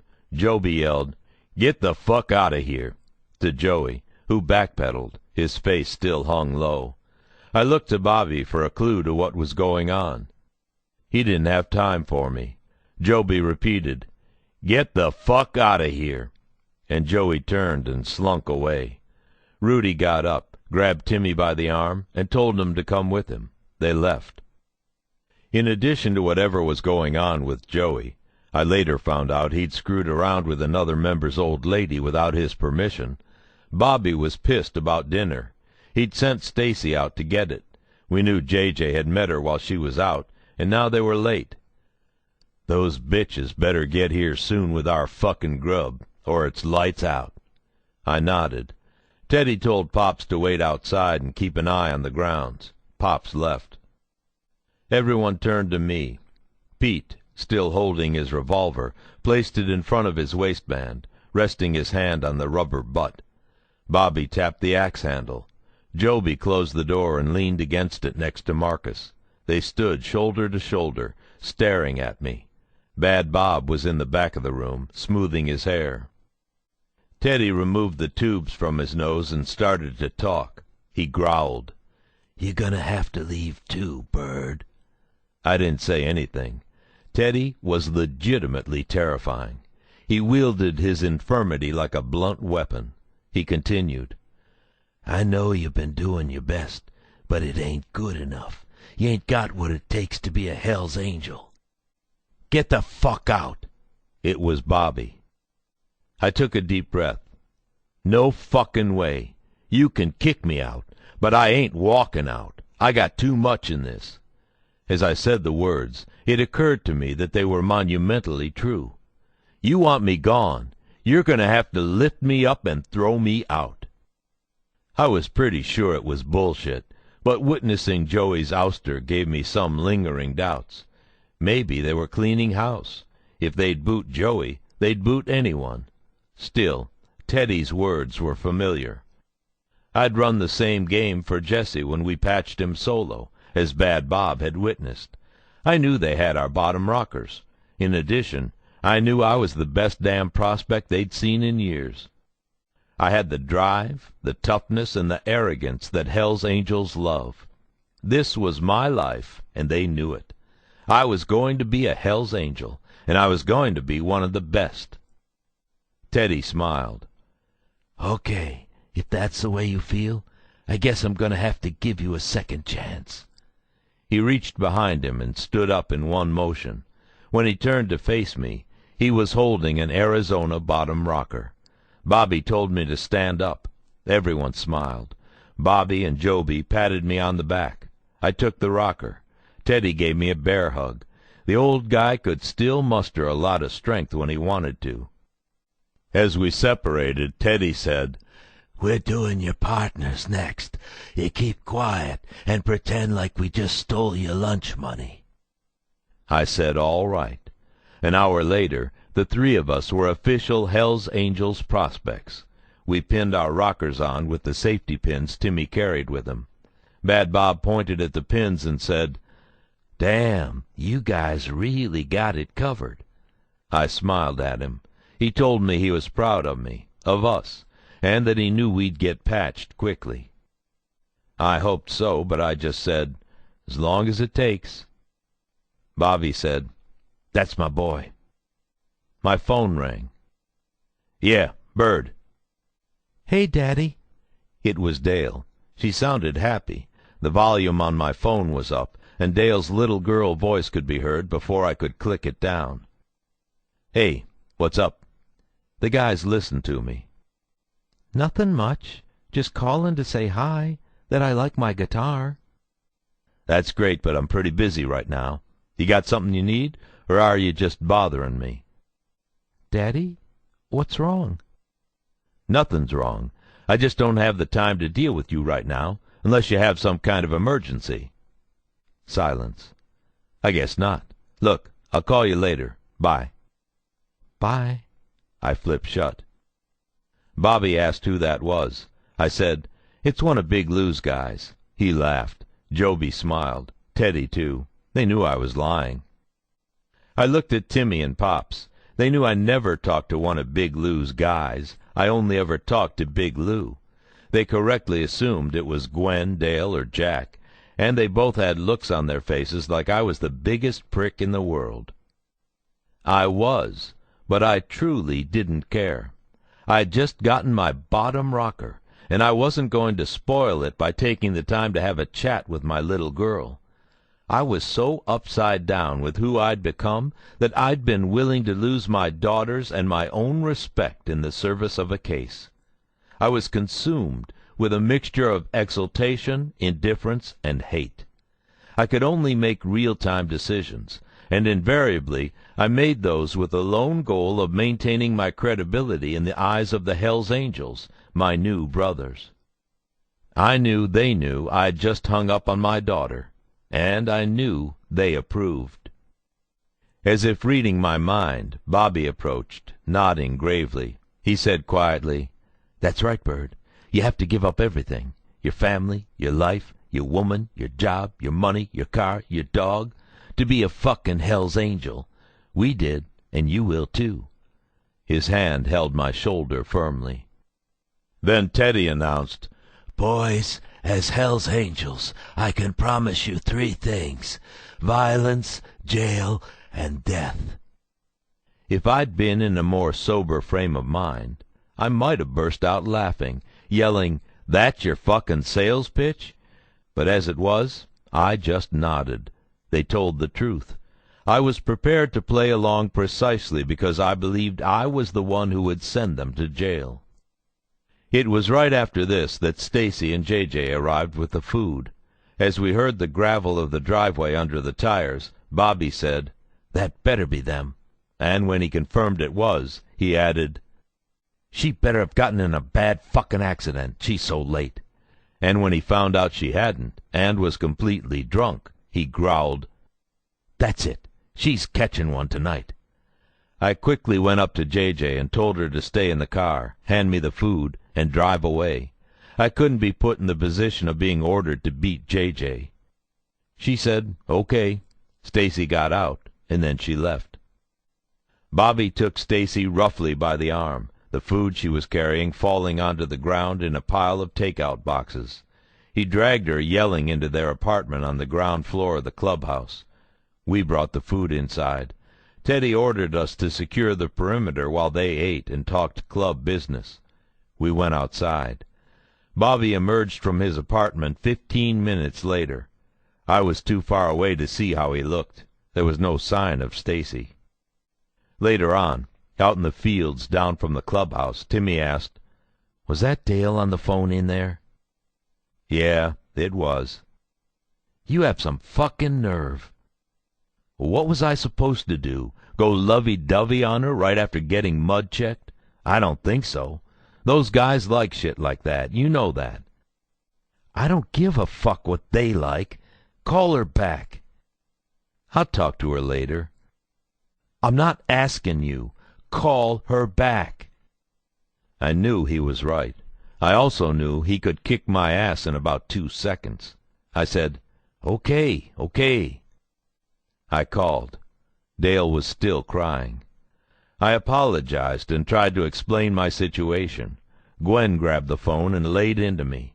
"Jay, do not ever, ever speak to our children like that again. They're not props. Do you understand?" I told her I did, though I didn't believe it. Fuck her. She had no idea what I was into. She asked me again if I understood. I said I did. Why Gwen didn't say she was leaving me right then, I don't know.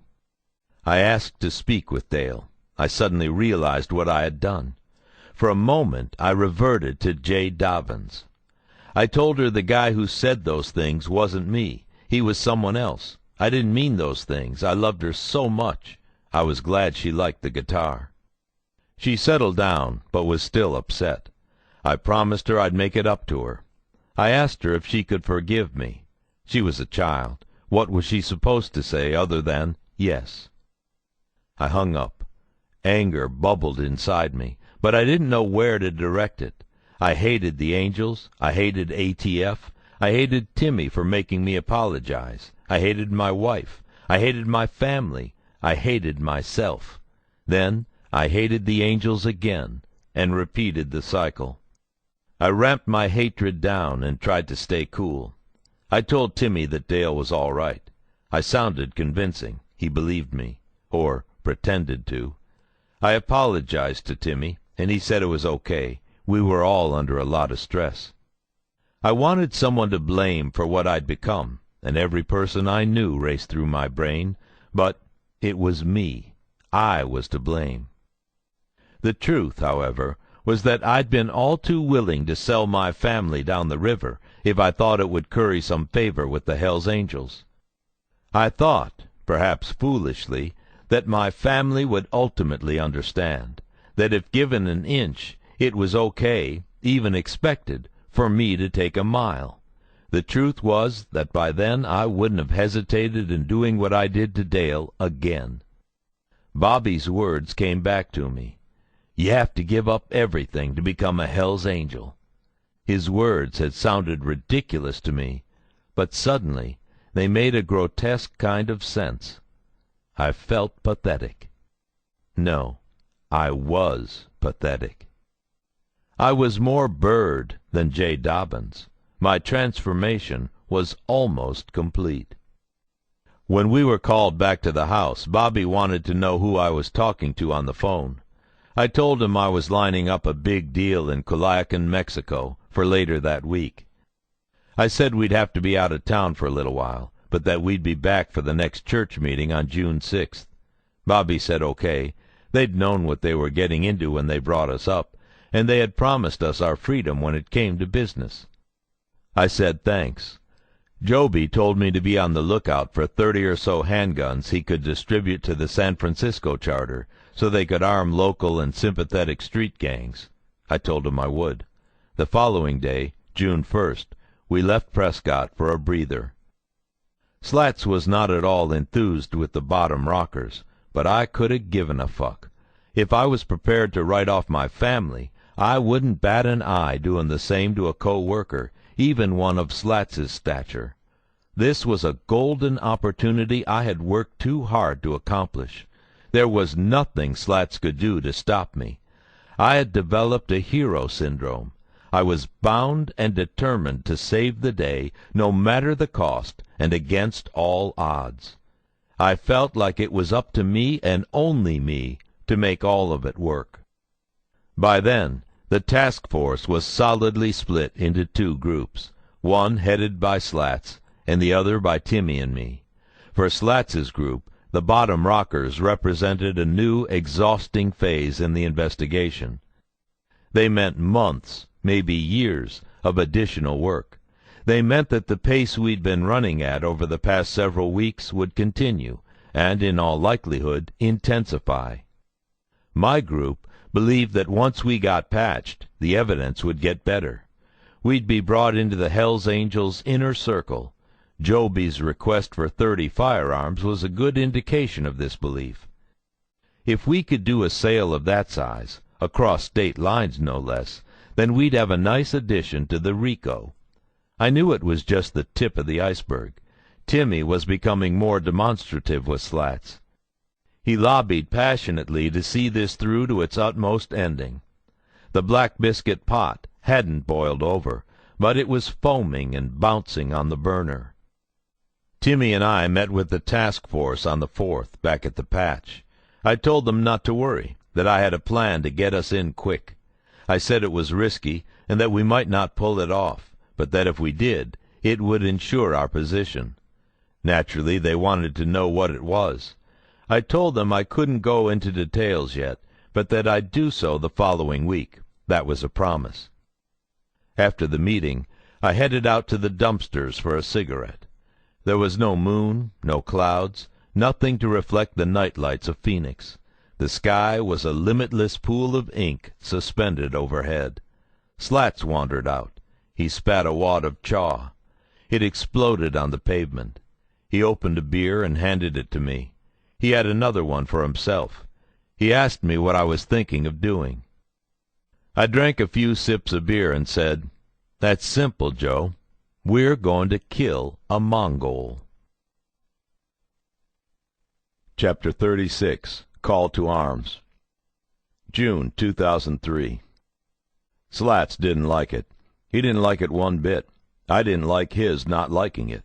He said it didn't make any sense. I said it made perfect sense. He told me that wasn't what he meant. It did make perfect sense to the Angels, but it didn't make sense to us. He reminded me, "We're the good guys." He said it wasn't going to happen. He implied that he'd end everything before it came to pass. I said, "Fuck you. It's happening, and it's happening soon." He took a breath, spat another wad of chaw, and crushed his beer can between his hands. An eerie calmness overcame him. He said, "Jay, murder gets murder. It's just too risky. Maybe you die, maybe you don't. Shit, maybe you don't care if you die. But showing these guys a murder? I don't know.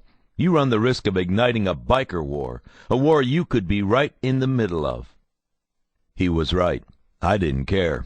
I said, "Dude, that's a risk I'm willing to take." I mashed out my cigarette and walked away. I don't know why Slats didn't shut down the case right then. In the same way I didn't know why Gwen hadn't filed for divorce after I was such a jerk to Dale. But he didn't. The only thing I can think of now is that he wasn't ready. He needed more time to get his warrants together. Just a little more time. We both did. The race was on. I spoke to my old partner, Chris. I spoke to Timmy. I spoke to Sean Wood, a task force agent who was very supportive of our attempting to get patched. I spoke to Chris some more. We got a nice little conspiracy going. The plan was simple, and the more I thought about it, the more I was convinced it was foolproof. We'd ask the Hells Angels for permission to kill a Mongol, and then we would. We'd do it down in Mexico, where the Angels could corroborate practically nothing. Chris wondered how I could get them to contribute. He asked if I could get a gun from them. "Hell fucking yes," I said. Here's why the plan was foolproof. They couldn't object. Since Laughlin, the guys were obsessed with killing Mongols, but though they were capable of it, they never went out and hunted them down. Like Dan Danza, the wired angel whose toughness and aggressiveness I felt a kinship for, I thought this was ludicrous. Mongols weren't hard to find. They weren't like Osama bin Laden hiding in Tora Bora. These guys had clubhouses just like the Angels. So I decided I'd become their killer.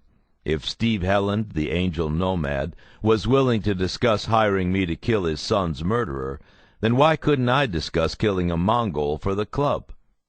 And how could they refuse? If they balked, I could ask, what part of "if you see a Mongol, kill him" did I not understand? If I did it, I'd fulfill their dreams and my potential. We'd go through with our plan, and either Slats would hastily end the case, or the Angels would kill me for overstepping, or I'd get fired, or I'd get patched. Having had the opportunity to take my best, most violent stab at becoming a Hell's Angel, I'd have been happy to accept any of these outcomes, even death. At times, especially death. It was June in Arizona, and my willingness to die increased with the escalation of the mercury. There were even days when I woke up wanting to die. It was never something I was going to do to myself, but it was something I came to expect. It would have been so simple and simplifying. I wouldn't be around to screw up my family anymore. They'd get a nice insurance check, and the nightmare that had become my life would be over. I knew I'd never quit on my own. This had to be decided for me. So what better way to do that than to die? Without knowing it, my old partner Kaz's joking desire had become my own. I was now the guy who wanted to be duct-taped to a chair and shotgunned in the face. I wanted a good undercover death in the heat of my biggest battle. I wanted to die as the badass I'd become. I thought, fuck it. Maybe it would happen, maybe it wouldn't. I was a cop, but I was also a Hell's Angel. All that was left to do was to take care of business. Life is pretty disrespectful of obsessions. As I spent all my time calculating and rehashing information and visualizing a crime scene, life went on. On June 6th, we got called to guard duty in Dago for the funeral of another fallen angel. There'd been rumors that Timmy, Pops, and I would be guarding Sonny Barger at the World Run to Laconia, New Hampshire in August. That weekend in Dago was a test run. The big heads were in the house, Sonny, Johnny Angel, and Chuck Zito, along with almost a dozen charter presidents from around the West Coast. I'd been assigned the back door. There was a high wall between the clubhouse and the street, and I couldn't see anything beyond it. Mongol's paranoia had rubbed off on me. The whole time, I expected a pipe bomb to sail over the wall and blow me and the back of the building to kingdom come. But nothing happened. Boredom was my main enemy. But after standing around for about 8 hours, I got a little surprise. Out of nowhere, standing on the back porch, appeared Sonny Barger. He carried a plate covered with food and 2 bottles of beer. He put the food on a folding card table and pushed the cancer kazoo to his trach hole. His voice buzzed. "Hot out here, huh?" "Sure is, sir." "You can call me Sonny, Bird." "No offense, but until I get my stripes, I'll call you sir, sir." He smiled. He said, "I brought you some food if you want it. You can take a break. I'll cover for you while you eat." No, there was no way in hell I was going to let Sonny Barger sub for me. "I'm all right, sir. I just finished a candy bar." "How about a beer, then?" That was an easy one that convinced me he was playing a mud check on me. "I appreciate it, but I can't do that while I'm on duty. My sponsor would set me on fire if he found out." "Suit yourself." He picked up a roasted chicken leg and bit into it. He drank half a bottle of beer, making a point of sounding refreshed. His electronic voice told me he'd continued to hear good things about me and that we were on the right track. He said he was pleased that we had decided to come over, to leave that 2-bit club behind. I told him I was happy about that, too. Then he finished his food and beer in silence. He left as suddenly as he had appeared. He picked up the plates, put one under the other, and said, "Later, Bird," without the voice box. It was like a gale force whisper. He was a strong old dude. He left the full, ice-cold bottle of beer on the table. I didn't dare touch it. Was it a mud check? I wasn't sure. I knew Sonny genuinely cared about his people. Maybe Sonny even cared for me. On June 12th, Joby called in a state of panic. He said we needed to meet ASAP in the Prescott Walmart parking lot. When we got there, I asked him what was up. "We got called in." "What do you mean?" "I mean Teddy's sending us on a mission. We're going to Vegas tonight on a protection gig." Pops said, "More guard duty, huh?" "This ain't fucking guard duty, guys. It was, I wouldn't be going now, would I?" I shrugged. He said, "Listen, we're going up to support our brothers. Call Timmy, tell him to get all your guns in the Jeep and meet you at the clubhouse. Pops, you stay with me. Bird, go meet Bobby and Timmy, and we'll meet for lunch. I'll tell you about it then." I buzzed Timmy and told him to meet me at the clubhouse, and that we were being invited to a party that was BYOG. He asked, "BYOG?" I explained, "Bring your own gun." He said enthusiastically, "It's about time. See you there."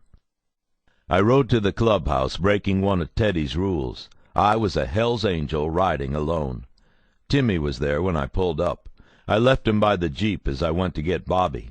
He was inside his apartment. I waited for him in the entryway. He emerged from the bedroom, stuffing a Bersa 38 into his pocket. He yelled to Stacy that he was leaving a .22 for her on the kitchen counter. Over cheap Mexican food, we learned what we were up against. From the minute they started to give details, I thought of only one person, Slats. There was a coalition meeting in Vegas that night that the Banditos, another rival gang, one much more powerful than the Mongols, had promised to bust up. The Vegas Angels couldn't allow this, so they called in the cavalry. Bobby and Joby both complained that there probably weren't enough guys willing to answer the call, but that wasn't us. Skull Valley, along with some guys from Mesa, would represent. Bobby had been ordered to hang back. Rudy wasn't even considered. It would be me, Pops, Timmy, and Joby, and we'd be armed to the teeth. Bobby, "Teddy'll get you his sawed-off." Joby, "Good. I want the shit that sprays a wide pattern." Bobby, "I wish I were going with you. I've been on plenty of these things before. I'd be good." Joby, "Teddy knows what he's doing. Can't send everyone. There'd be no one to protect the area. This happens, and they'll be looking for revenge. Before long, we'll be seeing those motherfuckers in Arizona, too. We gotta stay strong down here." Bobby, "I know, but I still wish I was going." Joby, "We'll probably all die." Bobby, or go to jail. Joby: I'll take death. But he's right, you know. He addressed us. Expect to kill tonight. Expect to shoot. Expect to die, go to jail, or skip country. I thought sarcastically, this is great. We're going to have to kill for these guys before we get a chance to do it on our own terms. We finished lunch and went back to the clubhouse. I needed to get away from them to call Slats, but they were jacked up, and I couldn't get away for even a second. Teddy and Bobby looked on as Joby loaded the Jeep with a shotgun, a box of shells, a sap, an axe handle, and 3 or 4 knives. Teddy looked distraught. He signaled to us to huddle around him. He spoke, contemplating the ground. I'm not happy about this, but this is what we do. I'm proud of you, and I'm proud of the Hells Angels. You be there for them, and they'll be there for you. Do what you gotta do, but I want you all to come back alive. He gave each of us a big hug. Bobby hugged us too. As he finished with me, he grabbed my shoulders and said, Remember, Bird, a Hells Angel may not always be right, but he's always your brother. Teddy spoke again. Half of what's mine is yours. Don't forget that either. Their words made sense. Even though I'd sworn an oath to fight guys like these, I'd bought into some of their credo. I knew that any of these guys, and more than a few others across the state, would gladly take a bullet for me. In that instant, I believed in some of what the Hells Angels stood for. I was genuinely touched. We left. I drove. Timmy and Pops rode in the back of the Jeep, while Joby made frantic calls to Mesa Angels, Ghost, and Trigger. He wanted to get a handle on the situation. It sounded like it was definitely happening. I smoked a relay of cigarettes, never pausing to breathe the fresh desert air we passed through. I watched the road, thinking only of Slats. I looked at the gas gauge. We had a quarter tank. Just before Kingman, I pulled off to refill. We got out and stretched. Pops filled her up. I went to the can. As soon as I was out of sight, I opened up my phone. The line rang. Slats answered. It's Bird. Listen, we're in deep. We're going to Vegas to knock down banditos at some coalition meeting tonight. We've got a fucking arsenal in the car, and we've been told in no uncertain terms that we're expected to use it. You got to call Gayland and fix us up. He asked why I hadn't called sooner. I said I'd been with them all day. I had no airspace. I said I had to go, and told him to call back when he'd spoken to Gayland and tell me what's what. I said I'd make it sound like I was talking to Dale. He said okay. 15 minutes later, my phone rang.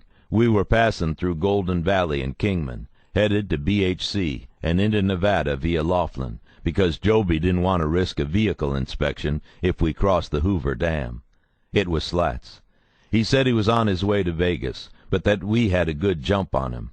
He said Gayland was taking care of it. There wouldn't be a bandito within 20 miles of the meeting. He said that Gayland knew where it was taking place, and not to worry. Just go up and do what they expected us to do. We got there. The lodge's parking lot was littered with bikes and angels. Joby called a huddle with me, Timmy, Pops, Ghost, Trigger, Sock'em, and a Vegas member named Phil Daskalis. Joby launched into a speech. All right. If the banditos show, we're going to ambush them. Don't let any of them get off their bikes. Do whatever you have to, understand? Do not let them off their bikes. He paused and swiped his hand through his long gray mullet. He looked each of us in the eye. Listen, if you don't have the stomach for this, then go home now. Come back and try again in a couple years when your balls drop. If you can do it, this is the shit that heroes and legends are made of. We will not fail each other. We are Hell's Angels. I wouldn't have been shocked if he'd put his hand in the middle of our circle and we started to chant, 8-1, 8-1, 8-1. We broke and were assigned positions. Joby sent Pops and Phil across the street, while he took Timmy and me to a street-side corner of the lot. Trigger, Ghost, and Sock'em went to the opposite side of the lot. We waited. I smoked like Philip Morris was going out of business. We waited some more. At 8:15 the meeting broke. The guys got on their bikes, and a column of Hell's Angels departed the location. It was over. There were no bandidos. Gayland had done us another favor. The group of would-be defenders met at a 76 gas station around 8:30. We shook hands, glad to have bucked up and even gladder to have not gotten in a shootout. Joby said these things happen, better to be prepared than to be shown up or worse. Pops introduced me to Phil. They'd gotten to talking guns while waiting. Phil was very eager to talk to me, said he was the West Coast hook for HAMC iron, said he had all kinds of shit, hand grenades, C4 plastic explosive, MAC-10s, remote-control bombs, silencers. I gave Phil a card and told him to give me a call. We went back to Skull Valley. In the Jeep, Joby told us over and over how proud of us he was. We dropped him off at his girlfriend's house in Kingman, giving each other big hugs, saying we'd see each other the next day. I called Slats when we got back in the Jeep. He asked if I wanted to talk to Gayland. I did. Gayland asked, "How is Vegas?" "Awesome. Won on craps and got 12 free lap dances." "What happened to our friends?" "We knocked some down. Lockup's hosting a bandito slumber party tonight. We'll let 'em go in the morning. Otherwise, it's pretty quiet around here. I think Slats wants to take me out to dinner. He's been making eyes at me all night." I laughed. I said thanks and told him to tell Slats thanks too. I said, "You saved our ass. Again." Slats could have shut everything down after that. Evidently, the Angels weren't going to be shy about putting us in dangerous situations, and given enough opportunities, it was only a matter of time until something bad happened because we weren't in a position of control. But Slats let us ride a little longer. I took this as encouragement to go ahead with my plan. Letting us go to Vegas meant that Slats, no matter what he said, was prepared to take part in potentially nasty situations.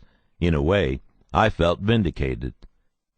The Skull Valley boys were also happy.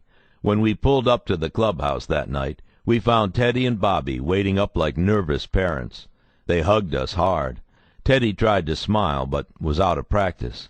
He repeated that he hadn't liked sending us, but that as Hell's Angels we had to chase ghosts. He told us to go home and get some rest. After that night, the Skull Valley crew lightened up a little. They still ordered us around, but they made it more obvious that they were just busting our balls.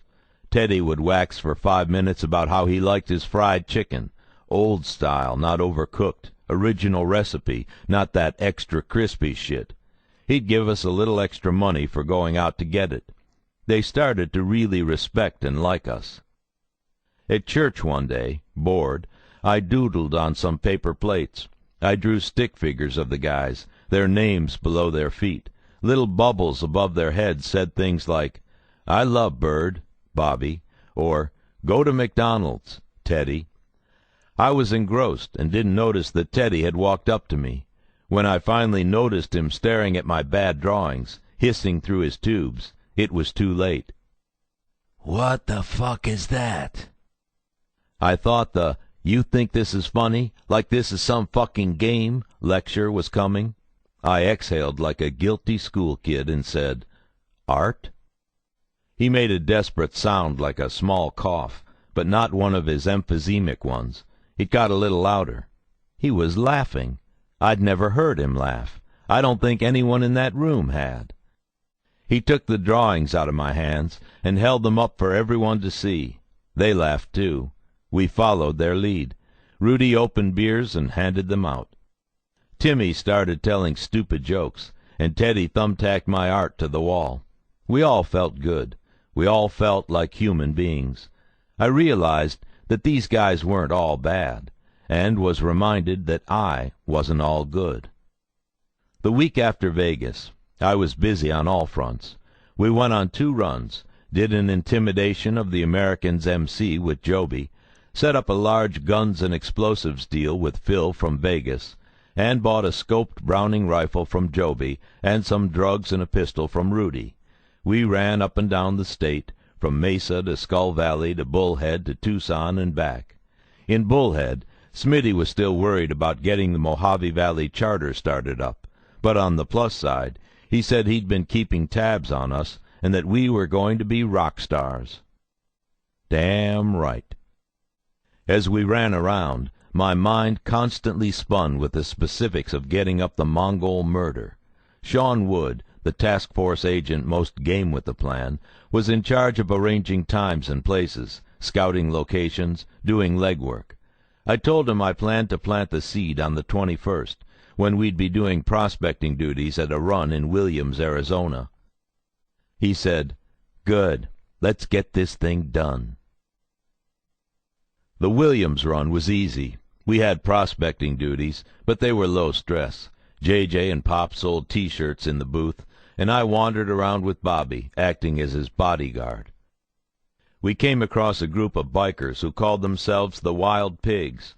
One of their guys walked up to us, his hand extended to Bobby. He wore a big, shit-eating smile. He said, "Hey, pleasure to meet you." Bobby raised his sunglasses and looked at him intently. He did not offer his hand in return. "Get fucked." "Hey, You heard me. Fuck off. Can you believe these cocksuckers, Bird?" I didn't lie. I said no, I couldn't. The Wild Pigs were cops, guys with badges who paraded around on weekends like a one-percenter club. In my mind, as in Bobby's, they were a fucking abomination.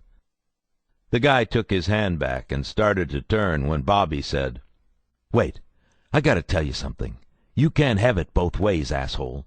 You can't pretend to look and act like us until the shit gets nasty, and then pull a badge and gun and sit us down on the side of the road. Fuck you. Pick a side." He turned away in disgust and flipped the Wild Pig off. I followed him. Bobby couldn't have been more right. It was one thing to be undercover. It was another to be flying two flags at once. We wandered back to our section. Skull Valley was there, along with a lot of nomads, and hung around. Having returned to the safety of Hell's Angels territory, I was able to leave Bobby to talk with Joby. I had decided Joby would be the point angel for the murder. If I'd asked Teddy or Bobby, they would have wanted to think it over for weeks. I didn't have weeks. Joby, on the other hand, was like an old piece of leather, a tough guy who wouldn't think twice about sanctioning the death of a rival. I knew I could count on him. He was talking with J.J. and Pops as I came up to him. I pulled him aside and told him something had been eating at me. I'd heard things about a Mongol in Mexico who was talking shit and not paying a price. I told him I wanted to do something about it, but I wanted his advice. He asked for details, a name, a charter, a location. I told him I thought I could nail down his location, but I didn't know his name, or even what he looked like. All I'd been told was that he was being a real dick, mocking us all over Laughlin, shitting on the Hells Angels in a place where no one could make him shut up. I said he was getting free shots at us. Joby looked from side to side and clenched his jaw. He said, "You did right coming to me. Find out more. We'll posse up and go smoke that motherfucker." I said, "Okay, good. That's what I thought." I let Joby simmer for a couple days. I went to Phoenix and hung out with Danza on the 23rd.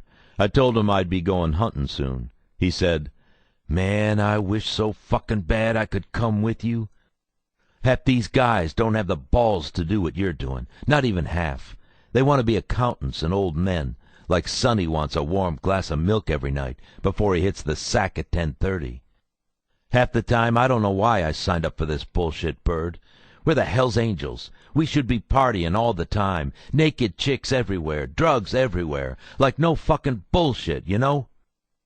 I knew where he was coming from. We had a good case, but if the Angels hadn't been so cautious, we would have had a hell of a lot better case. I told Danza I wished he could come to Mexico too, but that with Timmy and Pops I had my bases covered. "Still," he said, "I'd love to see that motherfucking bitch when you pop him. You should do it by stabbing him in the head." He paused, dreaming. But don't forget to fuck him in the ass a little before you kill him. You know, let him know what you are." I told him he'd have no doubt who was doing it to him. He said good luck, and when we parted, he gave me a big hug. He called me his real fucking brother. Again, I was perversely touched. I knew Danza would probably be going back to jail because of me, and society would certainly benefit, but a small part of me wished he weren't. I knew that if circumstances had been different, if we'd been in a foxhole together, or had to parachute out of an airplane over enemy territory, Danza was a guy I'd want at my side. On the 24th, I called Joby at Skull Valley to make sure Teddy or Bobby wasn't there. He said, "The boys are down at the Pines, and I'm holding down the fort. If it's okay, I'd like to come over and talk about that guy I mentioned the other day." He seethed. "Yeah, let's do that. Come on over." The place was dead. Joby lounged in a wooden office chair, his cowboy-booted heels kicked up on a stool. He played with a buck-knife, stabbing it into the arm of the chair. When he spoke, his voice was unusually eager and twangy, like he'd just spent a month in the desert and hadn't yet seen a naked woman. He said, "Bird." "Joby, I got news." "Tell me." He brought down his feet and sheathed the knife with a metallic whisper. "Pops went down 2 days ago. He's trailing him until we get there." "Good. Tell him to wait." "I will. Can we do it?" "Yeah." "We can kill this motherfucker?" "Yeah. Fuck yeah. The guys know, and they're down too." "Good. Joby, I want to be clear about something. We do this, and prove we did it, we want our patches." "Bird, you're my brother. I don't give a shit if you're a prospect. You're my brother to the fullest. Don't worry. I'll do whatever I can to make sure you get yours quick." "Good. There's one more thing." "What?" "You got a scratched piece, something without a record?" He put his chin in his hand and rubbed it. This was a stretch. I'd just gotten him to approve a murder, and now I, a fucking gun dealer, was asking if he had a throwaway gun. Acrid, nasty stuff welled up in my throat. I lit a cigarette to choke it down. Finally he said, "I don't know. I think so. Hold on." He disappeared into a side room. I unsnapped one of my Glocks and pulled it out half an inch just in case. As was the custom in those days, I had no backup. Slats wouldn't have supported me anyway, not with what I was up to. Joby could have come out and shotgunned me down, and no one would have known for days. Joby emerged from the room, checking the action of a small pigeon-gray pistol. He said, "This'll do it, but you gotta get close." "Don't worry, that's the idea." "It's still got a number, but it's got no papers. You do this thing. Bring it back so we can get rid of it good." He handed me the pistol. I checked the safety and stuck it in my back pocket. I said I had to go, that I'd be in touch, and that I'd be back in a few days. He grabbed me by the shoulders and pulled me close, hugging me tight, slapping my back hard. He pushed me back, looked into my eyes, and said, "I want you to come home. All of you." "Don't worry, bro. We will. We will." Chapter 37. June 25th, 2003. We went into the desert, and we took care of business. Chapter 38. Hate and Money. June 27th and 28th, 2003. I sat in our trailer, chain-smoking. Timmy stood by the door, breathing calmly. How he managed to stay calm throughout all our months of strife is still beyond me. Pops was no longer with us. We'd gone and done the thing and called the boys to a meeting. J.J. had spoken to Bobby several times, pretending to be distraught and clueless. We had told them we'd taken care of business, but that Pops was gone. He wasn't coming back. They weren't happy about that. I kept repeating to myself, "It'll work, it'll work, It'll work.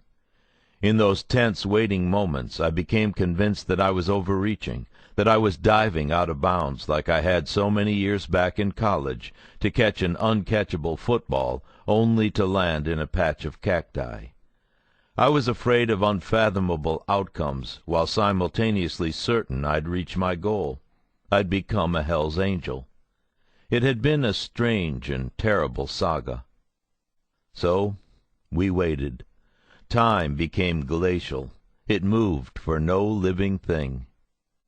I fingered one of my Glocks. I thought, yep, they're going to kill me. I'm dead. I thought of the last time I'd felt that way, when Bad Bob had maneuvered me onto the corner of that restaurant's porch. This would be it for sure. It would be all over. I'd beaten Slats to the finish line. I'd sold the wares before he could close the shop. But maybe it didn't matter. I didn't know how the Skull Valley boys would react.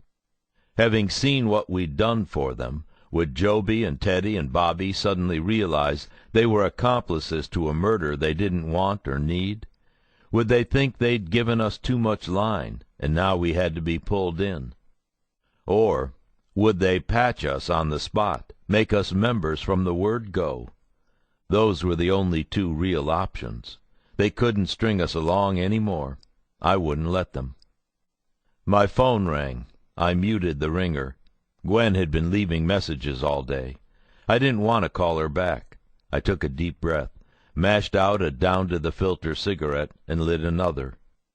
I decided to accept my fate. That night, J. Dobbins would die, if not literally, then at least figuratively. If I became a Hell's Angel, even an undercover version of a Hell's Angel, then my life as J. Dobbins would have to end. My marriage would be effectively over. My kids, whom I'd loved more than anything less than a year ago, would be further deprived of their father as I dove deeper and deeper into the biker's world. As I sat in the trailer, waiting for Teddy and the boys, my only measure of personal success was Black Biscuit. I was willing to lose everything else. I released and engaged the slide on one of my pistols. Click, click, repeat, click, click, repeat. Timmy asked, "You remember that scene in The Untouchables, when they're waiting to ambush Capone's guys on that Canadian bridge, and Connery says to Garcia, 'You checked your weapon, now leave it be'?" "Yeah." "Well, you checked your weapon, Jay." "All right." I put the gun down and reached into a pocket and drew out one of my Jack rocks. Timmy continued to watch me. He asked if I'd spoken to Jack lately. "No." Timmy said, My kids are doing good." "Good. Sorry I never asked." "It's all right. We've been pretty busy." "We have, haven't we?" "Yeah." I looked at the rock, turning it over in my mind. It's funny. Months ago Jack told me something I never got until just now. This was like February or March, before we really started getting in with the guys.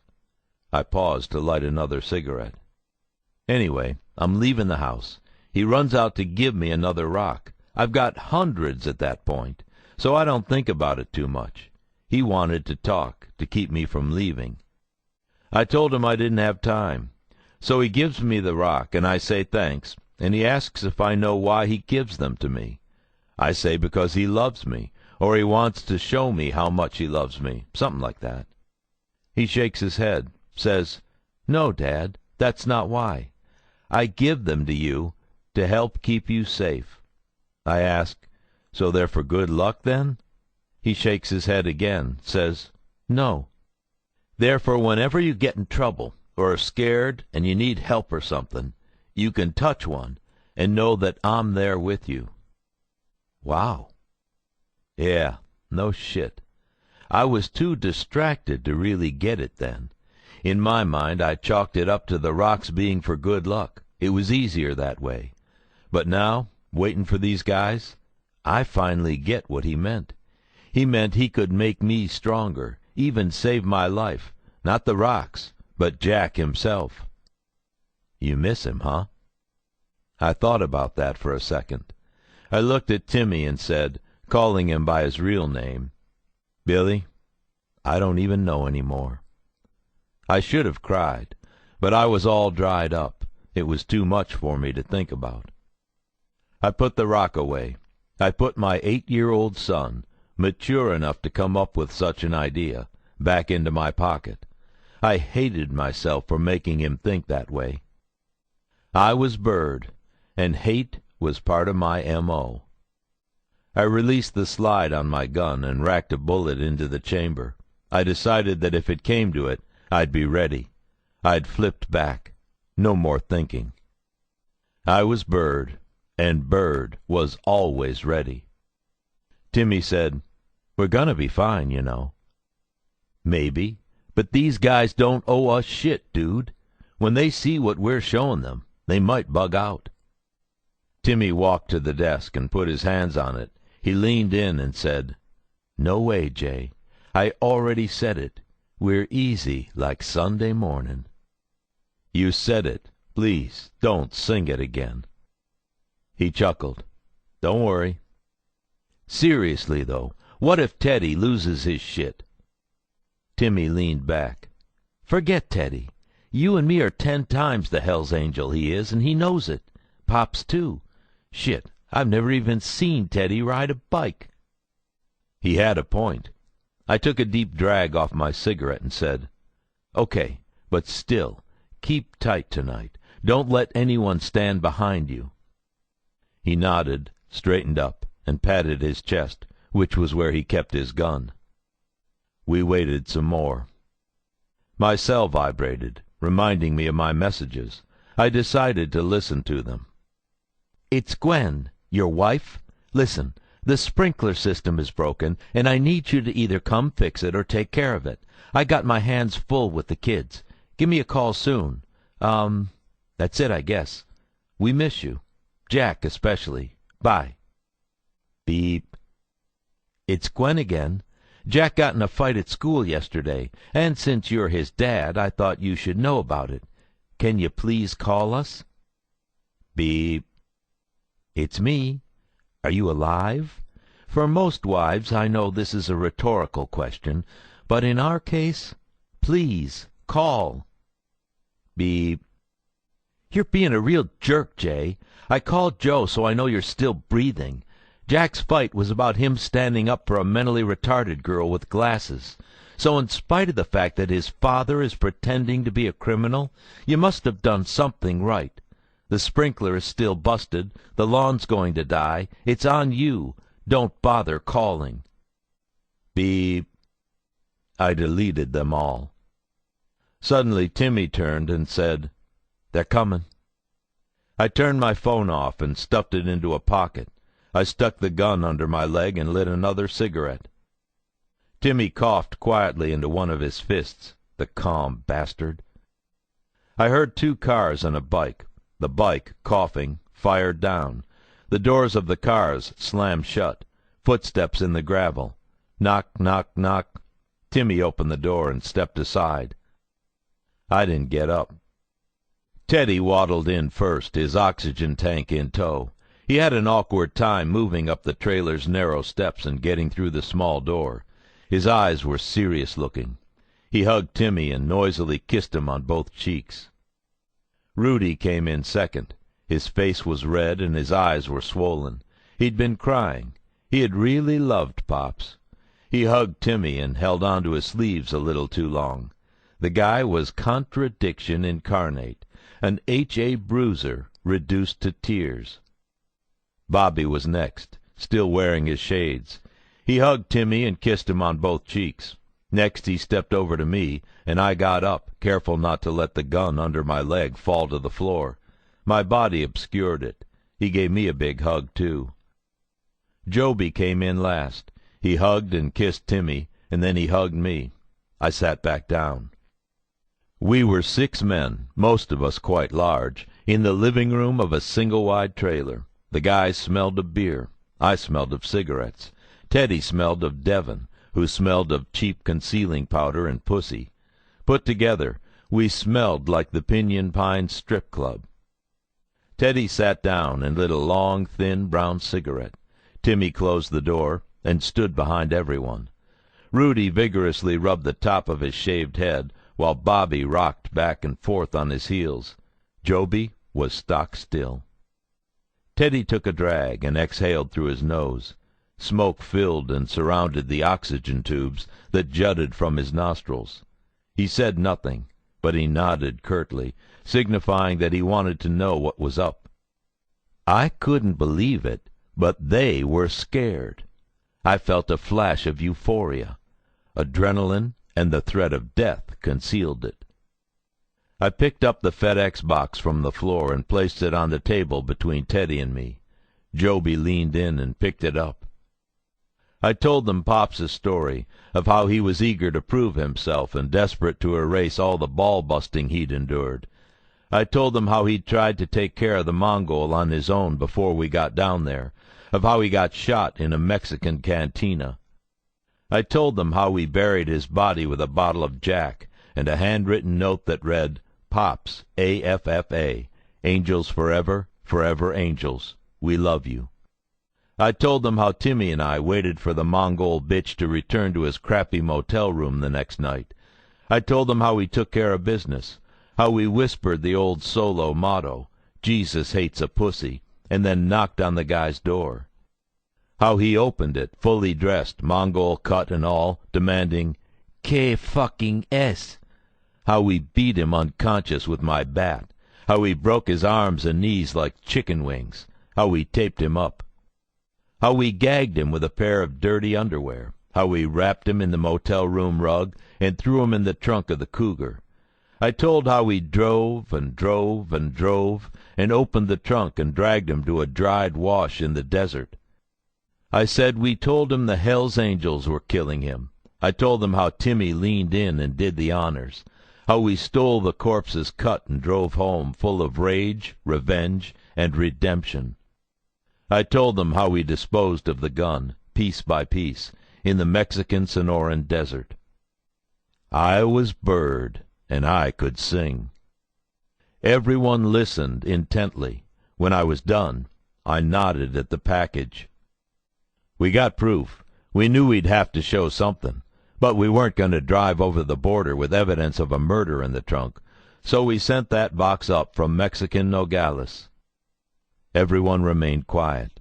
Teddy looked at me with a lazy, intense stare, his head cocked slightly to one side. He finished smoking. My cigarette was down to a hot nub. I mashed it out and lit another. Joby opened the box. Wow. The room was so small that no one could see around Joby's back. Bobby jockeyed to get a look. Well, what is it? It's a Mongol cut. Joby turned. He held the vest by the shoulders. He huffed incredulously and shook his head. He turned the jacket around so everyone could get a better look. There it was, a Mongol's top rocker, a California bottom rocker, the cartoonish center patch of the pony-tailed Mongol rider on his chopper. The leather showed its wear. It was encrusted with sand and salt, grease and grit, and there was blood all over it, thickest around the neck and around the shoulders. Little streams of blood had dried all the way down to the hemline, front and back. Teddy took 3 quick stabs off the tank. For a brief moment he was visibly nervous. There was no turning back. He knew that everyone in that small room was a murderer, an accomplice, or both. He stood and joined the group huddled around the jacket. I knew then that we were in control. I had planted a seed of uncertainty, and it had blossomed into fear. Timmy and I looked at each other somberly, but I wanted to scream, "Yes!" and pump my fist at him. Maybe I wouldn't die after all. There's pictures, too. Joby reached into the box again.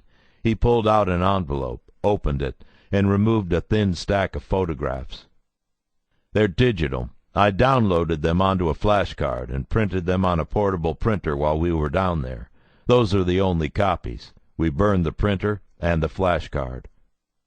The photo showed a graying white male laying face down in a small ditch, his torso twisted in an uncomfortable position, his wrists taped behind his back, and his ankles taped together. A hairy flap of skin opened at the back of his head. In the sand above his shoulder was a stain of blood and a pile of brains. Blood droplets had spattered into the sand and dirt, making small dark constellations. His blue jeans were dotted with purple quarter-sized splotches. His hands were limp. Joby passed the Mongol cut to Bobby. Bobby inspected it and passed it to Teddy. Rudy watched the vest move around the room with contempt in his eyes. When the pictures made their way into Rudy's hands, he pointed at the bloody pile and asked, "Those his brains?" Timmy stepped in and said, "Don't know. I hit him point blank. His head was all swollen like a balloon. He looked real stupid. When I shot him, it made a popping sound like you dropped a bag full of water. Then it hissed." Rudy chuckled and said, "Looks like grape jelly." Joby said with an air of authority, "Those ain't his brains, Rudy. That's blood that got coagulated when Bird hit him upside the head with his bat. Couldn't get out until he got popped." "Oh," Rudy said. Teddy turned around, breathing with effort. He sat down. I hadn't moved. I thought, they'll have to come to me now. Teddy placed his terrifying hands, palm down, on the table between us. They were fat and sun-baked, freckled with age. His fingers were covered with death-head rings commemorating Hell's Angels' anniversaries. Some had been there for decades and were now simply a part of his hand. He looked me dead in the eye and continued to say nothing. The room was silent. Everyone was staged up behind him, and Timmy was staged up behind them. If for some reason I'd misconstrued their cues, and now they were going to try to pop us, my biggest worry was that Timmy and I would shoot each other from opposite ends of the trailer. I put my hands on the table and laced my fingers together. My hands weren't fat like Teddy's. I kicked my feet out to the side, revealing that I was wearing flip-flops. Teddy didn't seem to notice. I'd worn them for him as a little fuck you. He reached up and pulled the tubes out of his nose. A thin bead of snot attached the tube to his nostril like a spider's web. He wiped it away with the back of his hand. His voice was as steady as a rock. He said, "I don't like it when we lose one of our own." I said, "Pops was one of my best friends, a true warrior." "It's like when a parent loses a child." Teddy looked longingly at the surface of the table. We were silent for several moments. He looked back into my eyes. "But you did what it takes. Sometimes a Hell's Angel has to fight and kill. We'll remember Pops as a hero, hang his cut on the wall, after we patch it, of course." "That's great. But what about Timmy and me?" "What about ya?" "We took care of business, just like you always say. That Mongol was a bitch, and he died like a bitch, courtesy of us, courtesy of you, the Hell's Angels." "Bird, you weren't listening. I said, sometimes a Hell's Angel has to fight and kill. Congratulations, brothers. You're Hell's Angels now." He smiled and reached across the table, grabbing the back of my neck with his meaty hands. That was it. We'd done the impossible. I felt like Lewis and Clark when they laid eyes on the Pacific, or Neil Armstrong when his boot hit moon dirt. I did what I had to do. I took care of business. That's what a Hell's Angel does. We went back to the Pinyon Pines to celebrate, but since Pops was dead, it wasn't much of a celebration. Bobby cleared a corner of the club and ordered the bouncer, the bartender, and the manager not to let anyone near us. We got a round of shots. Even Joby and Bobby joined the toast. I said, "To Pops. At least he died in a bar." That drew a few smiles. We threw back and sat around. Teddy huddled us together and said we'd have to burn the evidence that night. He said with quiet terror, "No one fucking knows about this." He finished his drink, and then he whispered, "We're gonna do what we can to get you stitched up, but be patient." I blurted, "Teddy, what do you mean, be patient?" "Yeah, what the fuck do you mean?" asked Timmy. "Look, you're full up as far as me or any of these guys is concerned, but we gotta run shit by the board. We can't act alone. You know how it is. We got rules." Joby said, "Don't worry. I'll leave town tomorrow to lobby for you guys. I'll hit Vegas, Purdue, Dago, San Fernando, Oakland, and call all the guys around here. I told Sonny what you were up to, and he said he hoped you kill that motherfucker. So don't worry, you won't have any problems." I said, "The fuck we won't. We did this because it had to be done. I don't give a shit about that Mongol, but I also did it to get in. And now that Pops is gone, I really want in." I was genuinely pissed. I could see everything drifting away as the guys hedged their promises. "I want my fucking patch." Timmy growled, "I do too. We earned them." Bobby put an arm around me and said, "Let's go outside." We did. He said, "Go put your phone in the truck," pointing at the pickup. I did. He led me to a secluded corner of the parking lot. "Calm down, Bird. You've had a rough couple days." He lit a cigarette and talked again about the murder he'd supposedly committed for his club. "When I did mine, I was fucking jacked. He was a rat, I told you that. He'd put away some old-timers, and I took it upon myself to even the score. But man, I was jacked." He chuckled. "Cruising down the road to where I was going to meet the guy, pumping that Metallica song, Nothing Else Matters." He paused, lost in blood-thick memories. "Anyway, I did it, and it took months for me to get my filthy few tab. Months, even though it was in the paper the next day. Point is, you can't rush these things. Don't worry. You're going to get your shit. We got to see how it shakes down is all." "I'll be damned if I have to wait 6 months." "We got to see what happens. You know the feds, ATF, the Department of Public Safety, all those fucks are watching us. We give you a patch tonight, you roll out in it tomorrow, and they're going to want to know what the fuck. We can't have that kind of attention." I didn't say anything. I lit another cigarette. "Look, even if the whole West Coast, even if the whole U.S. wanted to vote you in, we might get overruled by the World Council. Those Euro fuckers been railing against us for years, and they don't always look lightly on fast patches. We gotta stay cool. You gotta stay cool." "Fuck that, Bobby." "Just be patient." "Fuck that." I said the words with less conviction. Why was Bobby telling me this? To comfort me? To impress me? We'd been trying to pin this murder on him since he fessed up to it back in Vegas, but we'd never found an unsolved case that met the requirements. That didn't mean it wasn't true, but I couldn't help wondering, was Bobby Reinstra full of shit? I decided that it didn't matter. Bobby put his hand on my shoulder, and we went back inside. He guided me to the bar, and I sat down and pounded a neat Jack Daniels.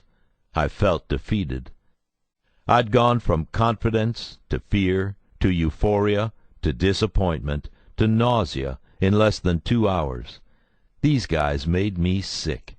I felt like yelling, "Hypocrite!" in Bobby's face. There I was, doing what I was supposed to do as a Hell's Angel, and instead of getting patched, which, having all but signed off on my family and disobeyed slats, was all that mattered to me, I was getting jacked up by politics. I felt like asking Bobby, "What are we, outlaws or lawyers?" because I know a lot about both. I felt like screaming, "Fuck the cops, and fuck the World Council, and fuck the other charters." I realized in that single moment that the brotherhood the Hells Angels claimed to be a part of was nothing more than a support group for misunderstood loners, held together by hate and money. Everything revolved around money hustling and protecting the club against those we hated. We hated all the other clubs, the public, the police. We hated work, our wives, our girlfriends, our kids. Occasionally we hated ourselves. We hated everyone that wasn't a Hell's Angel, and even then we often hated each other. I say we, because these were the people and things that I had come to hate too. I'd been undercover for almost 2 years as J. Bird Davis. That whole time I'd thought I was the one in control. I was the one making myself into a Hell's Angel. I'd thought I was the one infiltrating them. I had it backward. They were the ones who had infiltrated me. We were all hypocrites. Teddy lumbered up behind us and said, "Come on, let's get the fuck out of here." We rode to the clubhouse for another drink. As Rudy handed out beers, Joby put something over my shoulders. It was a cut. It was his cut.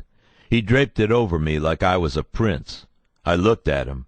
He said apologetically, "Bird, you're in, man. You're a Hell's Angel. Wear this one till you get yours." He looked at Timmy. "Teddy's got a spare that'll fit you." I took the vest off, turned to Joby, and handed it to him. "Fuck that, Joby. I'm not wearing another man's cut." Timmy walked up to us. I said, "We came through the front door, and I'll be damned if I go out the back to get my shit.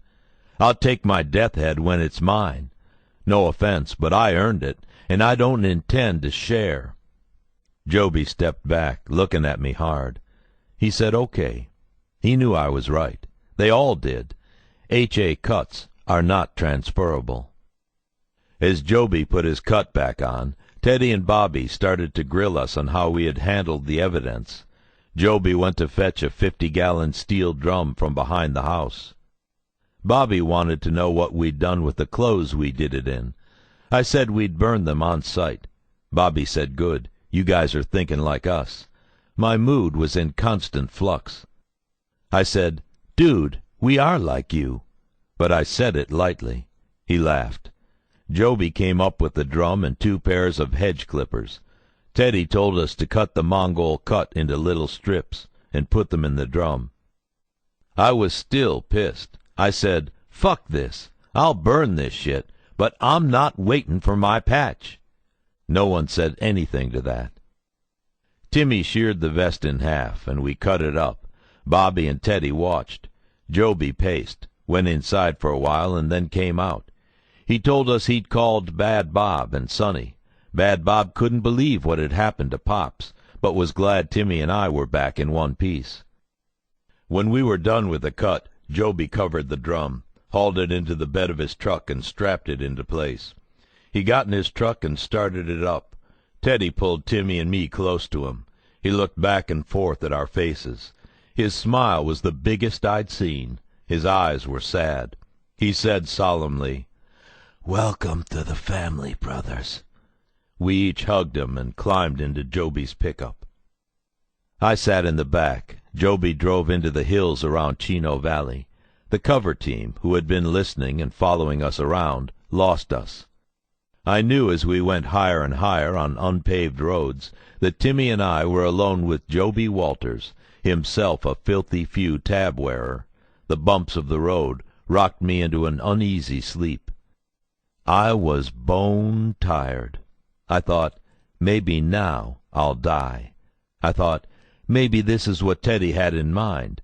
Have Joby take us and the evidence out to the hills, out to where Jesus lost his sandals, and get rid of us nice and quiet. After all, weren't we a kind of evidence too? It seemed fitting. I'd abandoned J. Dobbins, and I was tired of being Bird. I thought, wouldn't it be nice never to wake up again? But I did. The truck skidded to a nasty halt, and my eyes popped open. Joby said, "We're here." We were in the clearing of an aspen grove, one of Joby's campsites. We got out. I rubbed my face while Timmy helped Joby with the drum. Joby told me to get the jug of gas out of the truck. I brought it over and handed it to him. He doused the contents of the barrel and told me to light it up. I clicked my Zippo, lit a twig, and threw it in. The fire went right up. Joby's long face turned orange. He clicked his tongue like the plains farmer he'd always reminded me of, his buck teeth sticking out. I smiled, thinking of the first time I'd seen him, at the Laughlin Harrah's, the night of the riot so many months ago, the Nestle Quick rabbit. Nasty old rabbit. I said, "Sorry we ditched that little pistol you gave us, Job." "No worries. Guess you'll have to look at it as your contribution to a dead Mongol." "I'd do it again in a heartbeat. Best $200 I ever spent." "Good." I looked up. There was a hole in the stand of trees. There were plenty of stars in the sky. Little orange sparks rose up to meet them. The fire smelled like hamburgers and lamb chops. No one spoke for a long time. Finally, as the last shred of the Mongol cut drifted into the night sky, Joby said, "Jesus hates a pussy, Pops." Timmy and I repeated, "Jesus hates a pussy." I meant it. Joby did too. He loved Pops, and he loved us. I knew only then that Joby wasn't going to kill me, but I also believed that J. Dobbins was dead. Only Bird was left standing. Chapter 39. The Bust. Late June, early July, 2003. But I was no angel. The Mongol murder was not as simple as it appeared. I'd lied, and what a lie it was. I had reached the pinnacle of my abilities. Deception had become my stock in trade. Like water that seeps into a crack and later freezes, expanding the crack into a fissure, deception had found the cracks in my character and exposed them. I felt like a soldier who had become accustomed to killing, who even looked forward to it. Deceiving people had, at the beginning of my career, made me uneasy, but by the time I'd been accepted by the Hells Angels, my capacity to deceive defined who and what I was. I didn't think of myself as a liar. Lying was simply what I did to do my job well. Nevertheless, I was a champion liar. I lied not only to my suspects, but I lied to everyone I knew, including myself. I'd been undercover for too long, and my experiences had altered me in some basic and dark ways. One thing was true, however. As Joby drove us into the hills, I expected, even wanted, to die. But it was not true that I had killed. In the end, getting a bullet would have been too easy, and delivering one much too problematic. The fire at Joby's camp had smelled like lamb chops for good reason. The blood, skin, and brains that spattered the Mongol's clothes had belonged to a lamb, not a man. While my loss of conscience had not been fun, the murder had been a game. Our Mongol, who wore a genuine cut, seized in another ATF case, had been played by Department of Public Safety Detective Sean Wood. He had lain motionless in a ditch in the blazing sun, while Jerry Laird, a Phoenix homicide dick, squirted blood and scattered brains over his head and torso. There he stayed while Timmy and I took pictures of each other pretending to kill him. Then he got up, and we took trophy shots, me, Timmy, Woody, J.J., for posterity. Then we shot Pop's cut. Pops was alive, off the case for good, catching up with his little girls back home, and piled into the truck, heading to a bar for Miller time. All this took place about 20 miles outside of Phoenix. Following the presentation and destruction of the evidence, there were a lot of phone calls between me and Bad Bob and Teddy and Bobby and Joby and Smitty. On the 30th, Timmy, J.J., and I went to Skull Valley to talk things over. Teddy and the others weren't happy, but they weren't very upset either. We were told that we weren't going to get patched, even though the local shot callers had sided with us. The problem went back to Laughlin. It felt like all my problems went back to Laughlin, when some angels had been fast-patched after the riot. This pissed off the European angels. Those guys were over there fighting their rivals with RPGs, blowing up entire clubhouses, and none of them got patched early. We were told that Europe simply outnumbered the United States, and none of our guys wanted to step on their European counterparts' toes. We were told that it looked good for getting made at the Laconia World Run just 2 months out, but that there was no guarantee. Otherwise, we had 9 months to go. Teddy said it didn't matter to him. From then on, Skull Valley and the rest of Arizona, Smitty, Bad Bob, Sonny, everyone, would consider us patches. He reiterated that in his eyes, since we'd acted like Hell's Angels, we were Hell's Angels.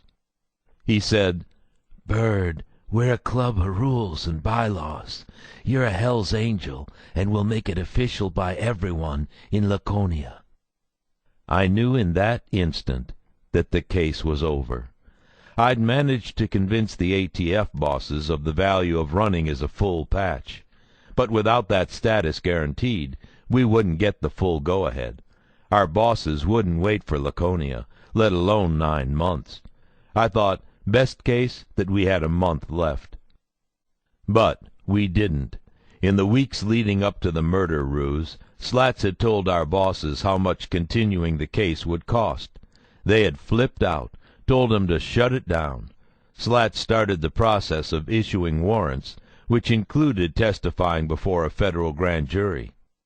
He got his indictments. The counts included drug trafficking, trafficking in stolen property, RICO conspiracy, and innumerable felons in possession of a firearm. Slats knew the case had a hard-out since early June. He didn't tell me, because he knew that as long as the case was still technically alive, there was nothing he could do to stop me from doing whatever I wanted. Like him, I was just too bull-headed.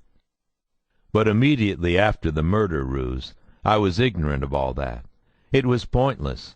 But we hung out at Skull Valley for a while on the 30th, after we'd been told we'd have to wait for our death heads. I didn't want to give up. I knew that one of these days I'd be hanging out with the guys for the last time, and while I wouldn't miss the Hells Angels much, I'd miss Timmy and Pops and JJ and the weird life that we'd come to share. It was all I knew. I'd forgotten where I'd come from, and I wasn't sure I could go back, even if I wanted to. I wouldn't let go of Bird so easily. Bobby pulled me aside and told me more about his murder. Joby joined us and said he knew all about Bobby's work. He said that if Bobby ever went down, then Joby would make public the things that Bobby had done. Bobby said, "Yeah, can't let that shit out now, or I'll go away for life, you know." After a while, we got ready to leave. As I walked out, Bobby told me he had a couple of AK-47s he wanted me to move for him. I told him no problem. I was still Bird, wasn't I? He smiled, barely. I'd never see any of the Skull Valley guys again. We randomly hooked up with Dwayne Crow Williams, the old senile Mesa angel who used to call me Pruno, on that same day down in Phoenix. We went to his house and didn't stay for long. He was a nonsensical mess.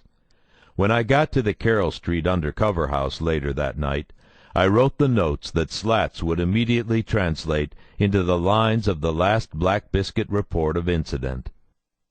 At approximately 4 p.m., the operatives arrived at the residence of Dwayne Williams, a.k.a. Crow. Present at this location was a Dodge pickup truck bearing Arizona handicapped license plate. During this contact, Williams advised the operatives of, but not limited to, the following: that we, HAMC, don't know who killed Hoover.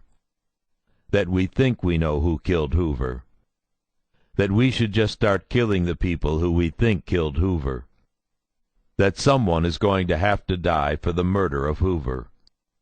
This investigation is continuing. There was a 4th of July party at Skull Valley that we didn't show up for. We didn't bother telling them we wouldn't be there. We disappeared on July 1st. I heard later, from suspect interviews, that our absence was a hot topic. Most thought we'd gotten called on a collection, or had gone to Mexico on business. but they couldn't be sure. It was very unlike us not to stay in touch. Slats had ordered all of us home. He'd gotten us all 4 weeks off, paid, and he intended for us to use it. It was important that we did, he said. I told him we still had work to do. He said, "No, you don't. Your families need you much more than I do." He said it to all of us, but he was looking at me. "All right, we've had our differences, and you've done a hell of a job. But this phase is over." I followed his orders.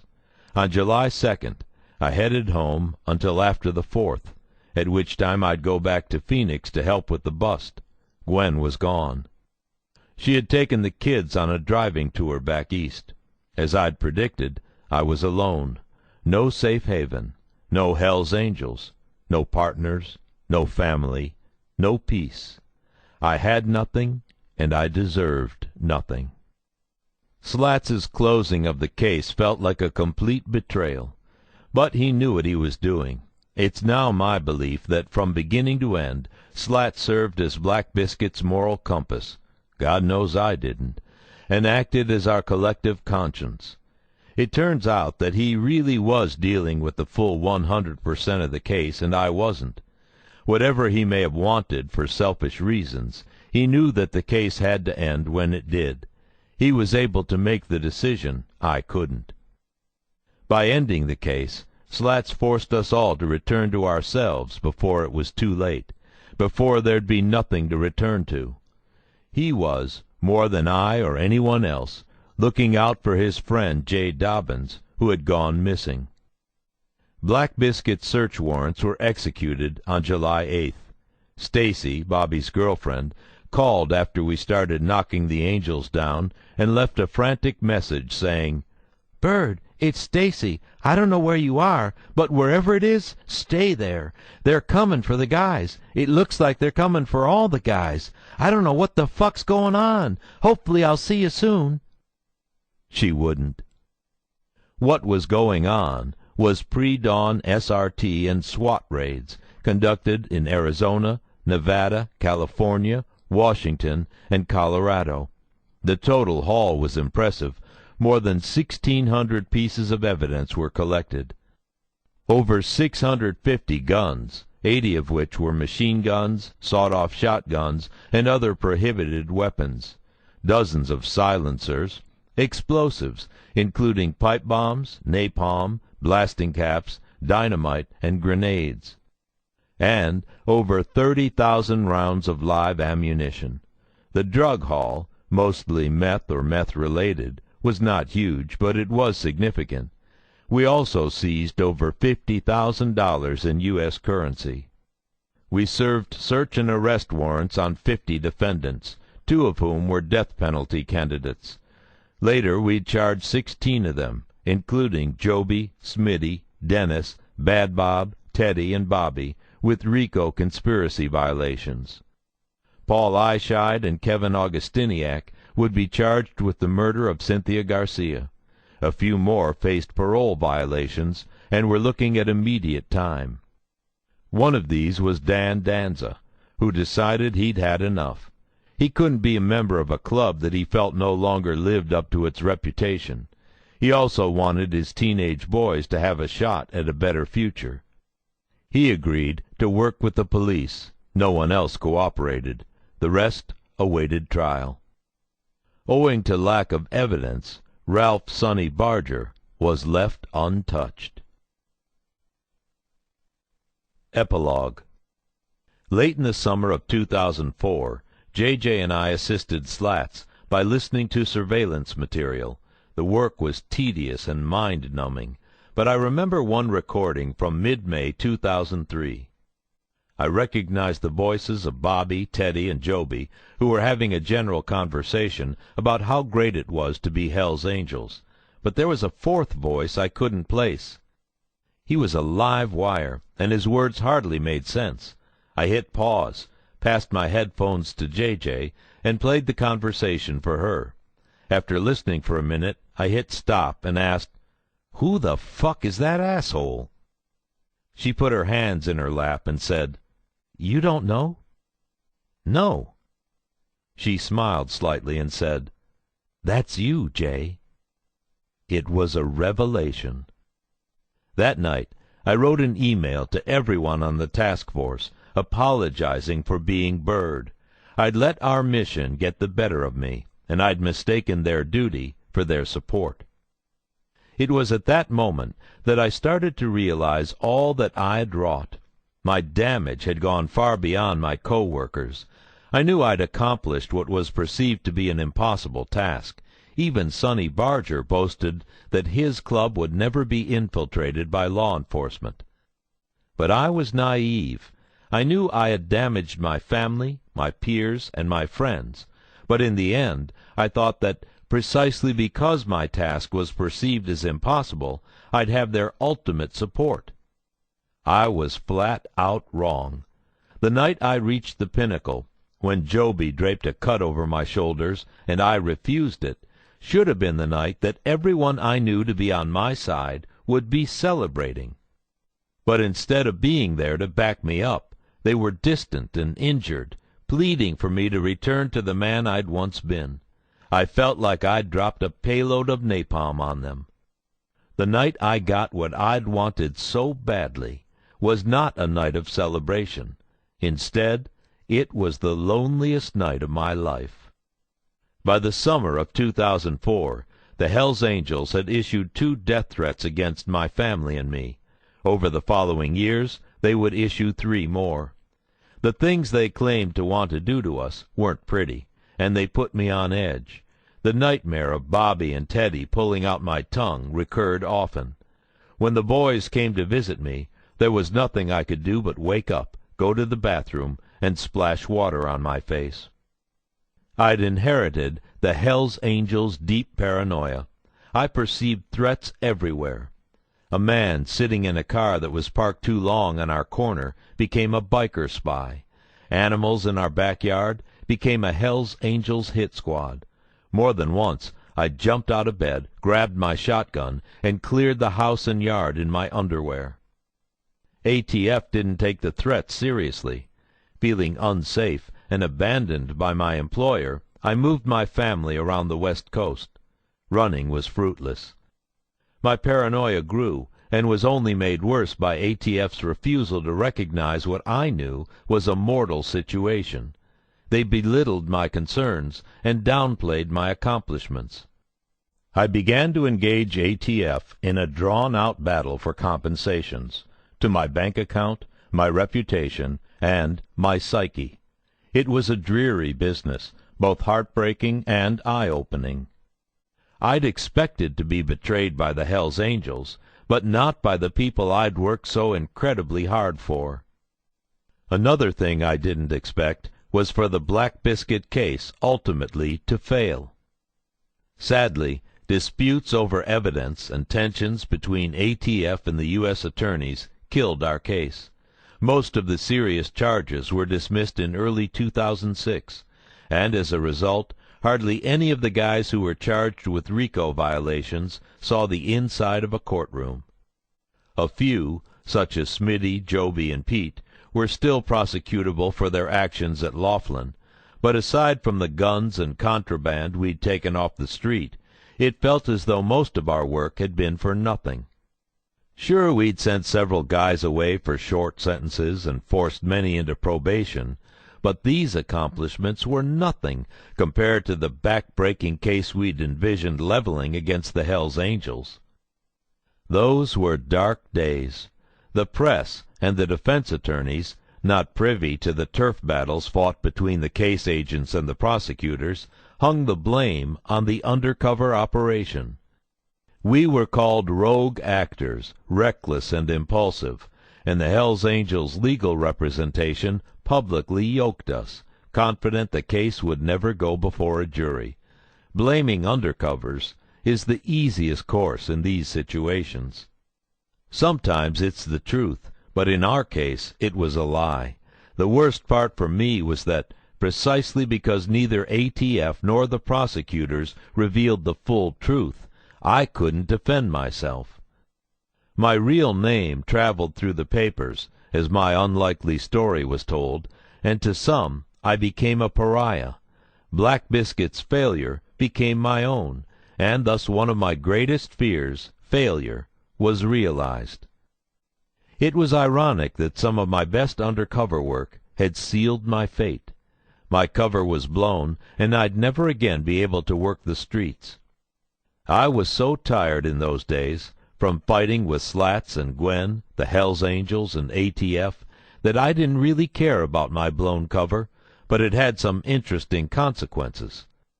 My friends and extended family suddenly knew what I'd been doing my whole life, and they wanted to know everything about it. Principally, they wanted to know the answers to two questions. Was it worth it? And would I do it again? I'm glad they asked me. I was forced to look in the mirror and assess who I was and what I had done. Only recently have I been able to offer honest answers. Being an undercover agent had become more than what I did for a living. It was what I had become. This had to change. In the beginning, I thought of the Black Biscuit case as a classic good versus evil struggle. I knew the brutality and intimidation brought by the Hells Angels was real. Violence was their way of life. The pursuit of preventing violence was a way of life for some ATF agents like Joe Slatala and me. Our team of elite investigators was an ideal adversary to the Hells Angels, and everyone on the task force was proud to throw themselves into taking down such an evil organization. But as we've seen, things aren't always so cut and dried. I went in deep and realized that the Hells Angels weren't all bad, and I wasn't all good. As I became Bird and abandoned J. Dobbins, I dived head first into a sea of lies. The angels will point out that all I did was lie to them, and although that is mostly true, I can say with a clear conscience that I didn't cheat them. I didn't put guns or drugs in their hands, and I didn't force them to commit or confess crimes. The world had enough real bad guys. I didn't have to go around inventing them. The angels had a lot to say about me in the aftermath of the case, very little of it good. The odd angel gave us respect, saying we'd gamed them fair and square, which I believe we had. According to the initial interviews, Joby refused to believe I was a cop unless I sat down with him and said the words myself. Bad Bob Johnston, after receiving a plea-bargained probation, told the press that he didn't agree with our tactics, but he grudgingly acknowledged that we were very good at what we did. Dan Danza, after turning informant, said he thought we were the real tough guys for doing what we did. He might not have agreed with the law, but he saw the adrenaline-fueled logic in being an undercover cop. I still regard Danza as one of the toughest guys I've ever met, and his compliments remain some of the highest I've ever received from anybody. But mostly the angels downplayed our successes. They raged that Timmy and I had never become actual Hells Angels. They circled the wagons, protecting the murderers and criminals we exposed. Bobby Reinstra now maintains that in the immediate aftermath of the Mongol murder ruse, he and Teddy became convinced we were cops. I don't believe him, but I guess hindsight's always 20/20. In the end, the angels got it both ways. They claimed the high ground while never relinquishing the low, maintaining their coveted and hard-fought outlaw status while beating the law.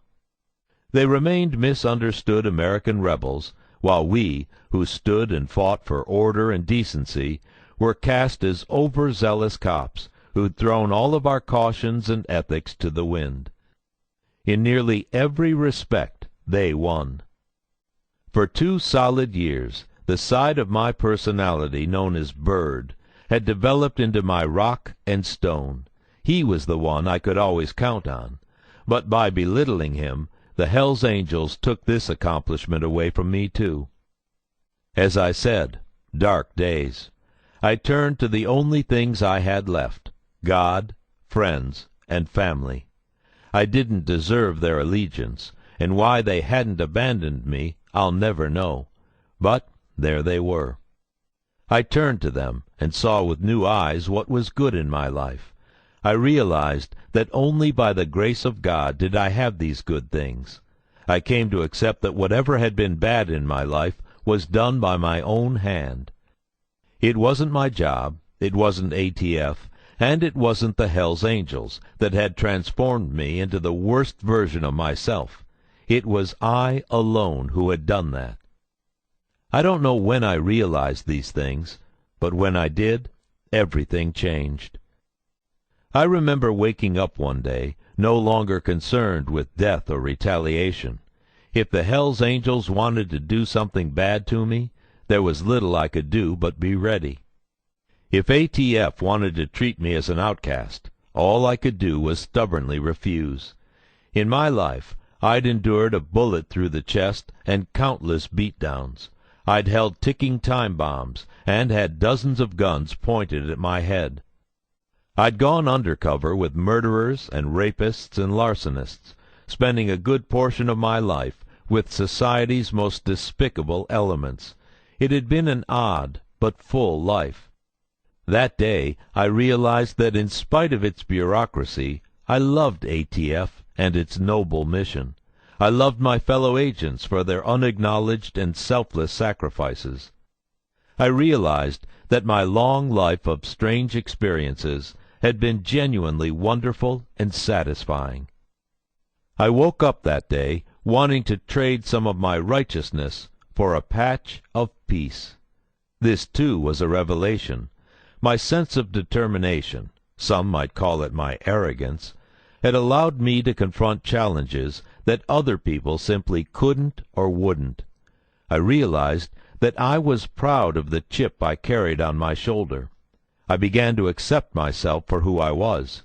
Bird no longer defined me, but he lived inside me. He'll never again be the main player, but he remains a dear part of who I am.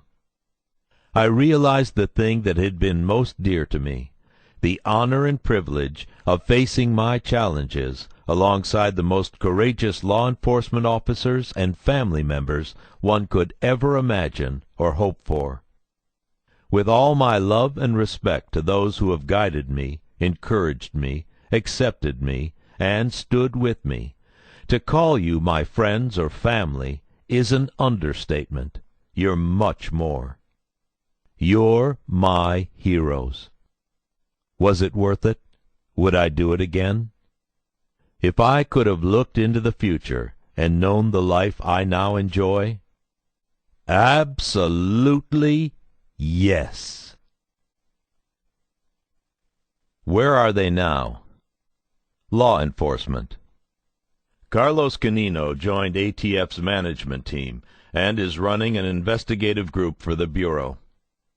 Greg Sugar Bear Cowan followed in the footsteps of Joe Slatala and has become one of ATF's premier case agents. Gayland Hammock retired with honors from LVMPD and currently owns and runs a law enforcement training business. Rudy Kramer is in the Federal Witness Protection Program, whereabouts unknown. Billy Timmy Long returned to duty and proudly serves with the Phoenix Police Department. Jenna J.J. McGuire continues to work on all types of investigations and has developed into one of ATF's most highly regarded agents. Pops filed a lawsuit against ATF alleging inadequate compensation and recognition for his work on Black Biscuit.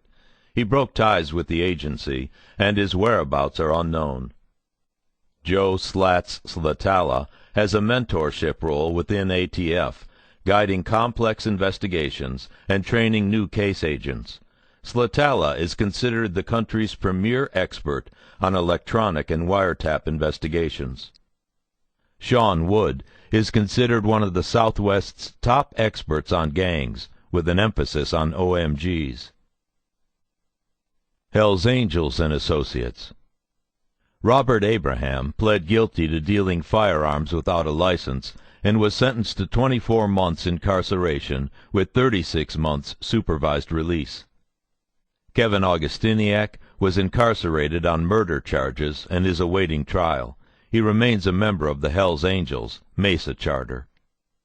Ralph Hubert Sonny Barger maintains active membership with the Cave Creek Charter. He's heavily involved in promoting his books and various Hollywood film projects. Sonny is still considered the godfather of the Hells Angels, and he remains the living icon of biker culture. Doug Dam pled guilty to being a felon in possession of a firearm and was sentenced to 84 months incarceration. He remains a member of the Hells Angels, charter unknown. Dennis Chef Boyardee Denbeston pled guilty to being a felon in possession of a firearm and was sentenced to 70 months incarceration. Paul Eyeshide is a fugitive from murder charges. He has been featured on the America's Most Wanted television show and placed on the U.S. Marshal's 15 Most Wanted list. He remains a member of the Hells Angels, charter unknown. Tim Holt pled guilty to possession of prohibited weapons and was sentenced to 27 months incarceration with 36 months supervised release. Rudy Jaime pled guilty to armed narcotics trafficking and was sentenced to 5 years incarceration. He remains a member of the Hells Angels, charter unknown. Robert Bad Bob Johnston pled guilty to misprision of a felony and was sentenced to 14 months probation. After being one of the Hells Angels' most powerful and respected leaders, Johnston was conveniently blamed by his brothers as the lone scapegoat responsible for our infiltration. He was unceremoniously removed from the club. Craig Fang Kelly's charges were dismissed with prejudice and cannot be refiled. He remains president of the Hells Angels, Tucson charter. Michael Mesa Mike Kramer is in the Federal Witness Protection Program, whereabouts unknown. Robert Mack McKay pled guilty to threats against a federal agent and was sentenced to time served, 17 months. Now released, McKay is currently living in Tucson, operating his tattoo parlor, and remains a member of the Hells Angels, Tucson charter. Sean McManama pled guilty to possession of prohibited weapons and was sentenced to 24 months incarceration with 36 months supervised release. Robert Chico Mora was convicted of felon in possession of body armor and sentenced to 18 months incarceration. He remains a member of the Hells Angels, Phoenix charter. Bobby Reinstra's charges were dismissed with prejudice and cannot be refiled. He's now a member of the Hells Angels Cave Creek charter and a gang spokesman against the Operation Black Biscuit investigation. Calvin Casino Cal Schaefer pled guilty to armed narcotics trafficking and was sentenced to 60 months incarceration. He remains a member of the Hells Angels Mesa charter. Donald Smitty Smith's charges were dismissed with prejudice and cannot be refiled. He remains a member of the Hells Angels Arizona Nomads charter. Lydia Smith is still married to Smitty and running a beauty shop in Bullhead City. Teddy Toth pled guilty to tampering with a witness and was sentenced to 12 months probation. He's now a member of the Hells Angels Cave Creek charter. Scott Varville pled guilty to possession of prohibited weapons and was sentenced to 24 months incarceration with 36 months supervised release. George Joby Walters was a fugitive from justice for over 4 years. Walters turned himself into authorities in February 2008 and was sentenced to 6 months incarceration for absconding justice. His RICO and VCAR charges were dismissed.